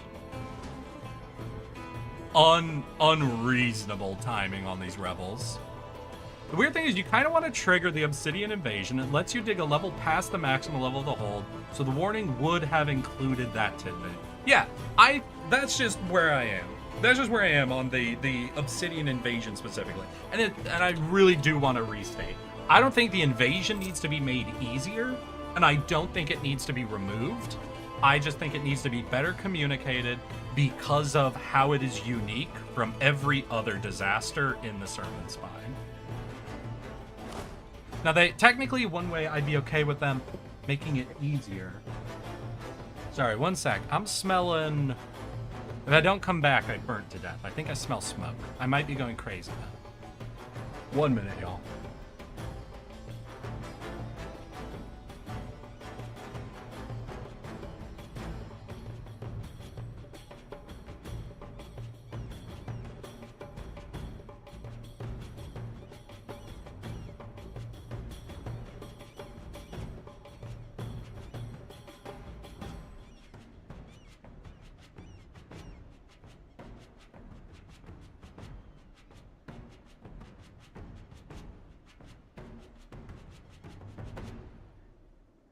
We seem to be good. Sorry, y'all. I think I'm having a heart attack or a stroke or something. I'm sorry. I'm sitting here, or maybe something near me's on fire. And I just started sniffing. I'm like, the air smells smoky. I'm like, I'll just play through it. I'll be able to tell, right? If the smoke smell gets worse.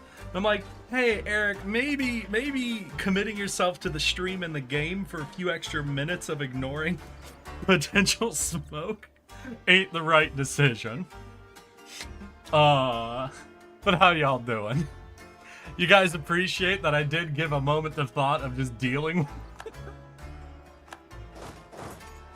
Okay, we'll group up, go deal with those rebels.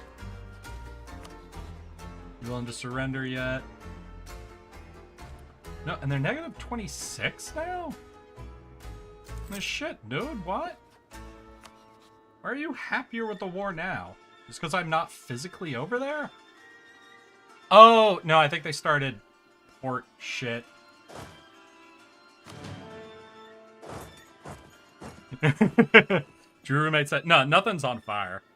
Like, I don't know. I think, if anything is, I think someone might be, like, cooking outside near me, like on a barbecue or something.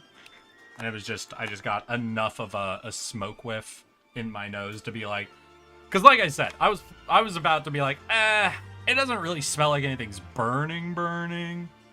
Oh, I'll just wait it out. It'll be fine. So it wasn't actually like horrifying sort of. Hey, colonialism's here, and ooh, I'm nearing maximum. Wait, but didn't colonialism just spawn? Shouldn't this go up? Hold on. I thought if I don't have an institution, I thought I went up in how much I could store. Where are we at? We're at -3 reasons, so I think that'll be length of war. Just waiting on that tick. Let's see, let's zoom out. Institutions, where's colonialism?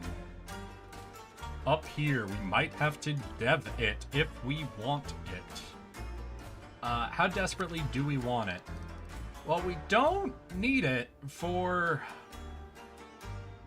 a whole tech rotation, right? Because I'm 15 years ahead on mill tech anyway. These techs aren't affected by it. I'm also looking at focusing ideas if possible.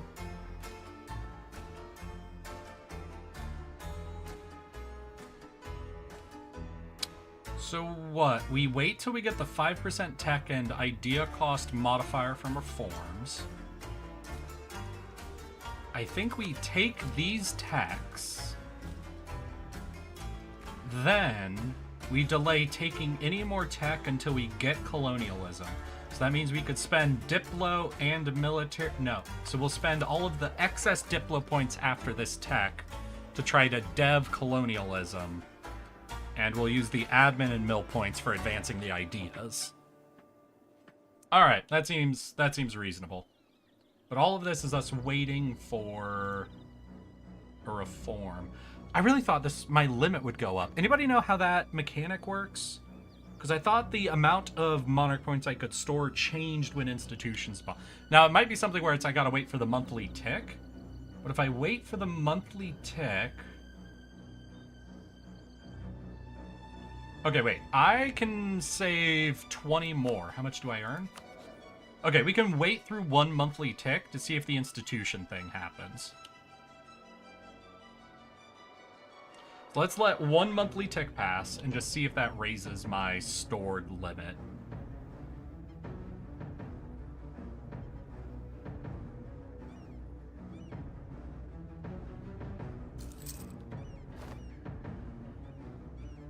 Hey, we got the reform, so we're gonna do shit anyway, so I guess it doesn't matter. But no, that still ain't ticking over. Interesting. Okay. Either way, we're doing this anyway. Knowledge keepers. Wait. Another reform, we'll remove, yep, 5% tech and idea cost. Great timing for that. So we grab that, we pop over. Do I have a mage? I could. Nope. So we'll just go ahead and take 1, 2. So we are now functionally caught up on tech. We're not really ahead, but with the institution, that's as far as we're going. So everything else can get spent on ideas. It'd be better for ideas if we could get the warlocks loyal. They trend to 48 though. That doesn't even give them loyalty. What is it? I have guilds. Guilds gives 5% loyalty. State would be 10%.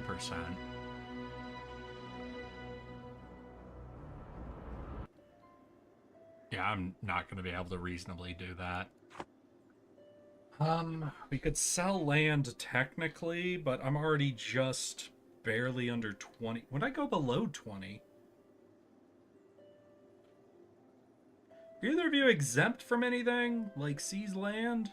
No, neither of you are. Damn, I don't know when they went below 20. Wait. Is there a mage thing I can do to make the estates loyal? No, that's an individual mage ruler, right? There's not a... The estate one doesn't exist for the estates to cast. Okay, fair enough. Because I would like these bitches loyal before I did ideas, but they don't seem to want to be loyal.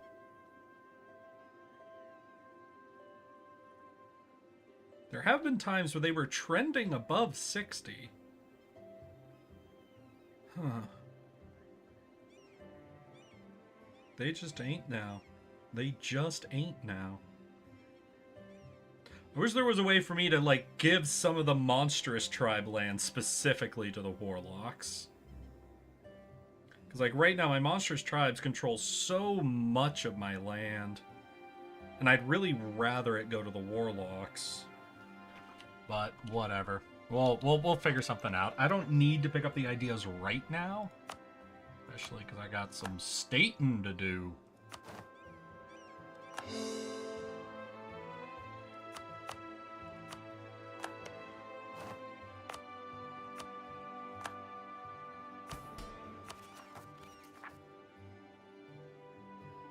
We'll wait until we get these anyway.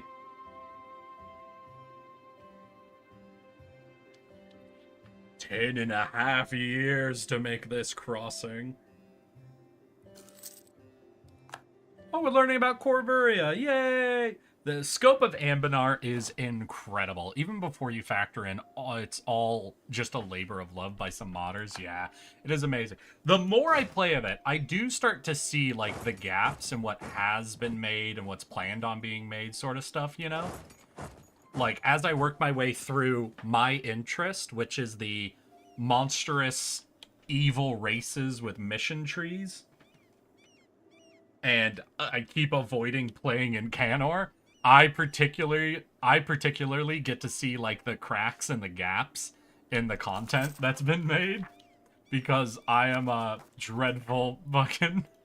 I am probably the worst interest to be playing the mod, which is hilarious to me, but they do amazing, incredible amounts of work. There's still so much content for me to dig my teeth into, even though I have thought about the Oni. I was a little nervous because they do start right up next to the command. They do make me a little scared. Though I have been debating on what I want my first ogre group to do, you know? You want to do not even though literally like the monstrous status, I just really love like the vibe of kobolds, goblins, ogres, trolls. Like being able to play as a nation dedicated to that. More so than, like, you know, playing as a human nation in a fantasy world. Maybe I should give Withenborn a try. I know at some point I want to do, like, the classic Black Domain gameplay. Right, that's start. They recommend, is it an Escan group? I know their flag has, like, a wand on it, but I can't remember if that's an Escan group or if they're in a slightly different location. Command is not an enemy for you while you get a lore truce with them that you can update. Okay. But I think you understand why they make me nervous.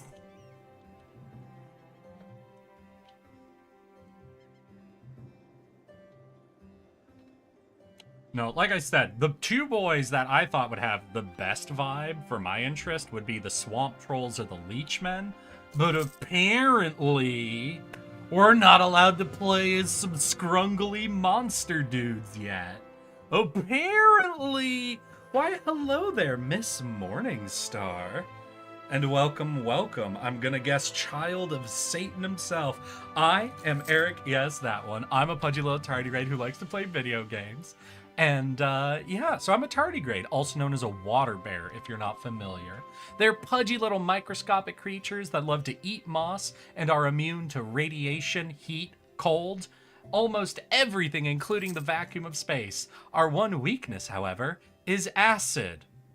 You know, the one thing every creature on Earth uses to dissolve the food they eat? I'm immune to a nuclear bomb, but not to being eaten by a slug. And hello, and I'm terribly sorry, Miss Morningstar, because someone has redeemed something on your behalf. So, you can thank Just Water for this. But, Miss Morningstar, I simply must say. Ada. And welcome officially. Slugs to be you. No, please, not slugs. Not the greatest threat to my life. No, we got the mythical cav, right? So let's take the cav ratio thing. Hey, homie, you ready to surrender? Hey, he is. All right, we'll take that. It gives us some shit. We can do coring. What can't I core? Did I run out of admin? Oh, I ran out of admin. Shit. And hey, that was the weakling packs. Kogzala and Kografa. These two packs have always skulked at the edges of the massacres, never actually dealing the blows themselves, never fully committing to the might of Kaz. Cowardly, pathetic, weak. It is time to bring them under our reign and show them how true Noel rules, with flame and strength. What's this earn us? We get claims, I think, on all of Hrogsteda. And we get new recruits for third. Oh, and we get to replenish our armies, essentially. Cool. And then we want to capture everything from Hrogsteda. Oh, damn. I guess they've kept their borders this whole game. Good on them. We will devour them now. The GM ruled against total immunity. Hey, what do we got? Hat 6. Got it all. Really? Why do y'all only ever do the fire face or the egg? I've got funny hats. God damn. Miss Morningstar, you're both lucky Ada only works on me if it's a woman. Well, I don't know if I'm lucky if it only works on you then. I'd appreciate if it worked on you for me, but I yield. I'm sorry. But welcome. Today we're playing Anbennar, a mod for EU4 if you're familiar. Demon worshippers get the fire. You know what? Valid. Nah, you got me. That's fair. Do we trend above 50? We don't even trend above 50 with these guys? Damn it. Damn it, warlocks. I want to seize land. And you all don't have something I can do to exempt you from seize land. Because I would. I would exempt you if I could, but I can't. I think I could exempt the monstrous tribes from seize land. No, probably not, actually. It's only like the real groups that let me do that.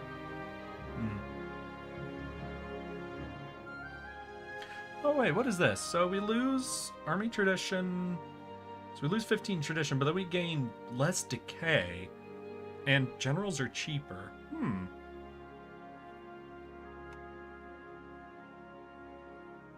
Nah, I don't think I care too much to do that.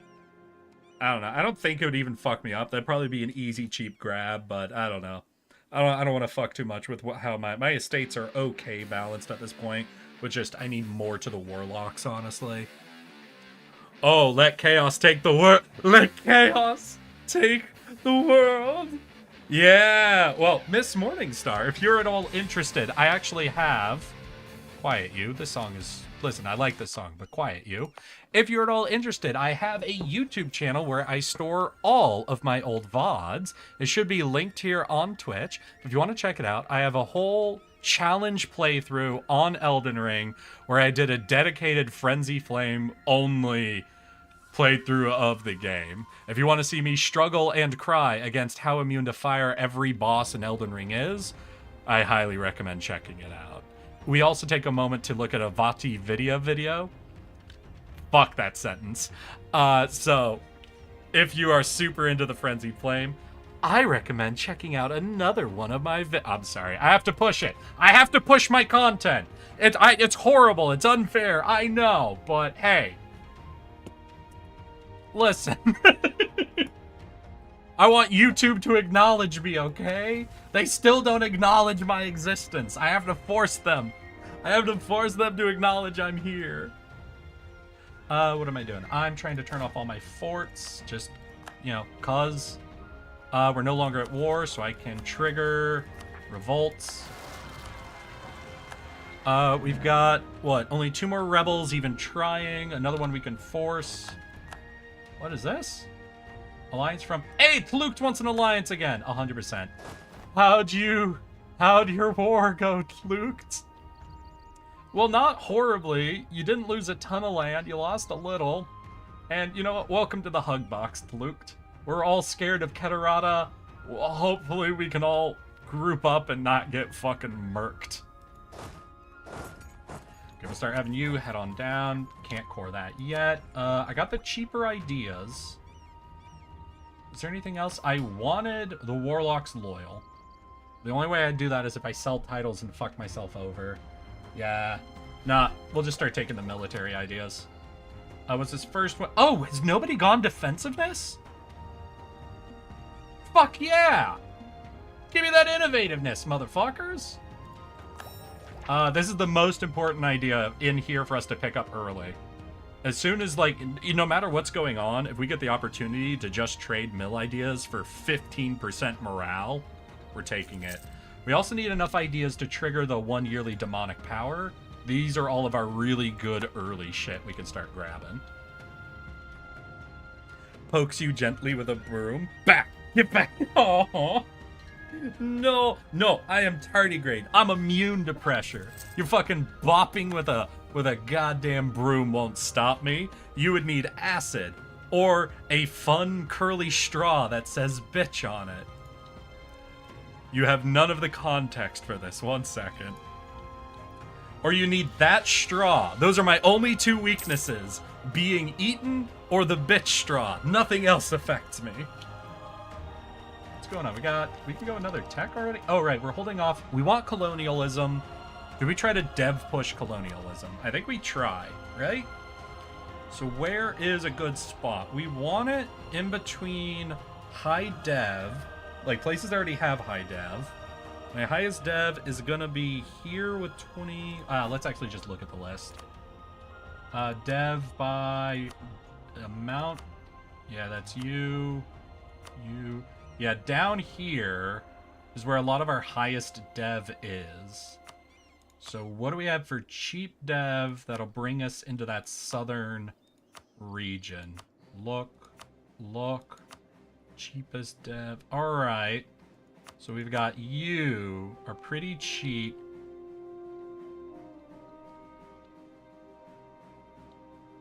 Is that here? Yes, that's here. So that'd be this province, and we want to look at dev. Ugh, we're right next to here. And what's up with you? You're Highlands. That's going to be a negative to dev guy. Yeah, I've been ignoring this place, definitely. What's the difference between here and here? It's 58, 56, same terrain. So I think this might be better than here? No, because this has you to the north, you here. Oh, you have the lower dev terrain, though. No, that's 15 compared to negative 20. All of my land is so hard to dev. You know, I think maybe we just do it here. Like, this is obviously more expensive, but it's 59.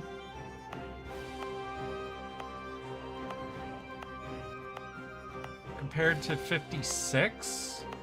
And it's right next to our highest dev province, so it'll spread the institution most quickly here. It's a solid trade good. What are our trade goods up here? Yeah, I feel like iron is gonna be a great trade good for us to boost even more. I'm the devil from the Bible. Your tardiness is no match for me. I'm immune to fire, motherfucker. What else you got, Miss Morningstar?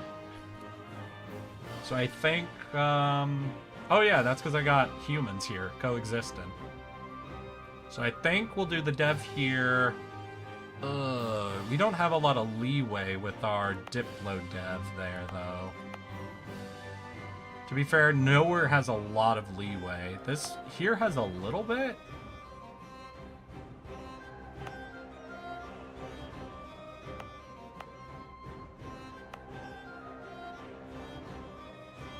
I don't know, is there anything else I should be looking at? Between price and closeness to high dev?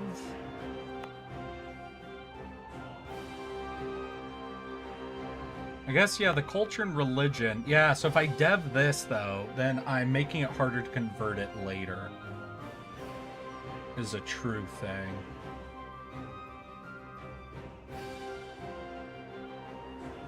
So this is my capital. So, yeah, we're back to this location to be near my capital. My capital's just not high dev, because it isn't where I pushed either of the other institutions, because it's Highlands. And down here is where I had gems, and I wanted them to unlock face-sitting, which we pulled off. We did, as Knowles, invent face-sitting, so that was pretty cool, but still. You said you could survive the vacuum of space? Yep. I'm immune to the vacuum of space and irradiation, mofo. Come at me. Give me your best shot, Morningstar. Unless you eat me or stab me with a bitch straw, ain't no way to stop me.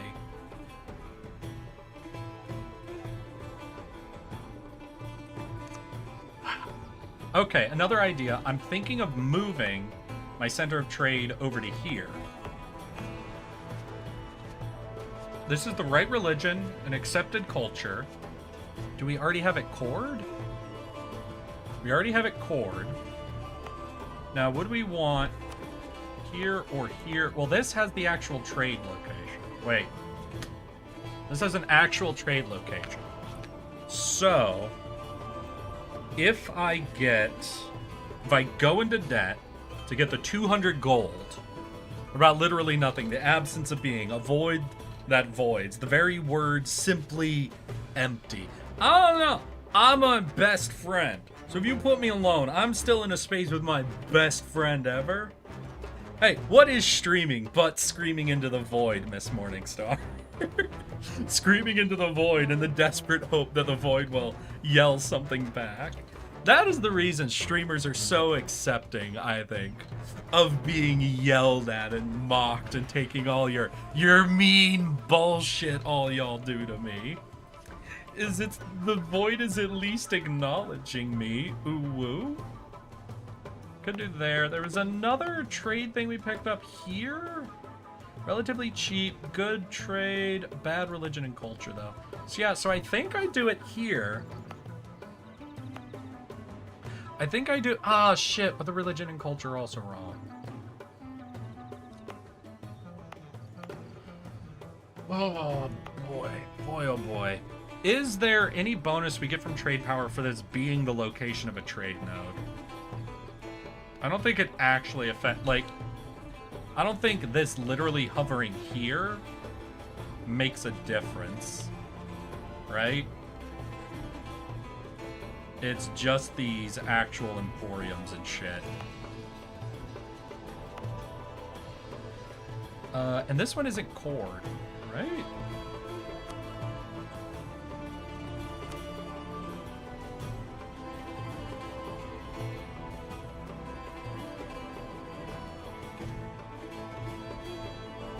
We want to core it no matter what. If I'm not taking if I'm not taking any tech, I don't need to. I was thinking about taking tech. No, I'm not. I'm thinking of spending my Diplo points. Okay, so we're not near the cap on Diplo points. Oh yeah, now the cap went up. Now it's 11. Huh. I don't know what makes the difference then on that. So we have a while till we're near the cap of Diplo points. So we don't need to force the dev yet. The sooner we force the dev, though, the more it can spread to neighboring provinces, the cheaper embracing is.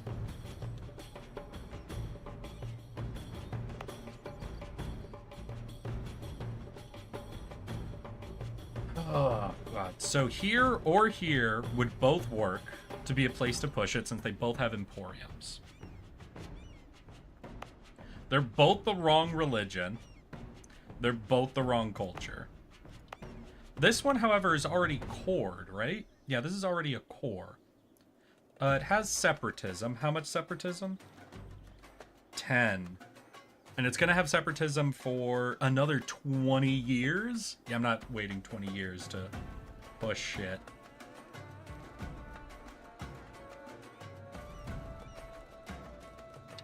Yeah, I don't think I'm going to be able to affect any of these in the way I would want. So here's another trade location. Really good. Trade good, actually. Anyway, what's your opinion on Warhammer 40k? You're going to get more specific. I'm a big fan of it. I'm technically more of a fantasy fan, but I do like the 40k setting as well. If you want to know... Alright, no, fine. Here's my spicy opinion. Here's my personal opinion.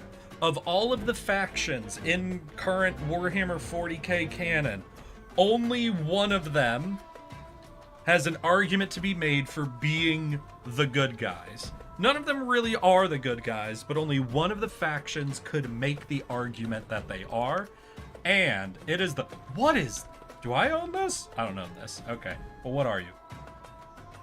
Oh, I need to be a Kedist religion to even get it? What does it do? Unrest, devastation, mage estate loyalty? Motherfucker. I would love that.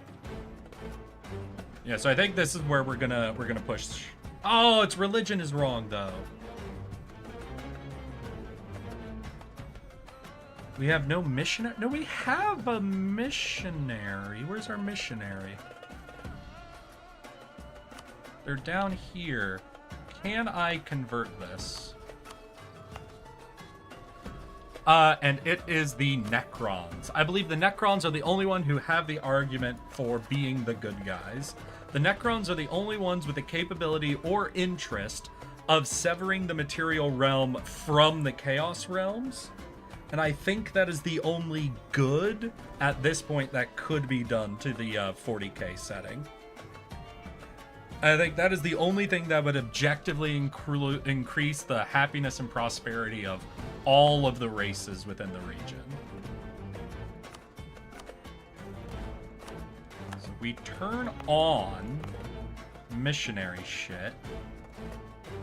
This is Neuramit.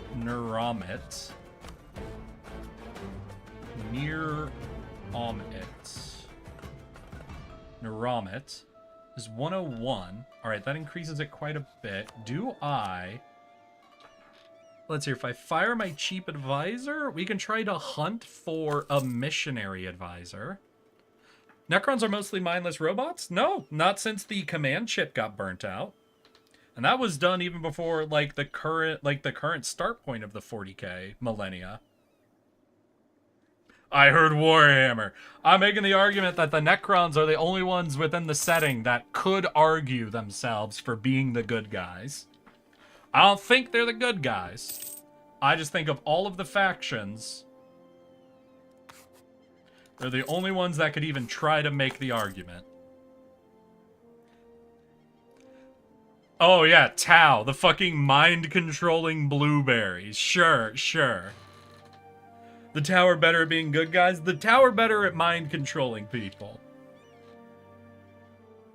And if you're better than the Necrons at mind-controlling people, I don't know if I trust you as a faction.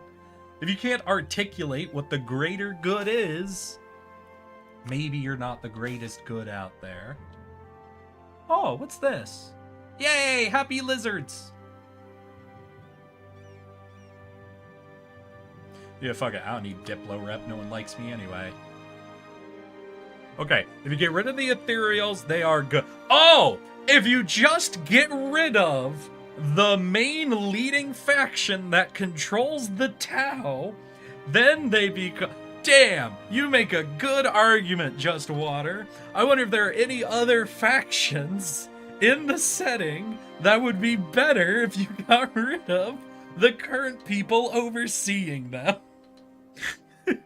Listen, my only argument is almost every other faction within the setting is aggressively selfish for understandable reasons. It's a very hostile setting. If you aren't being selfish, you're going to be conquered and wiped out. But are inherently selfish and are only fighting for things that can help their current rulership, essentially, not even for all of their people, generally speaking. The Necrons are the only faction not fighting exclusively for the betterment of those above them, or for themselves individually. Some of them do. But for example, like one of the more famous ones, the Necron who's just collecting everything, is collecting everything to preserve it from the state of the universe right now, essentially. The Necrons are the only ones with the capabilities, interest, or inclination to try and sever the material realm from the Chaos realm. And of all the actions any faction in the setting could take, that is the only one that I believe objectively improves the happiness and prosperity of any group in the setting. That's the only one that every group would benefit from them succeeding at that goal. Because of that, the Necrons are the only ones I think who can argue for being the good guys. They still cleanse entire planets of life to achieve certain goals. There are still many of them who are mindless automatons. I'm not saying they're the good guys. I want that to be very clear. What I'm saying is they are the only ones with legs to stand on in such an argument. We can all agree that there are no good guys in 40K. Agreed. I can agree with that. Tyranids are inherently less malicious? Tyranids are aggressively malicious. Nah, haven't there have been times where people have gotten some interaction with some of the like hive mind leaders, right? Like the brains at the top of shit are malicious as hell. Like you could say a majority of the Tyranids are mindless drones, which they are, but the ones who are making decisions are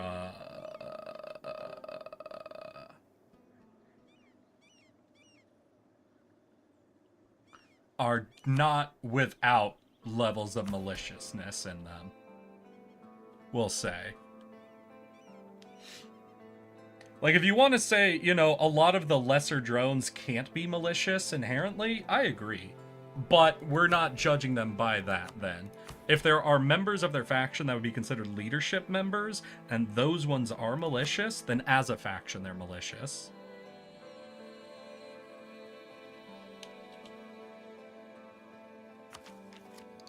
Alright, can we all agree, though, that the most evil faction has got to be the Great Old Ones?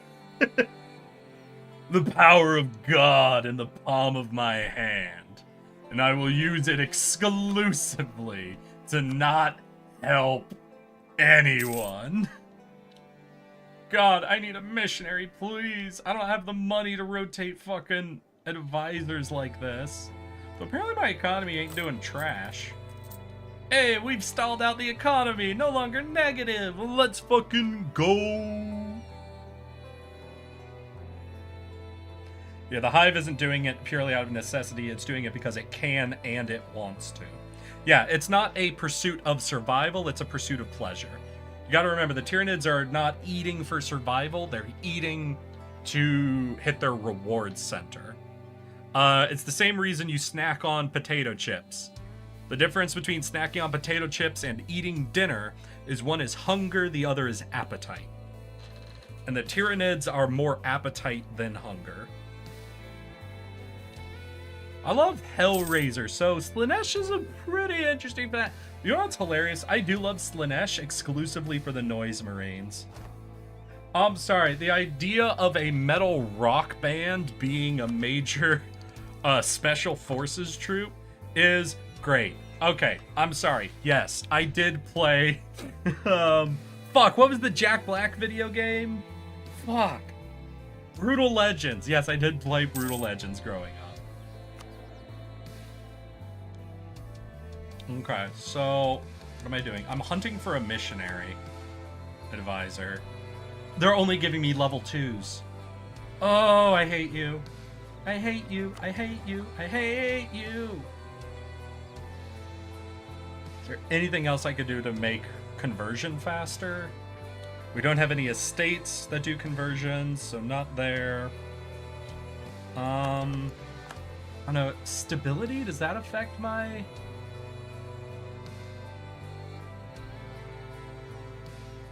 So maybe I just hover over here. Yeah, nothing seems to be giving me a negative to it. Shit. I hate Slanesh and I love her at the same time. Hey, that sounds like Slanesh to me. Whoa!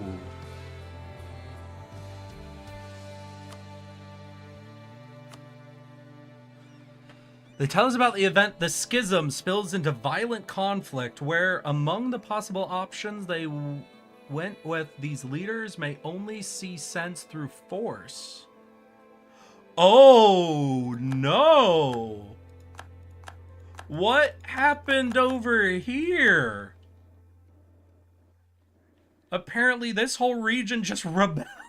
Okay. Well, glad it wasn't against me. You know, that could have been a problem.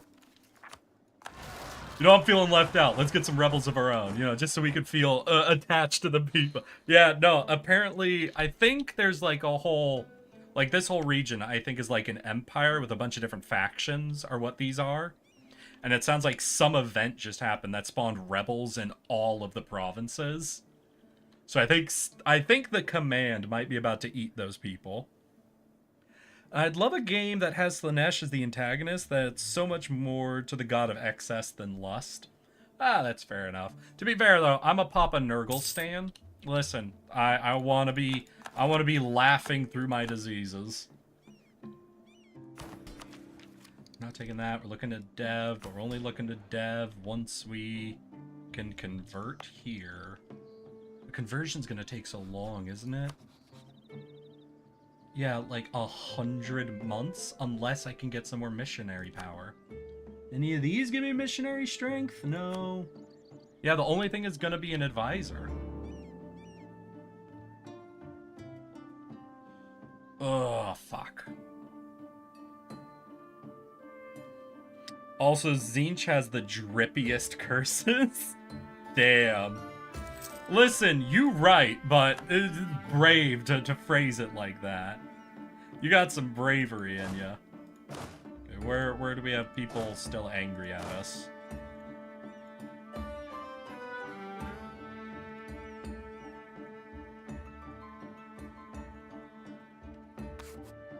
See how much of that manages. We got all this stuff, but I can't handle it until if I really want to dev this and force it here. Maybe I give up on even trying that. Maybe I just look around at my trade goods.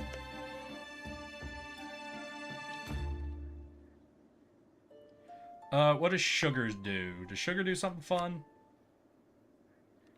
Local unrest, salt, local defensiveness.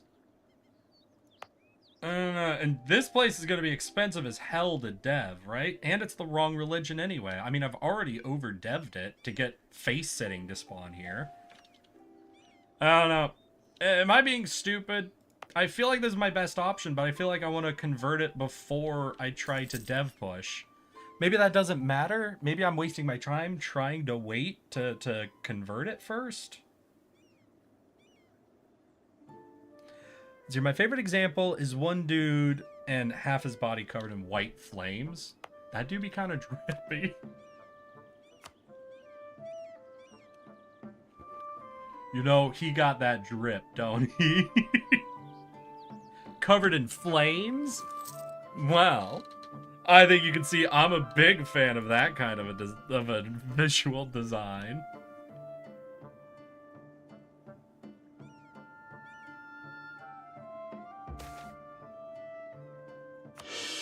Oh, wait, right. We also got a bunch of claims on this dude. Do I still have any treaties with him? We have no more truce with him. Ooh, but we don't really have manpower. I declared war. Do you have any allies? You have this dude as your ally.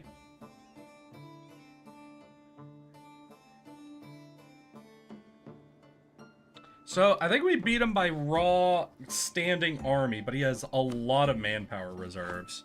Now, we could rush this dude down as a secondary participant, then come back and fight him. But we're not ready to play the attrition game with our manpower yet. We need a lot more of it to recover.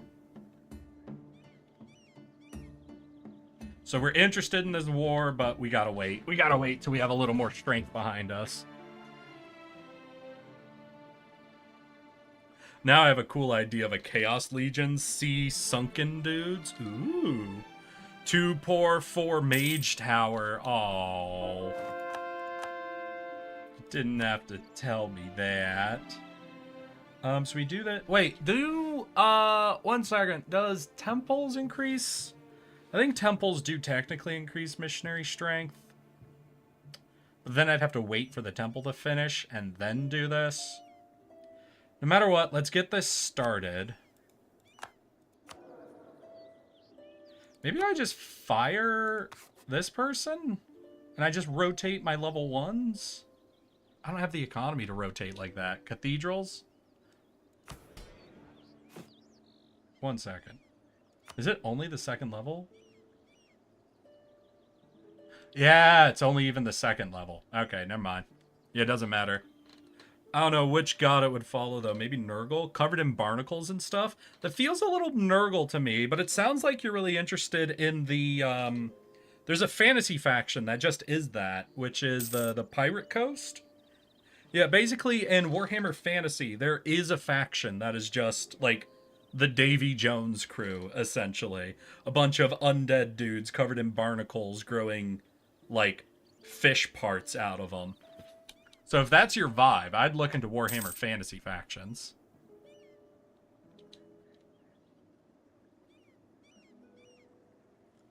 So how much manpower do I want before I take on this dude? I don't want to wait forever.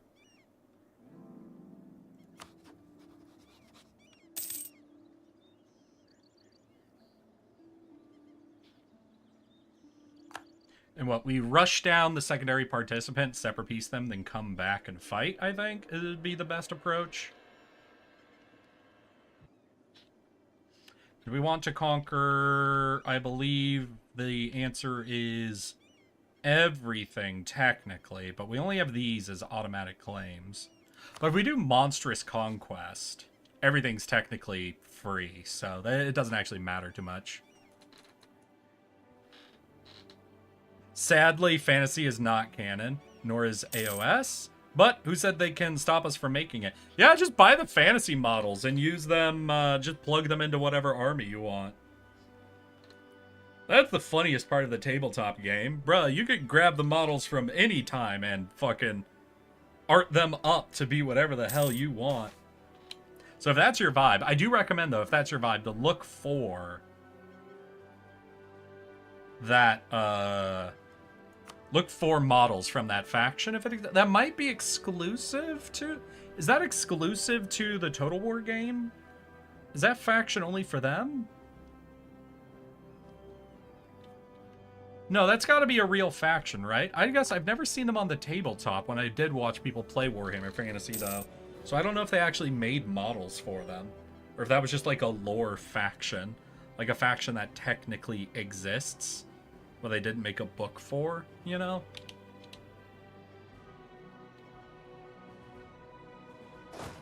Was the Dorian Heresy a fan creation? Oh. I don't even know what that is. The fuck is the Dorian Heresy? Now let's get moving. Rebels aren't really showing up. We've almost got 5,000 manpower, which isn't a lot. But for how quick we can race this dude down, that might be enough for us to actually get in a good war with Hrogstede. And try to knock out what is... I think this is the last step of this side of the mission tree, right? Yeah, then all that's left is... What do I need to do this? We need 20 dev. It's probably what recently reduced autonomy might be it. Because I think we have 20 dev. And Echan. Wait, 20 dev currently 4? Oh no, it's currently 4 provinces. So if I had 20 dev earlier, then yeah, I think what it is I no longer have reduced autonomy over here. So we just need to do that click, and that mission's done. So if that mission's pretty much already done, then the only things that are holding me are taking this, and then figuring out how to... Oh, we need a dev push here. A little bit. So if this needs to go to 10, we might as well do that now, since we are kind of waiting on Diplo stuff. Let's go ahead, encourage development, and just pump this to 10.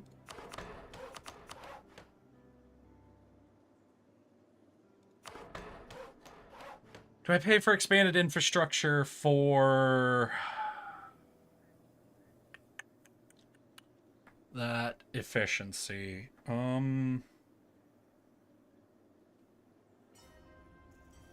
What? How much efficiency is this on dev? Because it's like, if it's only 5%, I might not take it. Local dev, 15%? All right, yeah, well, no, that's going to cost me admin points. All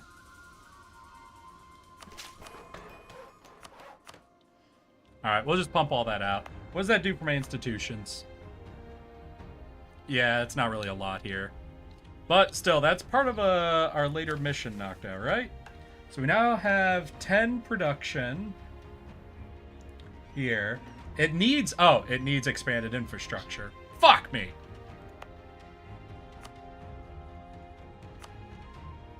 Asshole. So we have expanded infrastructure, 10 production. Mazamakura has expanded infrastructure at least one time, has a temple or cathedral building, and has the 10 dev. Alright, so we still need a building here, but all of that's gonna be... What? Oh yeah, that's fair. That's fair, Miss Morningstar. I fucked up. Finally awake. You were trying to cross the border, right? I appreciate the redeem. God damn it. Alright. You know what? Fuck it. That 4,000... That's enough manpower. Oh, their ally won't even help. Oh. Either of you almost interested in helping? Fluked is almost interested in helping. I think I can handle this on my own, though. Yeah, we'll just take it solo.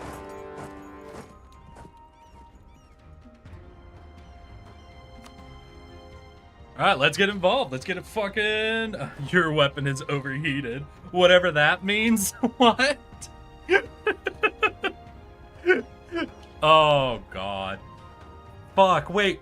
Do I have one of those redeems turned on right now? My weapon overheat redeems are from when I was doing a Mass Effect playthrough. Wait. How do you know about that? Wait, those are turned off. How do you know about that, Morningstar? Satan? How do you know about that? How do you know of the old magics?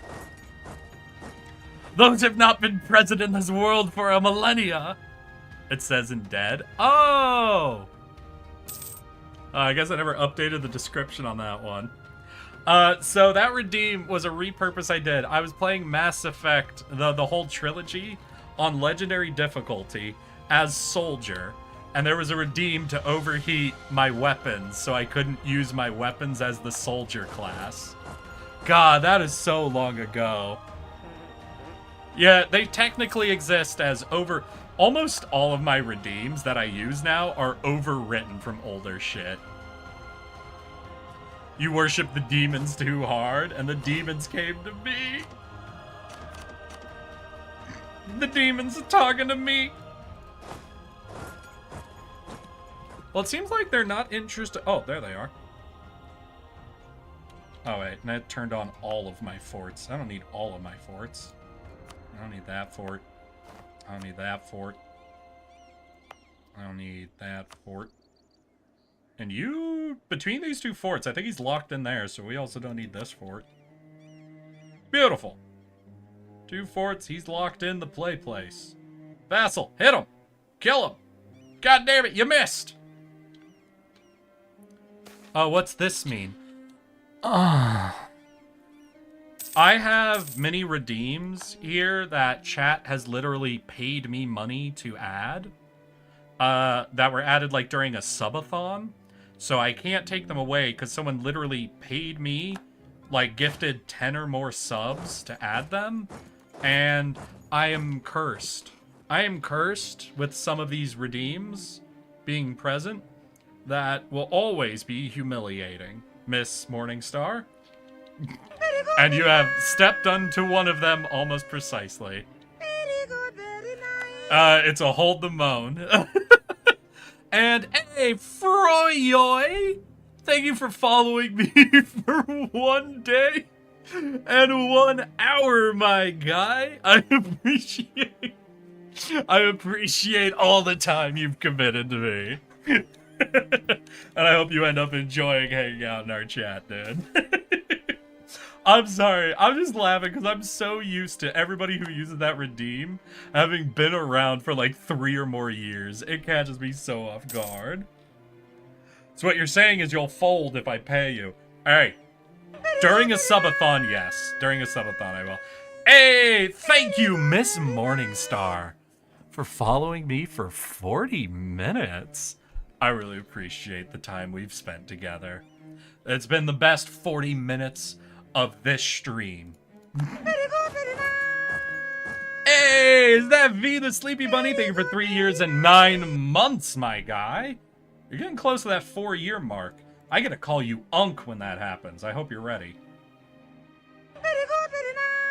And thank you, Just Water, for your 3 years, 9 months, and 18 days. Wait, 3 years, 9 months, 18 days, both of you. Fucking hot tub viewers. I know what that means. I know what it means when I have 2 people the exact. Jesus just fuck. how difficult Wait, are what's these tests? happening? What was in that phone book of a contract? If you I like signed? bribes, Am I in then danger? yeah, Let me just answer do those a questions with a Landshark question. run. Who wants to make $60 cash? I forgot I made these bit redeems. Wait, that's right. I made 69 bits for $69 cash. I forgot all of my bit redeems are Portal 2 quotes. Every single one of them. I've forgotten about those entirely. Froyoy, thank you so much. If you want to know, I actually have a few thumbnails prepped for playing Anbennar campaigns. The ones I currently have planned, where I was planning on doing a null one. Chat voted on it being Rakkaz. I have another thumbnail planned for an ogre run. I'm thinking that'll either be Meyermaw or one of the ogre groups right next to the centaurs, most likely Meyermaw. And I have one thumbnail that's already made for... What's the orcs? The slaughter masks? The butcher Sprinkler masks? go TSK TSK TSK TSK TSK TSK TSK then. It almost worked. It almost worked, Miss Morningstar. I appreciate the attempt. I don't think it came through quite right. I'm ready. I've had a niece for years. Wasn't it the entire speech in a different redeem amount? There's a bunch of different redeem amounts that give you different chunks of his speeches. Masked Butcher, Froyoy. So, I do have an Ogre campaign thumbnail ready to go, and I have a Masked Butcher thumbnail ready to go. And I have one person in chat has already begged me several times to also do a Kobold run. There's a certain amount of all of this I'm interested in doing. I'd probably be down for a Land Shark, but if I add it on now, it'd be a bottom of a pretty aggressive list that's forming. So I will, Froyoy, add Land Shark to my list of campaigns I want to do. But I'm going to be trapped in a situation where I'm going to have to do the Masked Butchers, Meyermaw, one of the Kobolds. I know chat's going to ask me to do the 2 evil women campaigns, so that's going to lock me into Vanail and to Gemradkurt at some point. And chat, and then also getting into Land Sharks. I'll put it on the Froyoy, you gifted me bits. I'll add it to the list. I just don't know when I'll get to it because of how much has been going. Has Sour been begging for kobolds? It's mostly been Clizzard, honestly. But still, I also love the kobolds. I'll have to choose whether I want to do the evil kobolds or the good kobolds, though, because, you know, there's a little bit of shit we can get up to. Wait, these motherfuckers. You leave my ally alone. No worries, though they might be interesting. I agree. I have played now 2 goblins. To challenge myself, I played one of the goblins in Escan, the one that gets to form the Utopia for goblin kind, and I played the full Snotfinger mission tree. And I went into All Clan, but by the time I got into All Clan, I actually was no longer really interested in the campaign, unfortunately. I'm sorry, I had so much fun fighting for my life in the Serpent Spine as Snotfinger, creating those fucking brutal wars. But by the time that I, like, traded over to a new mission tree, and I had the chaos mechanics coming in, I was like, I don't want to relearn my own faction.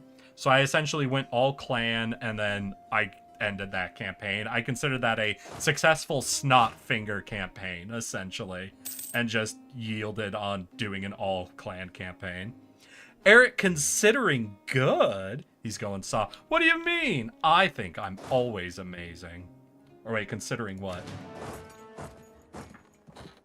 And also, like I've already told y'all, I have spent a third of the time since I've bought Anbennar playing Anbennar. I'm happy to do a ton of campaigns in this game, but especially when you look at a lot of the mission trees are going to take me a long time to get through.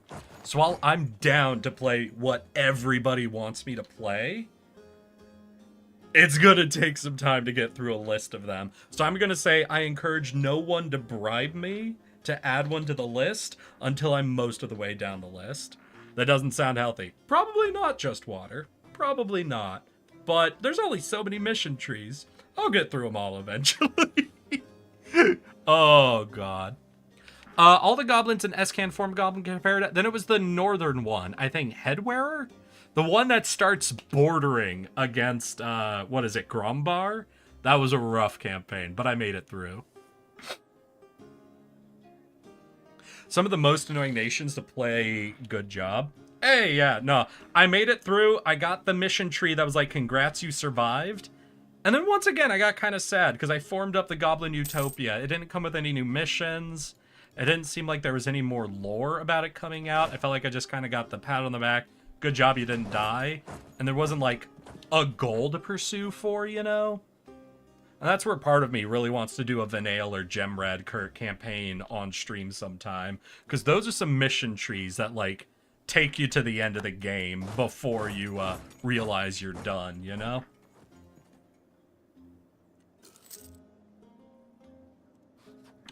Alright, so what are we taking? Let's organize by war score. Oh.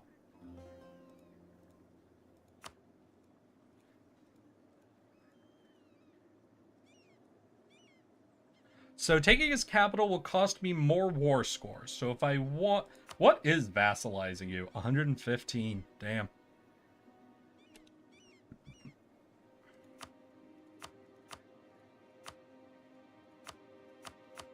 God, is all your shit land over here? Is that where all the cheapest things for me to take is? What the hell, dude?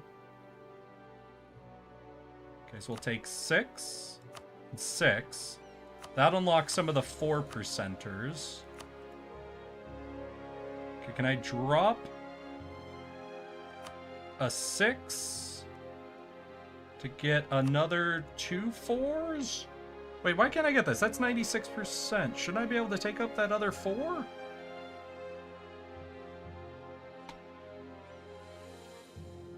Now, I do like the idea of surrounding him.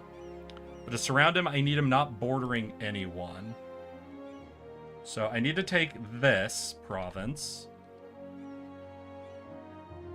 That means I don't need to take this province, because that cuts him off from the trolls. I need to take this.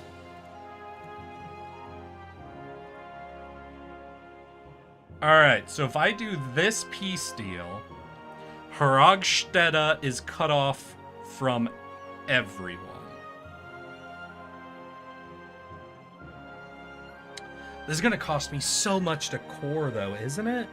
Well, no, some of this over here is only like 4% war score land, so a lot of this is pretty trash.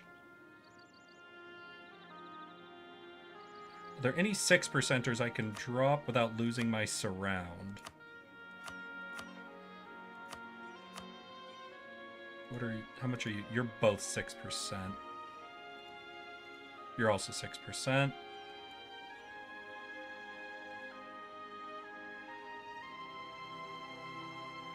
What is Tsagala? Tsagala. Tsagala's a 7%, so that's even more expensive. Yeah, so that's better. Damn. Not all the formables have continuations yet. I know. It's a sad thing to get through a mission and be like enjoying it the whole time, than to get to the formable and to feel like you should be getting more things to like do. And then my dumbass went on the Discord. It was like, yeah, I had a lot of fun with this campaign. Got to the end where the missions ended. Like, oh well. If there's no other mission trees or formables I should go for, then I'll probably swap over. And the first response I got was, what? Are you only playing Anbennar for the mission trees? Can't you just enjoy the game without? I'm like, fuck you, buddy. There's only so many mission trees. I'm gonna play through them first.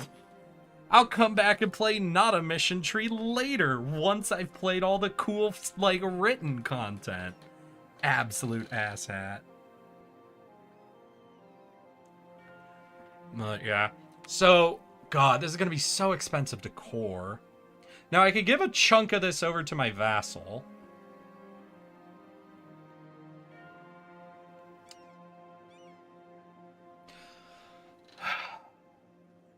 I could also look at force vassalizing him. Like, it would take 2 wars, but it's already gonna take 2 wars, right?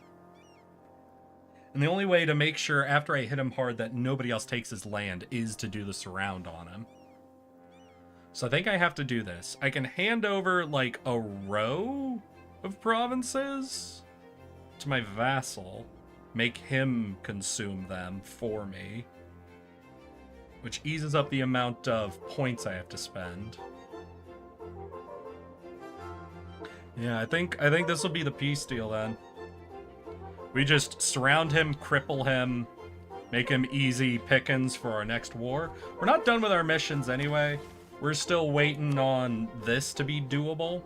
So it's gonna be a hot minute. Damn, dude, you got around my forts? How? How did you get over here?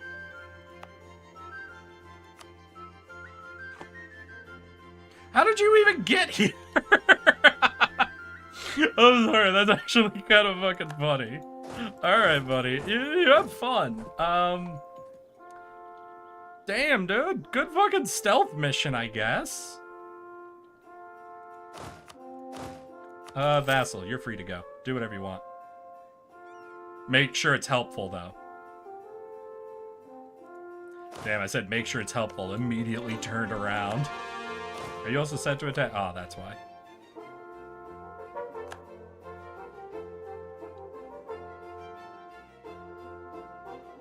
Where are you going? You trying to just go to the outer? Yeah, you are. Okay.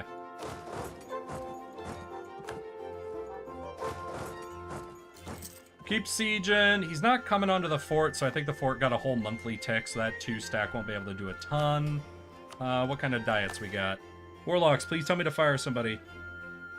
Hey! Fire a dude. Hell yeah.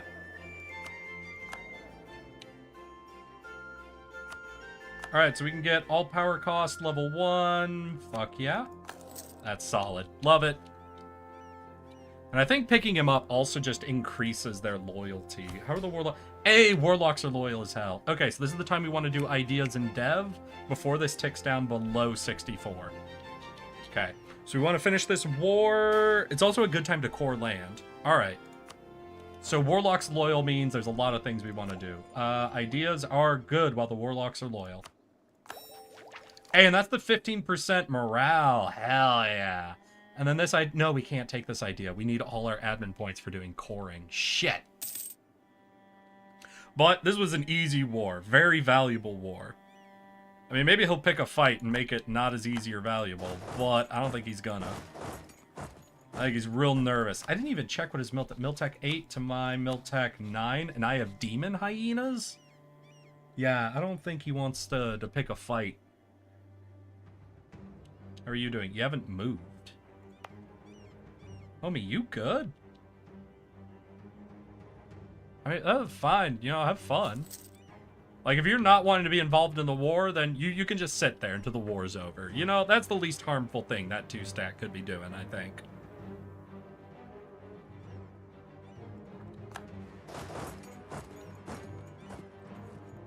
Hey, homie, did you unsiege that and get out? Fucking congrats. Holy shit, dude. Get it.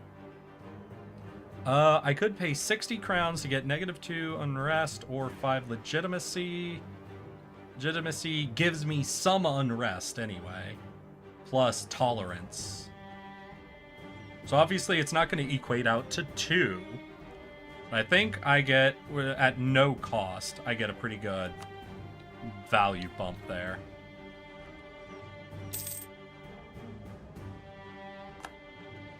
Okay, come over here so we can support our vassal retreating. Oh shit, wait, he's going for it? Nah, he's not going for it.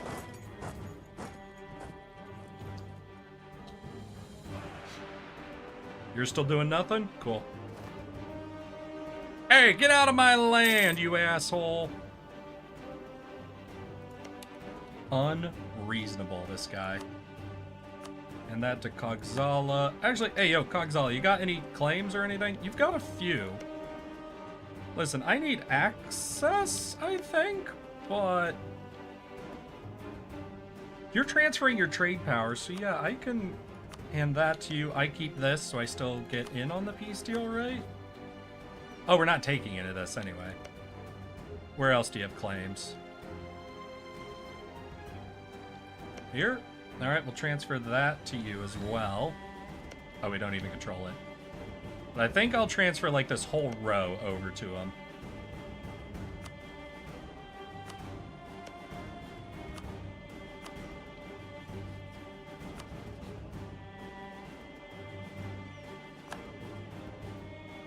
Which, ironically, there's only 2 provinces in that we're even taking.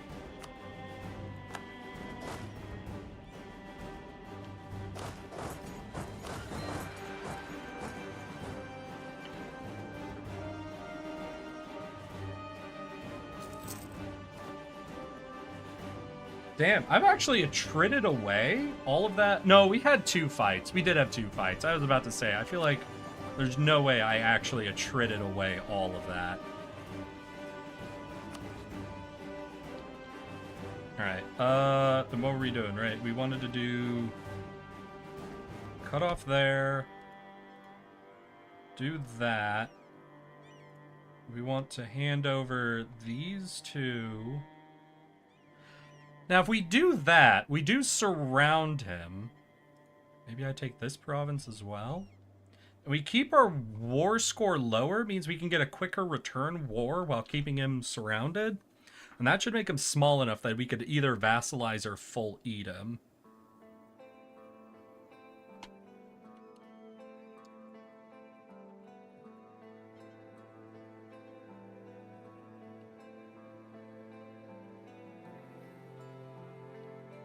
Yeah, I think that's what I'll do. Nope, wrong button. So I'll hand over these 2 and this one to my guy to take care of. And I guess we'll do the sweep ourselves. Maybe we hand over 2 of these, like just kind of divide the total provinces we're taking in half. All of these go to our vassal, these go to me. Encircle him and keep the war score as low as we can to make our second war happen quicker. Yeah, I think that's the play. It's going to take 2 wars anyway, so keep them low and easy. You best not be coming back, buddy. How many times I gotta teach you this lesson, old man?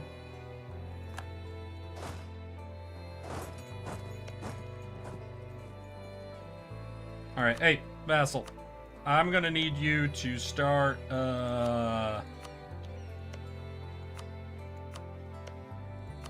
doing some of the reach work so I can keep my army focused on his army, alright?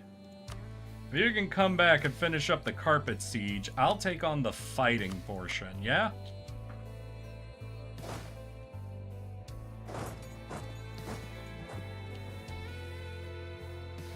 I believe in your little 3-stack. Is the military one? No, it's the admin one, and we need the admin points for all the coring we're about to do.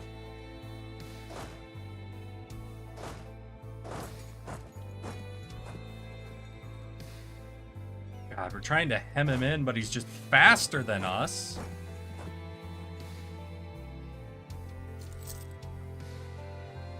Though if he goes this way, I think he'll be stuck on the fort.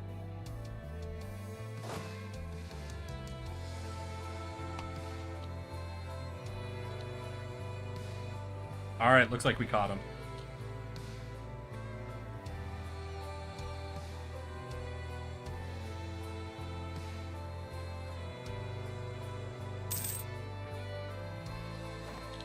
Hey, alright, so that should set him back. We'll send one troop there, one troop there. We've only got a few more things to siege up. Oh, but he's willing to accept already. So we do that. Do you have any more claims? No. But I wanted to transfer these, but the only way for me to transfer... Well, no, I could transfer them after the war. It's not costing me Diplo, so that doesn't matter. If I'm not going to core... And I can raise... Wait. No, anything I take, I'm taking. I'll raise it, then hand it over to my vassal. I just remembered I am a country that raises lands. So we take all of this, surround him, get him ready for his second war, clear out anything else so that we're keeping our war score as low as possible. We get a really quick second war, so we're not going to take war reps or anything else from him. No money. Nope, no money. There we go. Okay, we take that. Okay. And then we go down the line and we raise everything.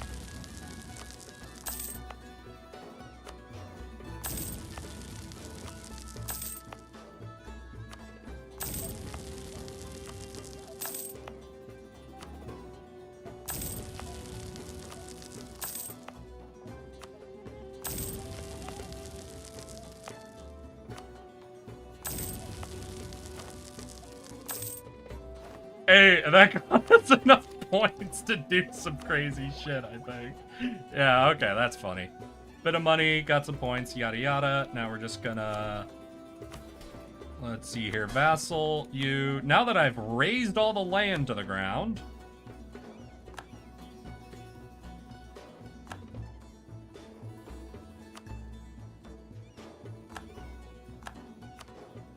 We're gonna hand off just a quick... Wait, what'd I do?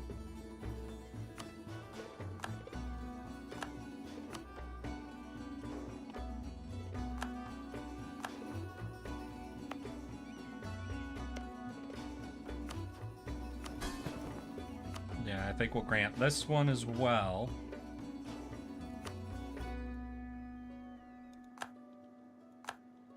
Okay, and then we will take on the rest. Just divide all of the coring work between the two of us. Surround this boy, and I got to do all the raising, so I got all that value. Hell yeah. Let's fucking go. Look at that. We still have one more war we got to do with him, but now no one else is allowed in. And it wasn't actually a huge cost for us to core it, so fuck yeah. Our warlocks are loyal, and we have a mage, which means I think it's time to start pushing the institute. Well, we were going to wait on our missionary to be done. How long would this actually take? You'll be done in 6 years. How ahead of time am I on Miltech? 9 years. Oh, now, we might be almost over points for admin and Diplo in that time. But if that starts to happen, I can buy... In fact, I think I'm going to buy this admin idea right now. In fact, I will, because that'll get us this idea, which is +1 trending demon power, which is hard to come by. We are now trending 1.5, and at 31%, we're at -1.2, so we trend above 30 demonic power. In fact, let's spend some of that demonic power then. What do we want? We can pick up the tech cost thing, but I don't think we'll be taking tech soon. I'm going to be doing development, ideas, and build up. So, do we take...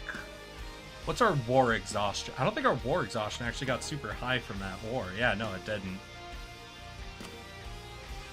So what's going to give us the most bang for our buck sort of invocation while we're looking for the opportunity to attack one of Keterata's allies? We want to attack here. This is our #1 mission, is to attack into here. Manpower at peace. True. The problem with the manpower is we're wasting the monthly war exhaustion one. Because I think there are... So we have goods produced and harsh treatment. I probably won't use the harsh treatment. Goods produced is more money. Manpower recovery is good. Then there's the trade efficiency, privateer efficiency. We don't have a navy, so we're not going to get value out of privateer. Shock damage, recover army morale.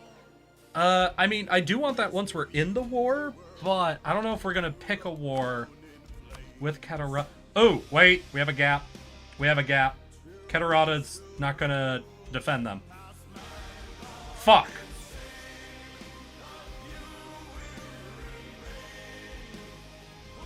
So we're taking this. We're 100% taking this war right now. What do I need? Do I need to be strong for this war? Oh, Rakkaz. Rakkaz is eating them up. I don't think I need to be stronger for this war. So I'm going to be doing a back-to-back war. I'm almost out of manpower. That's really making me lean towards the manpower recovery war exhaustion one. Yeah, let's do it. Yeah, because we're going back into a war, we're not going to be burning down the exhaustion. So we're going to come over here, and we need to take... Ooh. If we can take all the way up to the Dames tier, that's an amazing grab.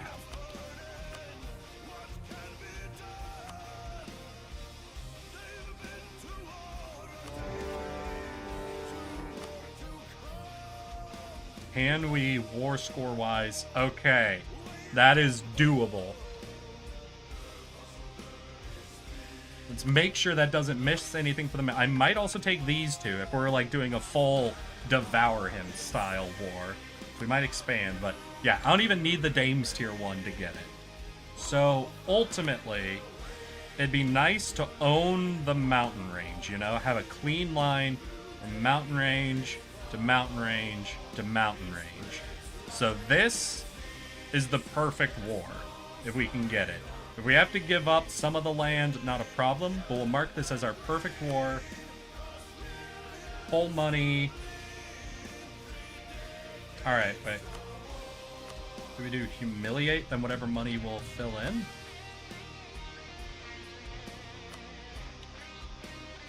Okay, I think that's the war we'll go for.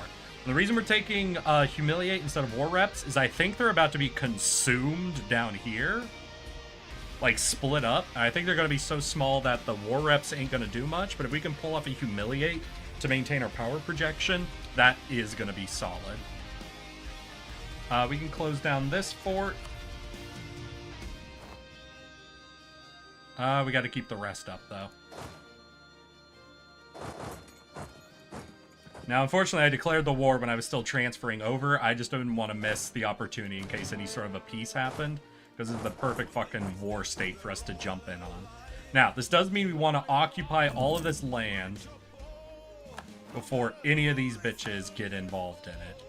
And Hrogstead is no longer a valid rival. Fair enough. So where are our economic... We got to revoke the embargo. We got to wait till the 8th.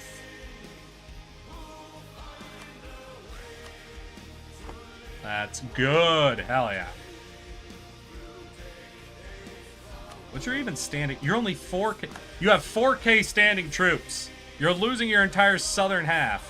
And you're looking at my lands? Asshole. This dude's a fucking asshole. Alright, we're gonna move in, have our demon hyenas feed. Oh, they already fall back. So they have 2 stacks. So we can split into...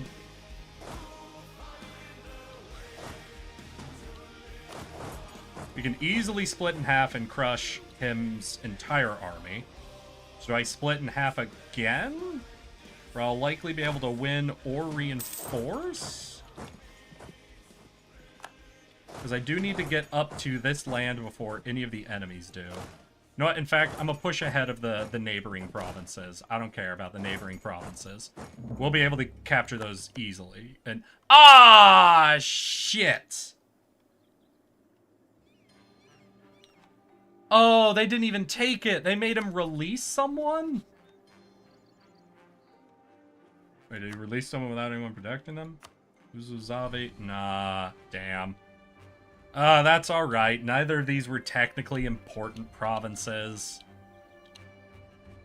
I knew it. That's why I immediately was like, no, I'm not even gonna wait to siege these down. We need to capture land before this war over here. And he was in multiple wars. I thought these two were allied. No, they were two different death wars he was in.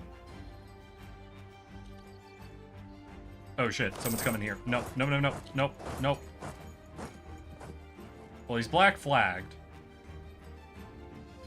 But I don't trust like that. We're getting right along this border. We're capturing all of this land before anyone else gets up here.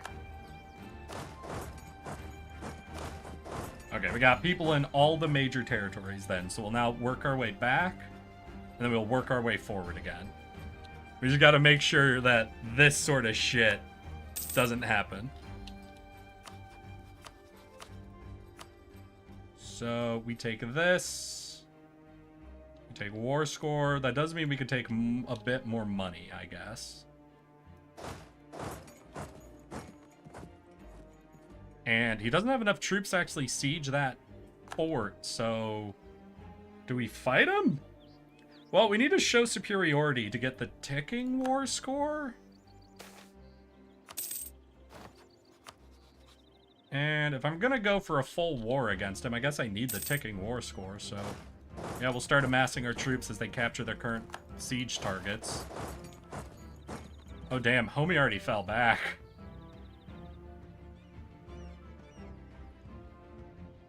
Homie is struggling right now. Nah, you ain't leaving. You ain't leaving my trap. He's leaving my trap. Lizard folk homesteads. Hey! The status quo is fine. Now, I remember there being one in here. No, these all decrease. This is the only one that increases it. Sure. Get more Diplo because I'm going to be doing a lot of dev. Okay, reconjoin the forces, and we'll push into them. And we're just hunting for maximum war score, essentially. How is our missionary? Not even 50%. Any chance we've got no missionaries here? Alright, we're gonna fire our level 1. Anytime we got a little bit of excess gold, we might be doing that, because we really want this conversion to happen so that we can force the institution here.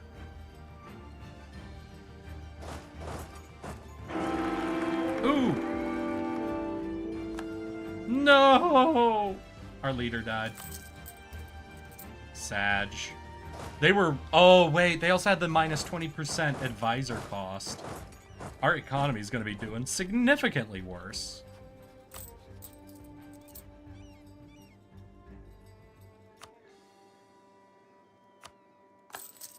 Let's take out a little bit of our interest payments then.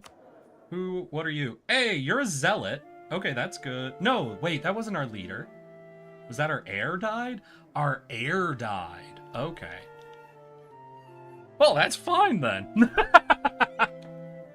Sucks to be them. They're probably a dude anyway. We're hyenas. We're the gnolls. The only good heir will be a... No, wait, no. We still have an heir. Who the fuck died? No, wait, they are age 6. Maybe it was our heir? Did anybody actually read that event? I didn't. Was it our heir that died or someone else? Who ripped? Someone ripped it.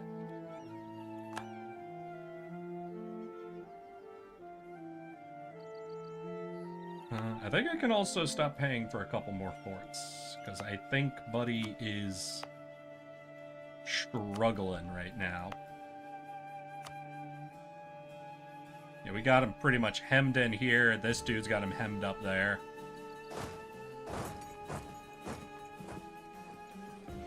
Gonna go eat. Hey, have a good eat, Pavelki. I appreciate you coming and hanging out. We've been streaming a while. I fully accept y'all needing to fucking peel out. Remember, take care of yourselves first. We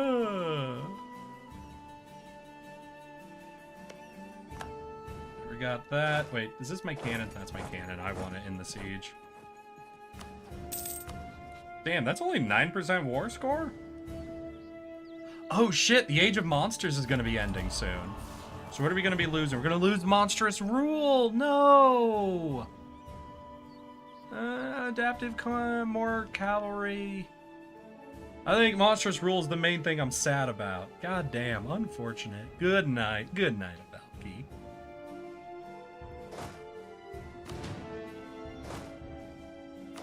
Let's take the cav out, those legendary cav boys. Yeah, let's just get them so they're not getting those attrition ticks. Oh shit, we got rebels building. I did just bounce from one war to another war super rapidly. To be fair, that gave me the perfect opportunity to seize on what I wanted without having to fight Keterata. So why did Keterata not defend you, though?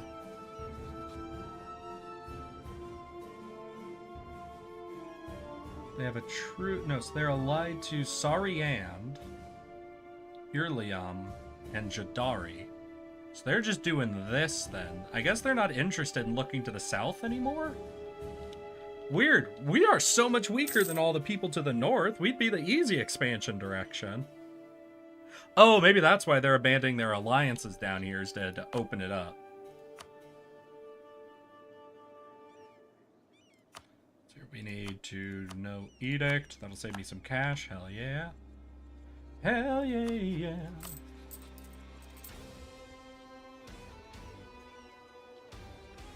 Oh, he doesn't know what to do. I think the enemy's army's right here. My army's right here. Damn, wait, how far south did you expand? Also, where's your capital? Oh yeah, I'm seeing cannon fire. That's already under siege. How you doing, Ryaz? We'll split the land evenly. Trust me. Oh wait, this dude is no longer being defended by this dude. So we could do another war. I don't need this land. But that is mountain pass land. Like, this is, like, we slap a fort here. We've closed off this entire approach direction.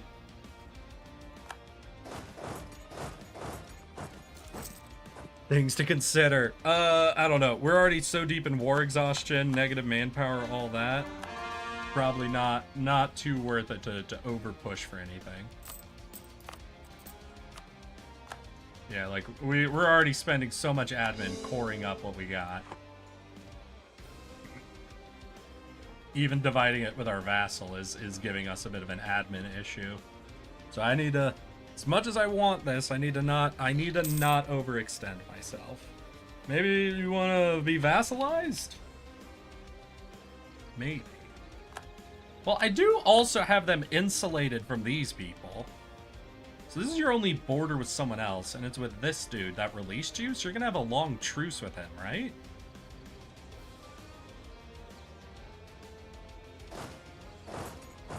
Wait, what do I do? I guess I wait for them to resolve their war? Did I get... Oh, shit. I didn't get any fights with them, so the ticking war score is not ticking for me.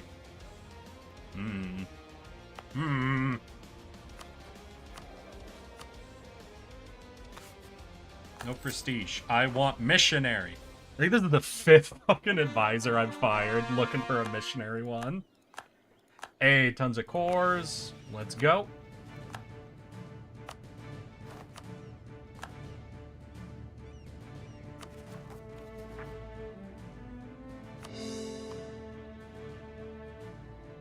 Oh, and because we have that invocation, is our war exhaustion ticking down while at war? Hold on.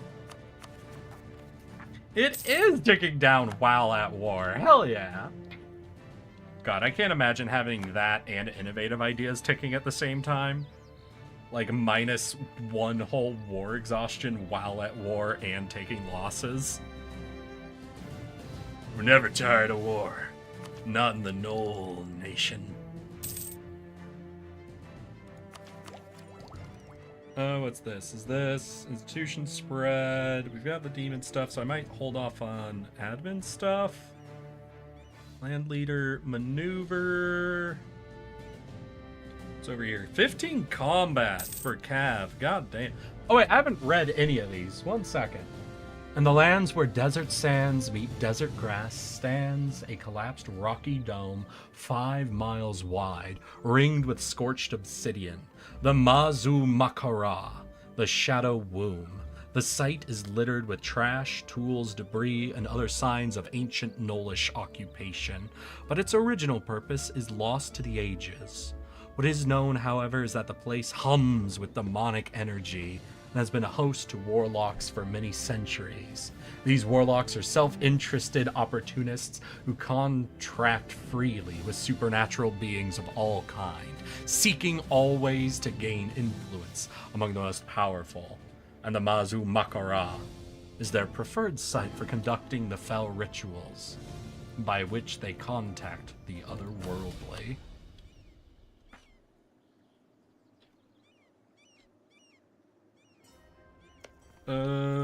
Yeah, I guess they're just gonna loot his ass. Already looted. A little bit of loot there. Yeah, so we'll loot these 2 provinces. We're taking this, so, you know, might as well not loot it, since we'll own it at the end. We'll loot these 2 while we wait for Rakkaz to finish up their fucking siege of his capital. Hopefully they want much more after that. I mean, then, if we're waiting... Like, if we're waiting... We're waiting anyway, you know. This will be a while. If we got time... you know, why not just declare, you know, just a little war. Just a small, little, you know, 1-year war. You know, just we'll be done with this war by Christmas. Come on. Just a quick little mountain pass war. Just you know, they got, you know, just a quick, they definitely have weapons of mass destruction war, you know? Just a cheeky little, the land might as well be ours kind of war, you know? You get it. Just, I'm gonna take their land and raise it for coins sort of war.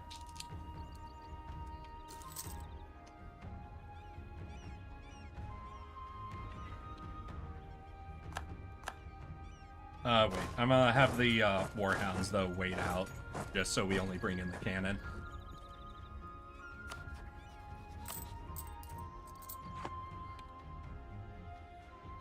Wait, did this fort not stop our ally from just crossing through?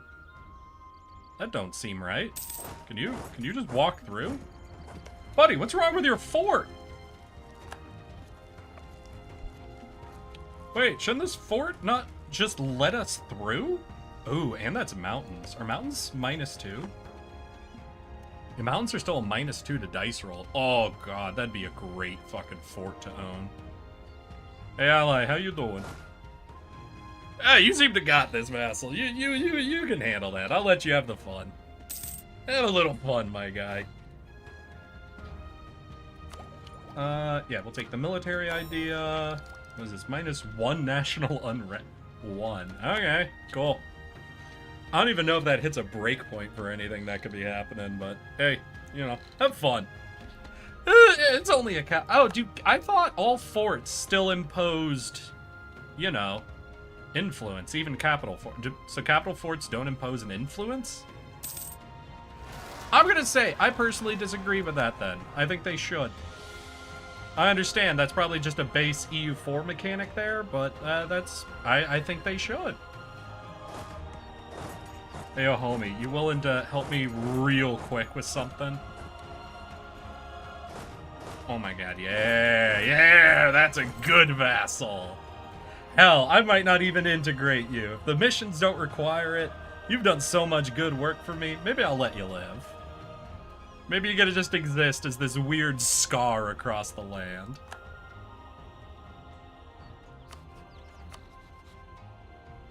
One sec. Are you monstrous? If you're monstrous, I'll vassalize you. No, they're not monstrous. Damn.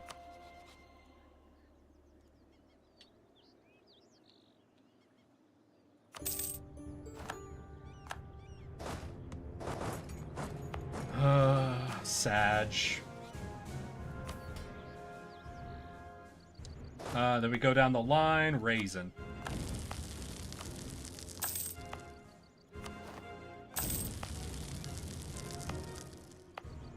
Cool. All that's raised. Pour it up. And we don't have the money, but whenever we do, we slap a fort here to cut off the mountain range. So we have a fort here, which cuts off this mountain range. So if you put a fort here and cut off these two, we're fully forted against the south then at that point, which is absolutely fantastic.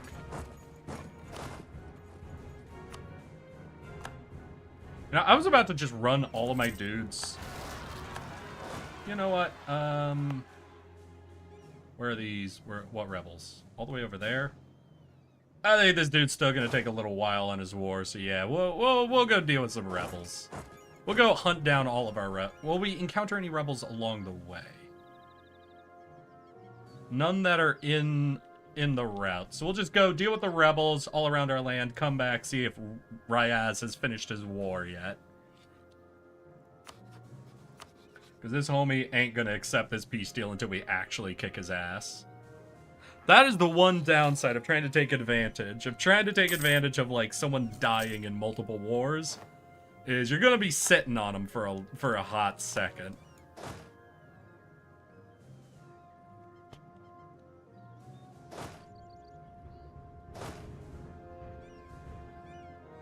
Waiting for other shit to resolve. Luckily, I'm not under a time crunch for the. Oh shit! Wait, I can gain stab. I might gain the stab.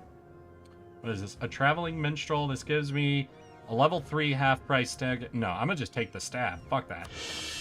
Hey, there we go. Now we could start demonsterizing. But like, at this stage, you know.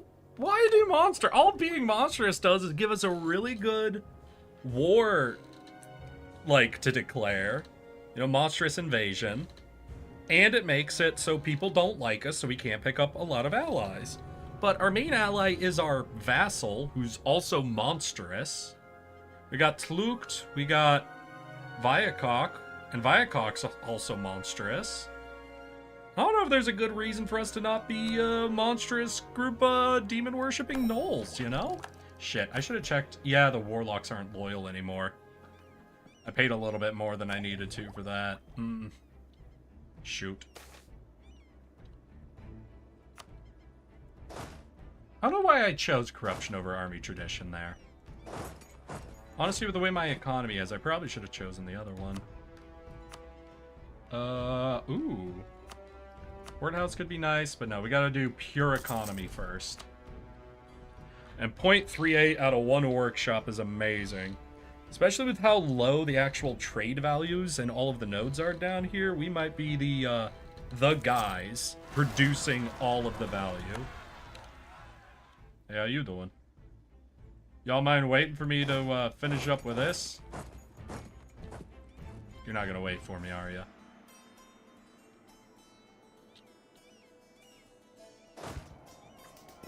Yeah, I don't think they're gonna wait for me.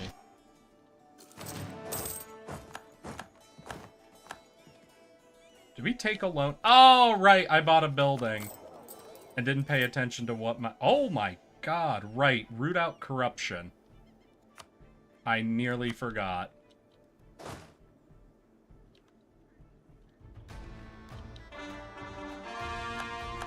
We've gained core provinces. There's still more rebellion.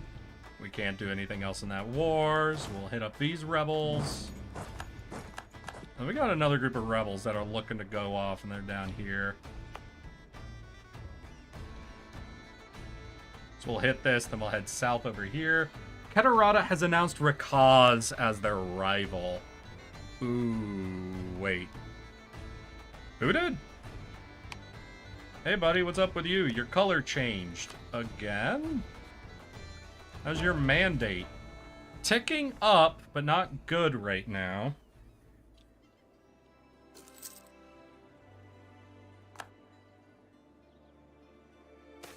Damn, I don't like you. No, the harpies! Damn. The harpies are gone. The women who want us are gone. Though I guess we're gnolls. Yeah, we're a matriarchal gnoll group, so maybe we aren't as interested in the harpies as other groups might be. Rip. Yeah, rip.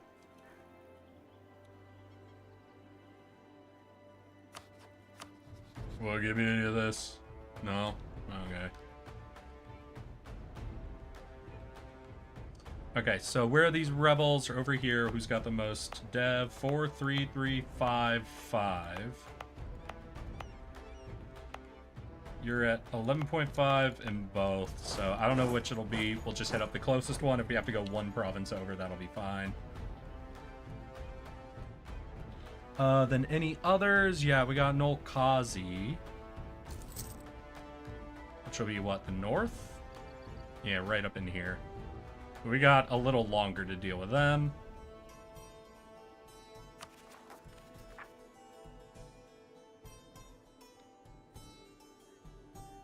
Right, I can't provoke while at war. So I guess we just sit here until this war resolves. If we have to run back, fine, but... What are your chances of proccing each month? 24% chance each month to proc. Yeah, that shouldn't take too long. That means it'll 100% happen in 4 months. I was gonna say it's 100% happen in 4 months, but as soon as I said 100% happen, it fucking triggered. That's hilarious. Cool. Coming back, gaining core provinces.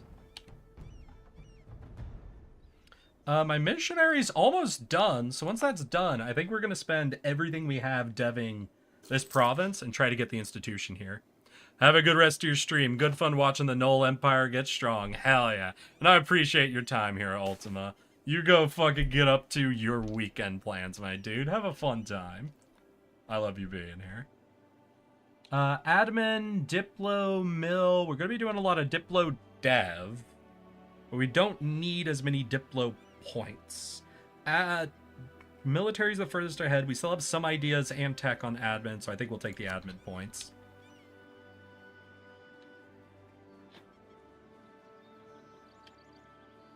We're gonna push on ahead. We're gonna push on ahead. I'm taking off the hat. It's been more than long enough. I spoil you. I spoil you with my flaming head. Good thing it's impossible for anyone to redeem it, so I have to wear the flaming head again. And cover up my beautiful face.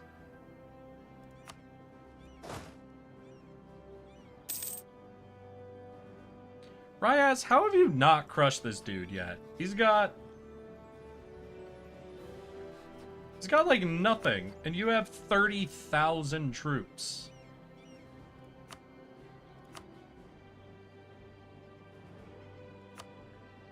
Homie, I need you to start doing better, okay?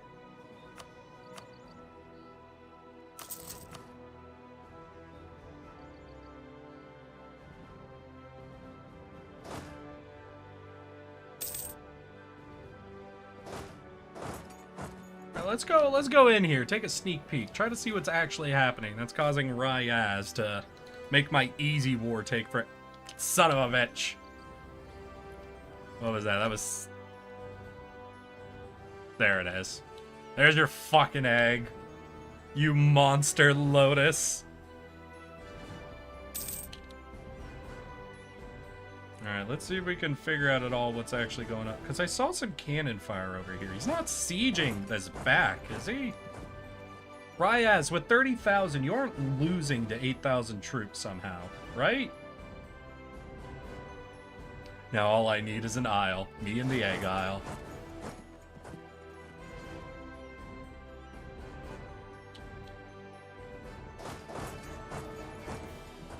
Well, I guess we could just walk through and start sieging down other land over here. Oh! Howdy!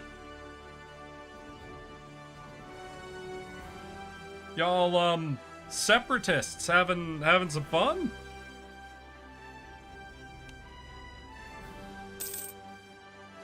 Yeah, I gotta hunt down his army. Maybe I shouldn't even stop to siege. I should try to hunt down his army.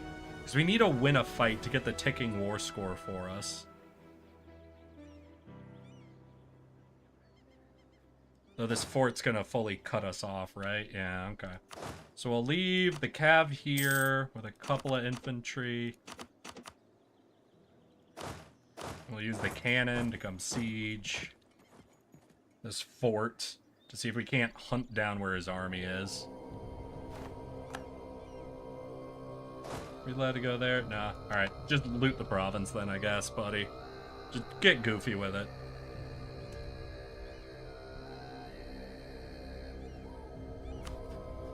How's my economy doing, actually?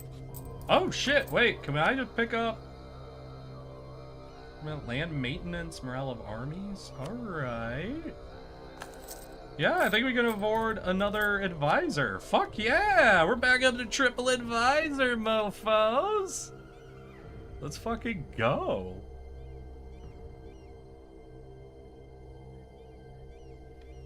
Let's earn those points so that we can push. Hey, there you are! Stop hiding! Get over here! Oh shit, we got a wall breach? Lucky! We only have one cannon, so fuck yeah. See, how are our techs doing? We are still 5 years ahead on Miltech. And colonialism blocked on everything. So,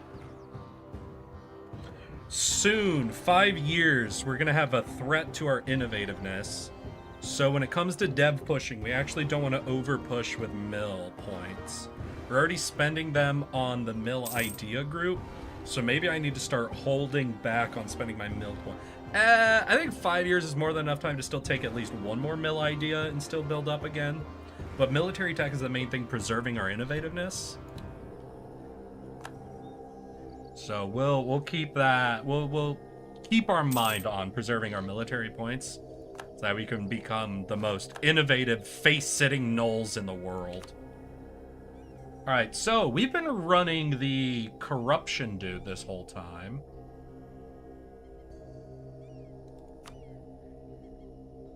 This costs me admin points to do. Oh, but we could pick up demonic power growth. Another 0.5. Or aggressive expansion impact.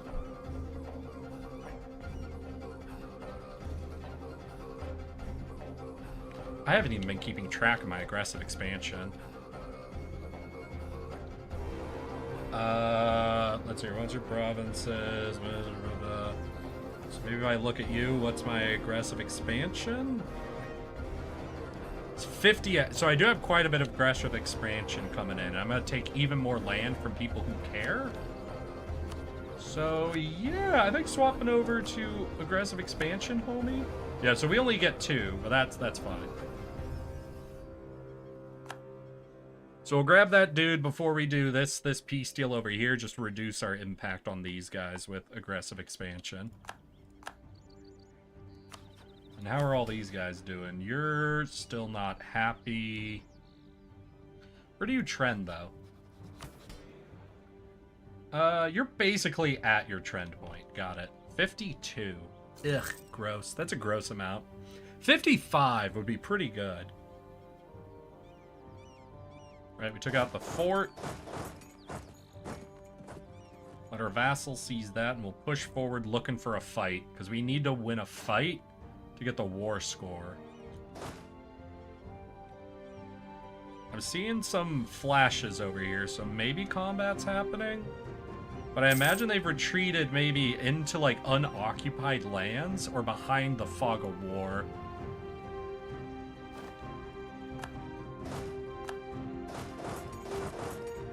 Hey, we can summon a diet. Nope, not that. Summon a diet. Can we do the warlock one? Have a spy network of 50 on Rakkaz. Yeah, I can do that. Also, who do I have a massive spy network on? Amelie? Well, in that case... Give me some maps. What is down here? This is South Sarhal? South Sarhal Coast. Oh! Alright, not much land there, actually.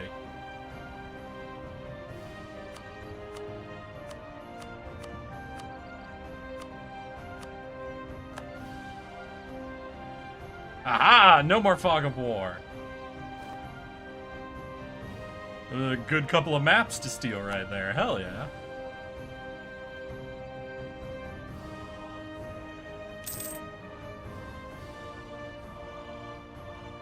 You have no army. He has no army for us to fight. Damn, I guess we'll just siege what we can. Absolutely ruin Rakkaz's war by making it impossible for him to take anything. Oh god, wait, if I cut Rakkaz off from physically bordering any of the provinces he sieged, he won't be able to take them in the war. Wait, yeah, if we take these two provinces, Rakkaz can't claim anything over here? In spite of the... Oh shit, wait, did we pull off one fight? Oh, come on, give me the one fight. I just need it. I need the one fight.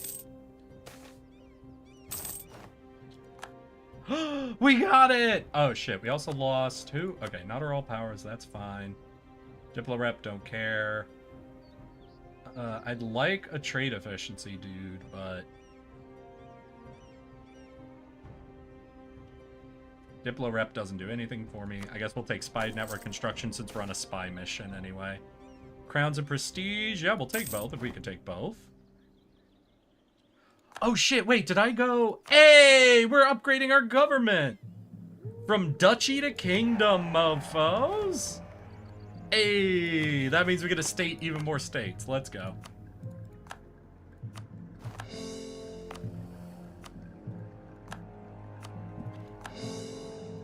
Okay, what's about to cap out is Diplo points. We're not yet converted. How long till Diplo goes over? Basically 1 month. So what can I do with my Diplo points? First, I could promote mercantilism. Sure, we're gonna do 1 click of this just to buy me a bit more time for the conversion to complete before we start doing dev pushing.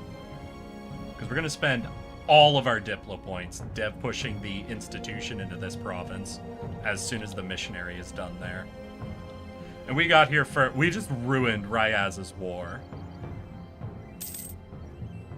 We just 100% ruined this war for this guy. He's gonna take, like, half of what he could have taken just because of us. That is beautiful. That is gorgeous. I love being a little shit in this game. Hey, Rakkaz, sure hope you enjoyed all that warfare you just did. Because the Gnolls are taking everything from ya.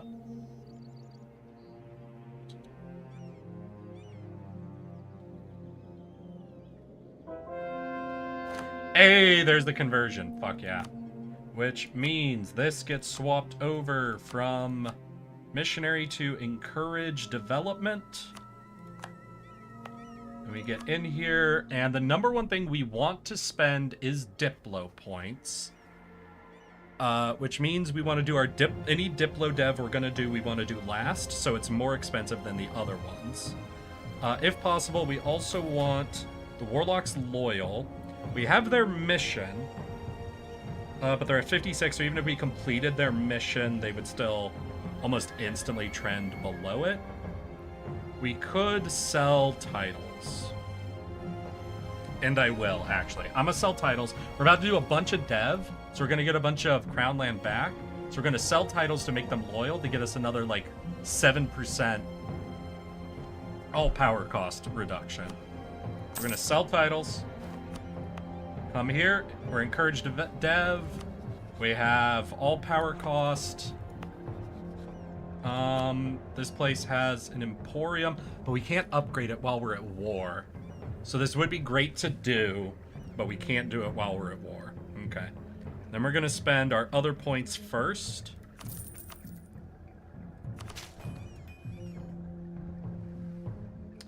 I think we'll spend the other points up to 15, expand infrastructure, and then we will see...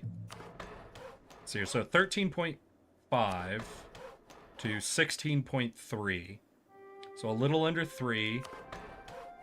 19.3, so we're at 3 now. So we're at 3%, so it'll take about 10 clicks, should get us up to 50, 20 clicks, over 80. So I think we're, with how it scales up, I think we're at about 20 more clicks we would need to do. So we're gonna go ahead and I think just spend all our mill points and then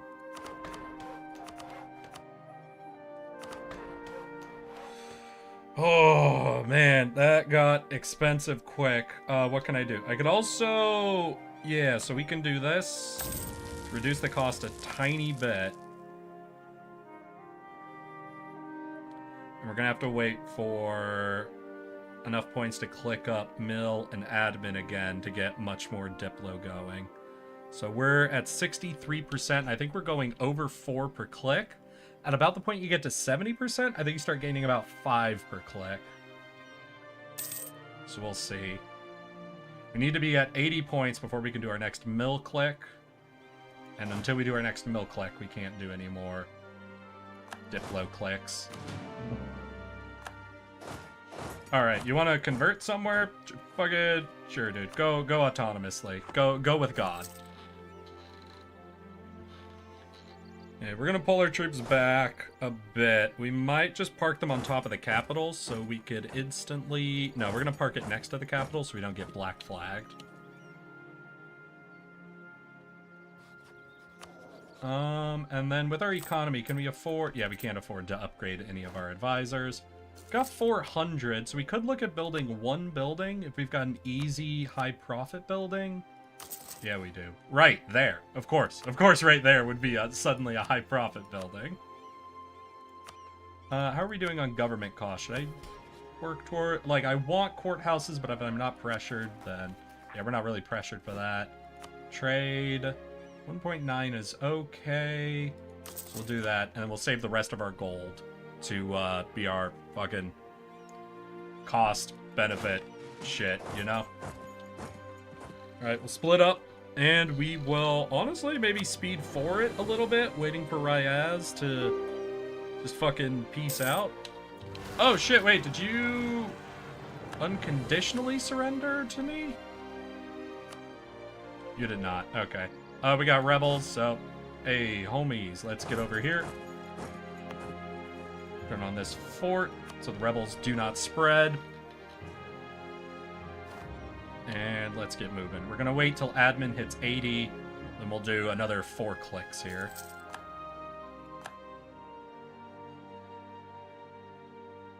Oh, wait, shit. Did this peace out? This did finally peace out. So, actually turn around. You get on the capital, because you have the cannon. You just siege here. Rebels are going to go onto the fort, I think, and get stuck, so we can just deal with them for a bit. Ooh, that also means I can't spend admin, because I'm going to take some land and I need to core it. Ah, well. We can still do 1 mill click. Oh, right. I took out this, so we can't do any more until we get another mill click. Fuck me. When we get this land, we'll raise it. That'll get us a few more points we can spend, right? That gets us about 15 per province. We're gonna take, what, 1, 2, 3, 4, 5, 6 provinces? At 80, that buys us 1 more click, I think, in everything.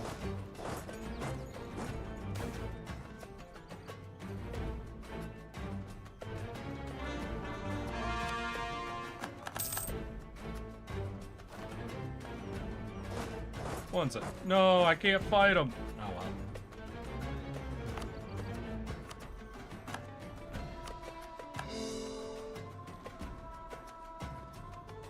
Yeah, so probably be we can't really push anymore until we get this war done.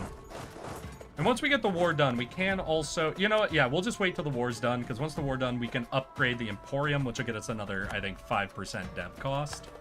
Not a huge amount, but at the prices we're paying, it will do some work for us. It might not hit a break point of us getting another click, but it'll save some more points at least.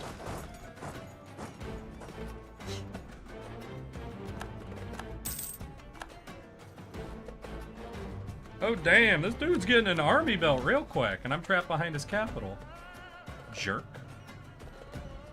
Oh, wait, but I caught a fort, and it's probably going to require at least 6 troops. Yeah, and he only has 3 so far. You know, this over. This is over, and homie don't even want to admit it.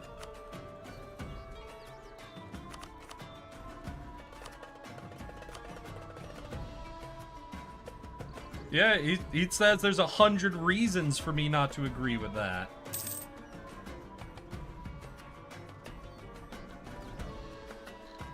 I am taking a monument from him. That's fair.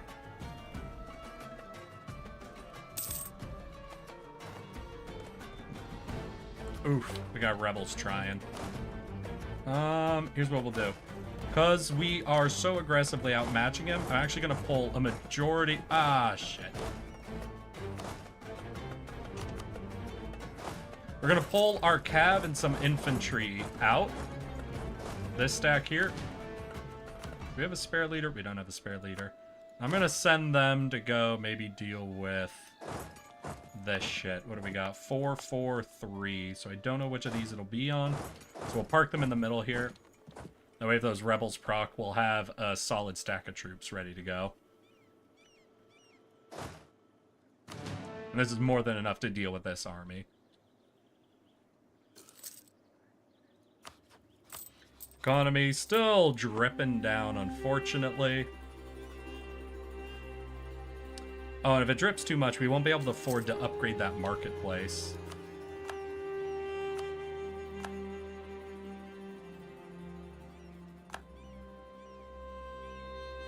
Amelie?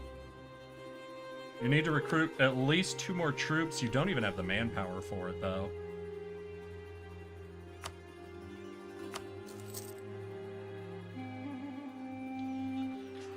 Alright, time passed, sieges go, and we will win.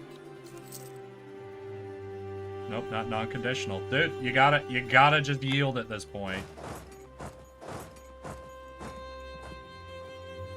You're not turning this one around, I'm telling you, man. Oh, wait, he did. Cool.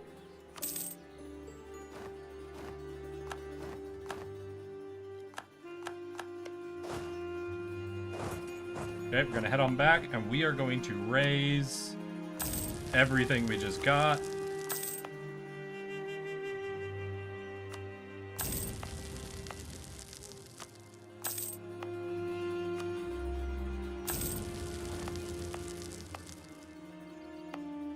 Wait, did I take this? Yeah, it's not cored. Alright. Alright, all of that has been raised. Let's core. And we want to upgrade this trade port. Get us a lowered cost, then spend 1, 2, 3. 1, 2. Hey, we got an institution, y'all. How expensive is it? Can I even... 679 gold. I could take out 1 loan and be able to afford it. And I might just do that.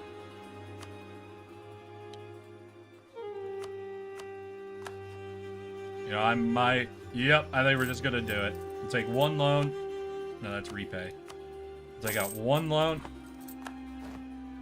Embrace the institution. To free us from our bonds. We're now 3 years ahead on Miltech without any institution increasing prices. That means these two are just a tiny bit behind, but can catch up easily. And what is our crown land looking like now? And we're above 20 on crown land. So we have made it absolutely through, y'all. Fuck yeah. If we're looking at tech, I could take land now from them. In fact, yeah, I'm looking at paying for tech now instead of ideas.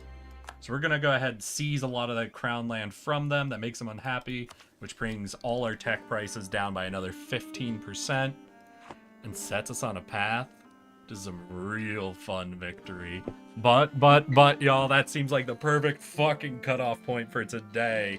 A series of back-to-back wars, capturing and coring land, burning it for its value, and rocketing ahead with institutions and tech. In fact, I want to take a look of where colonialism... God, colonialism hasn't even naturally spread through most of northern Sarhal yet. And southern Sarhal isn't even caught up on the last institution. We are going to rocket ahead as the leaders of technology in this region. And we're going to use that to summon demons into the world. So huzzah! So where are we on missions before we head off? We have captured most of this land. Our next war with them is in 1521, so in another 5 years, pretty much, we'll be able to finish them off. That's that mission down. Over here, we've taken all the land. We just need to finish up coring it, and we'll have this mission down. For this, we need to reduce autonomy here. Once we do that click, that's that mission down. And that just leaves here, which we'll need to build a temple in.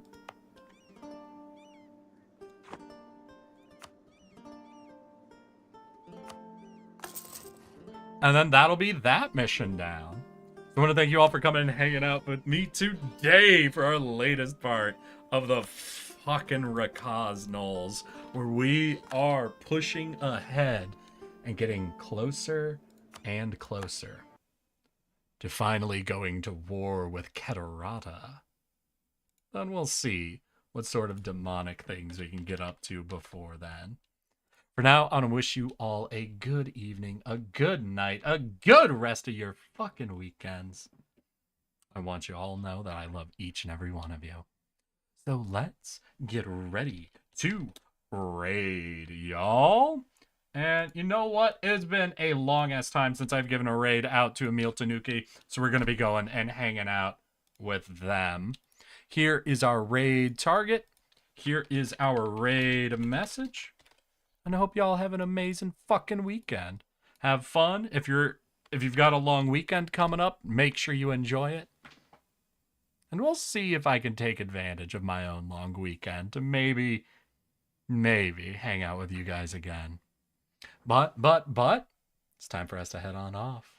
So, let's get ready to raid in 5, 4, 3, 2, let's go, girl.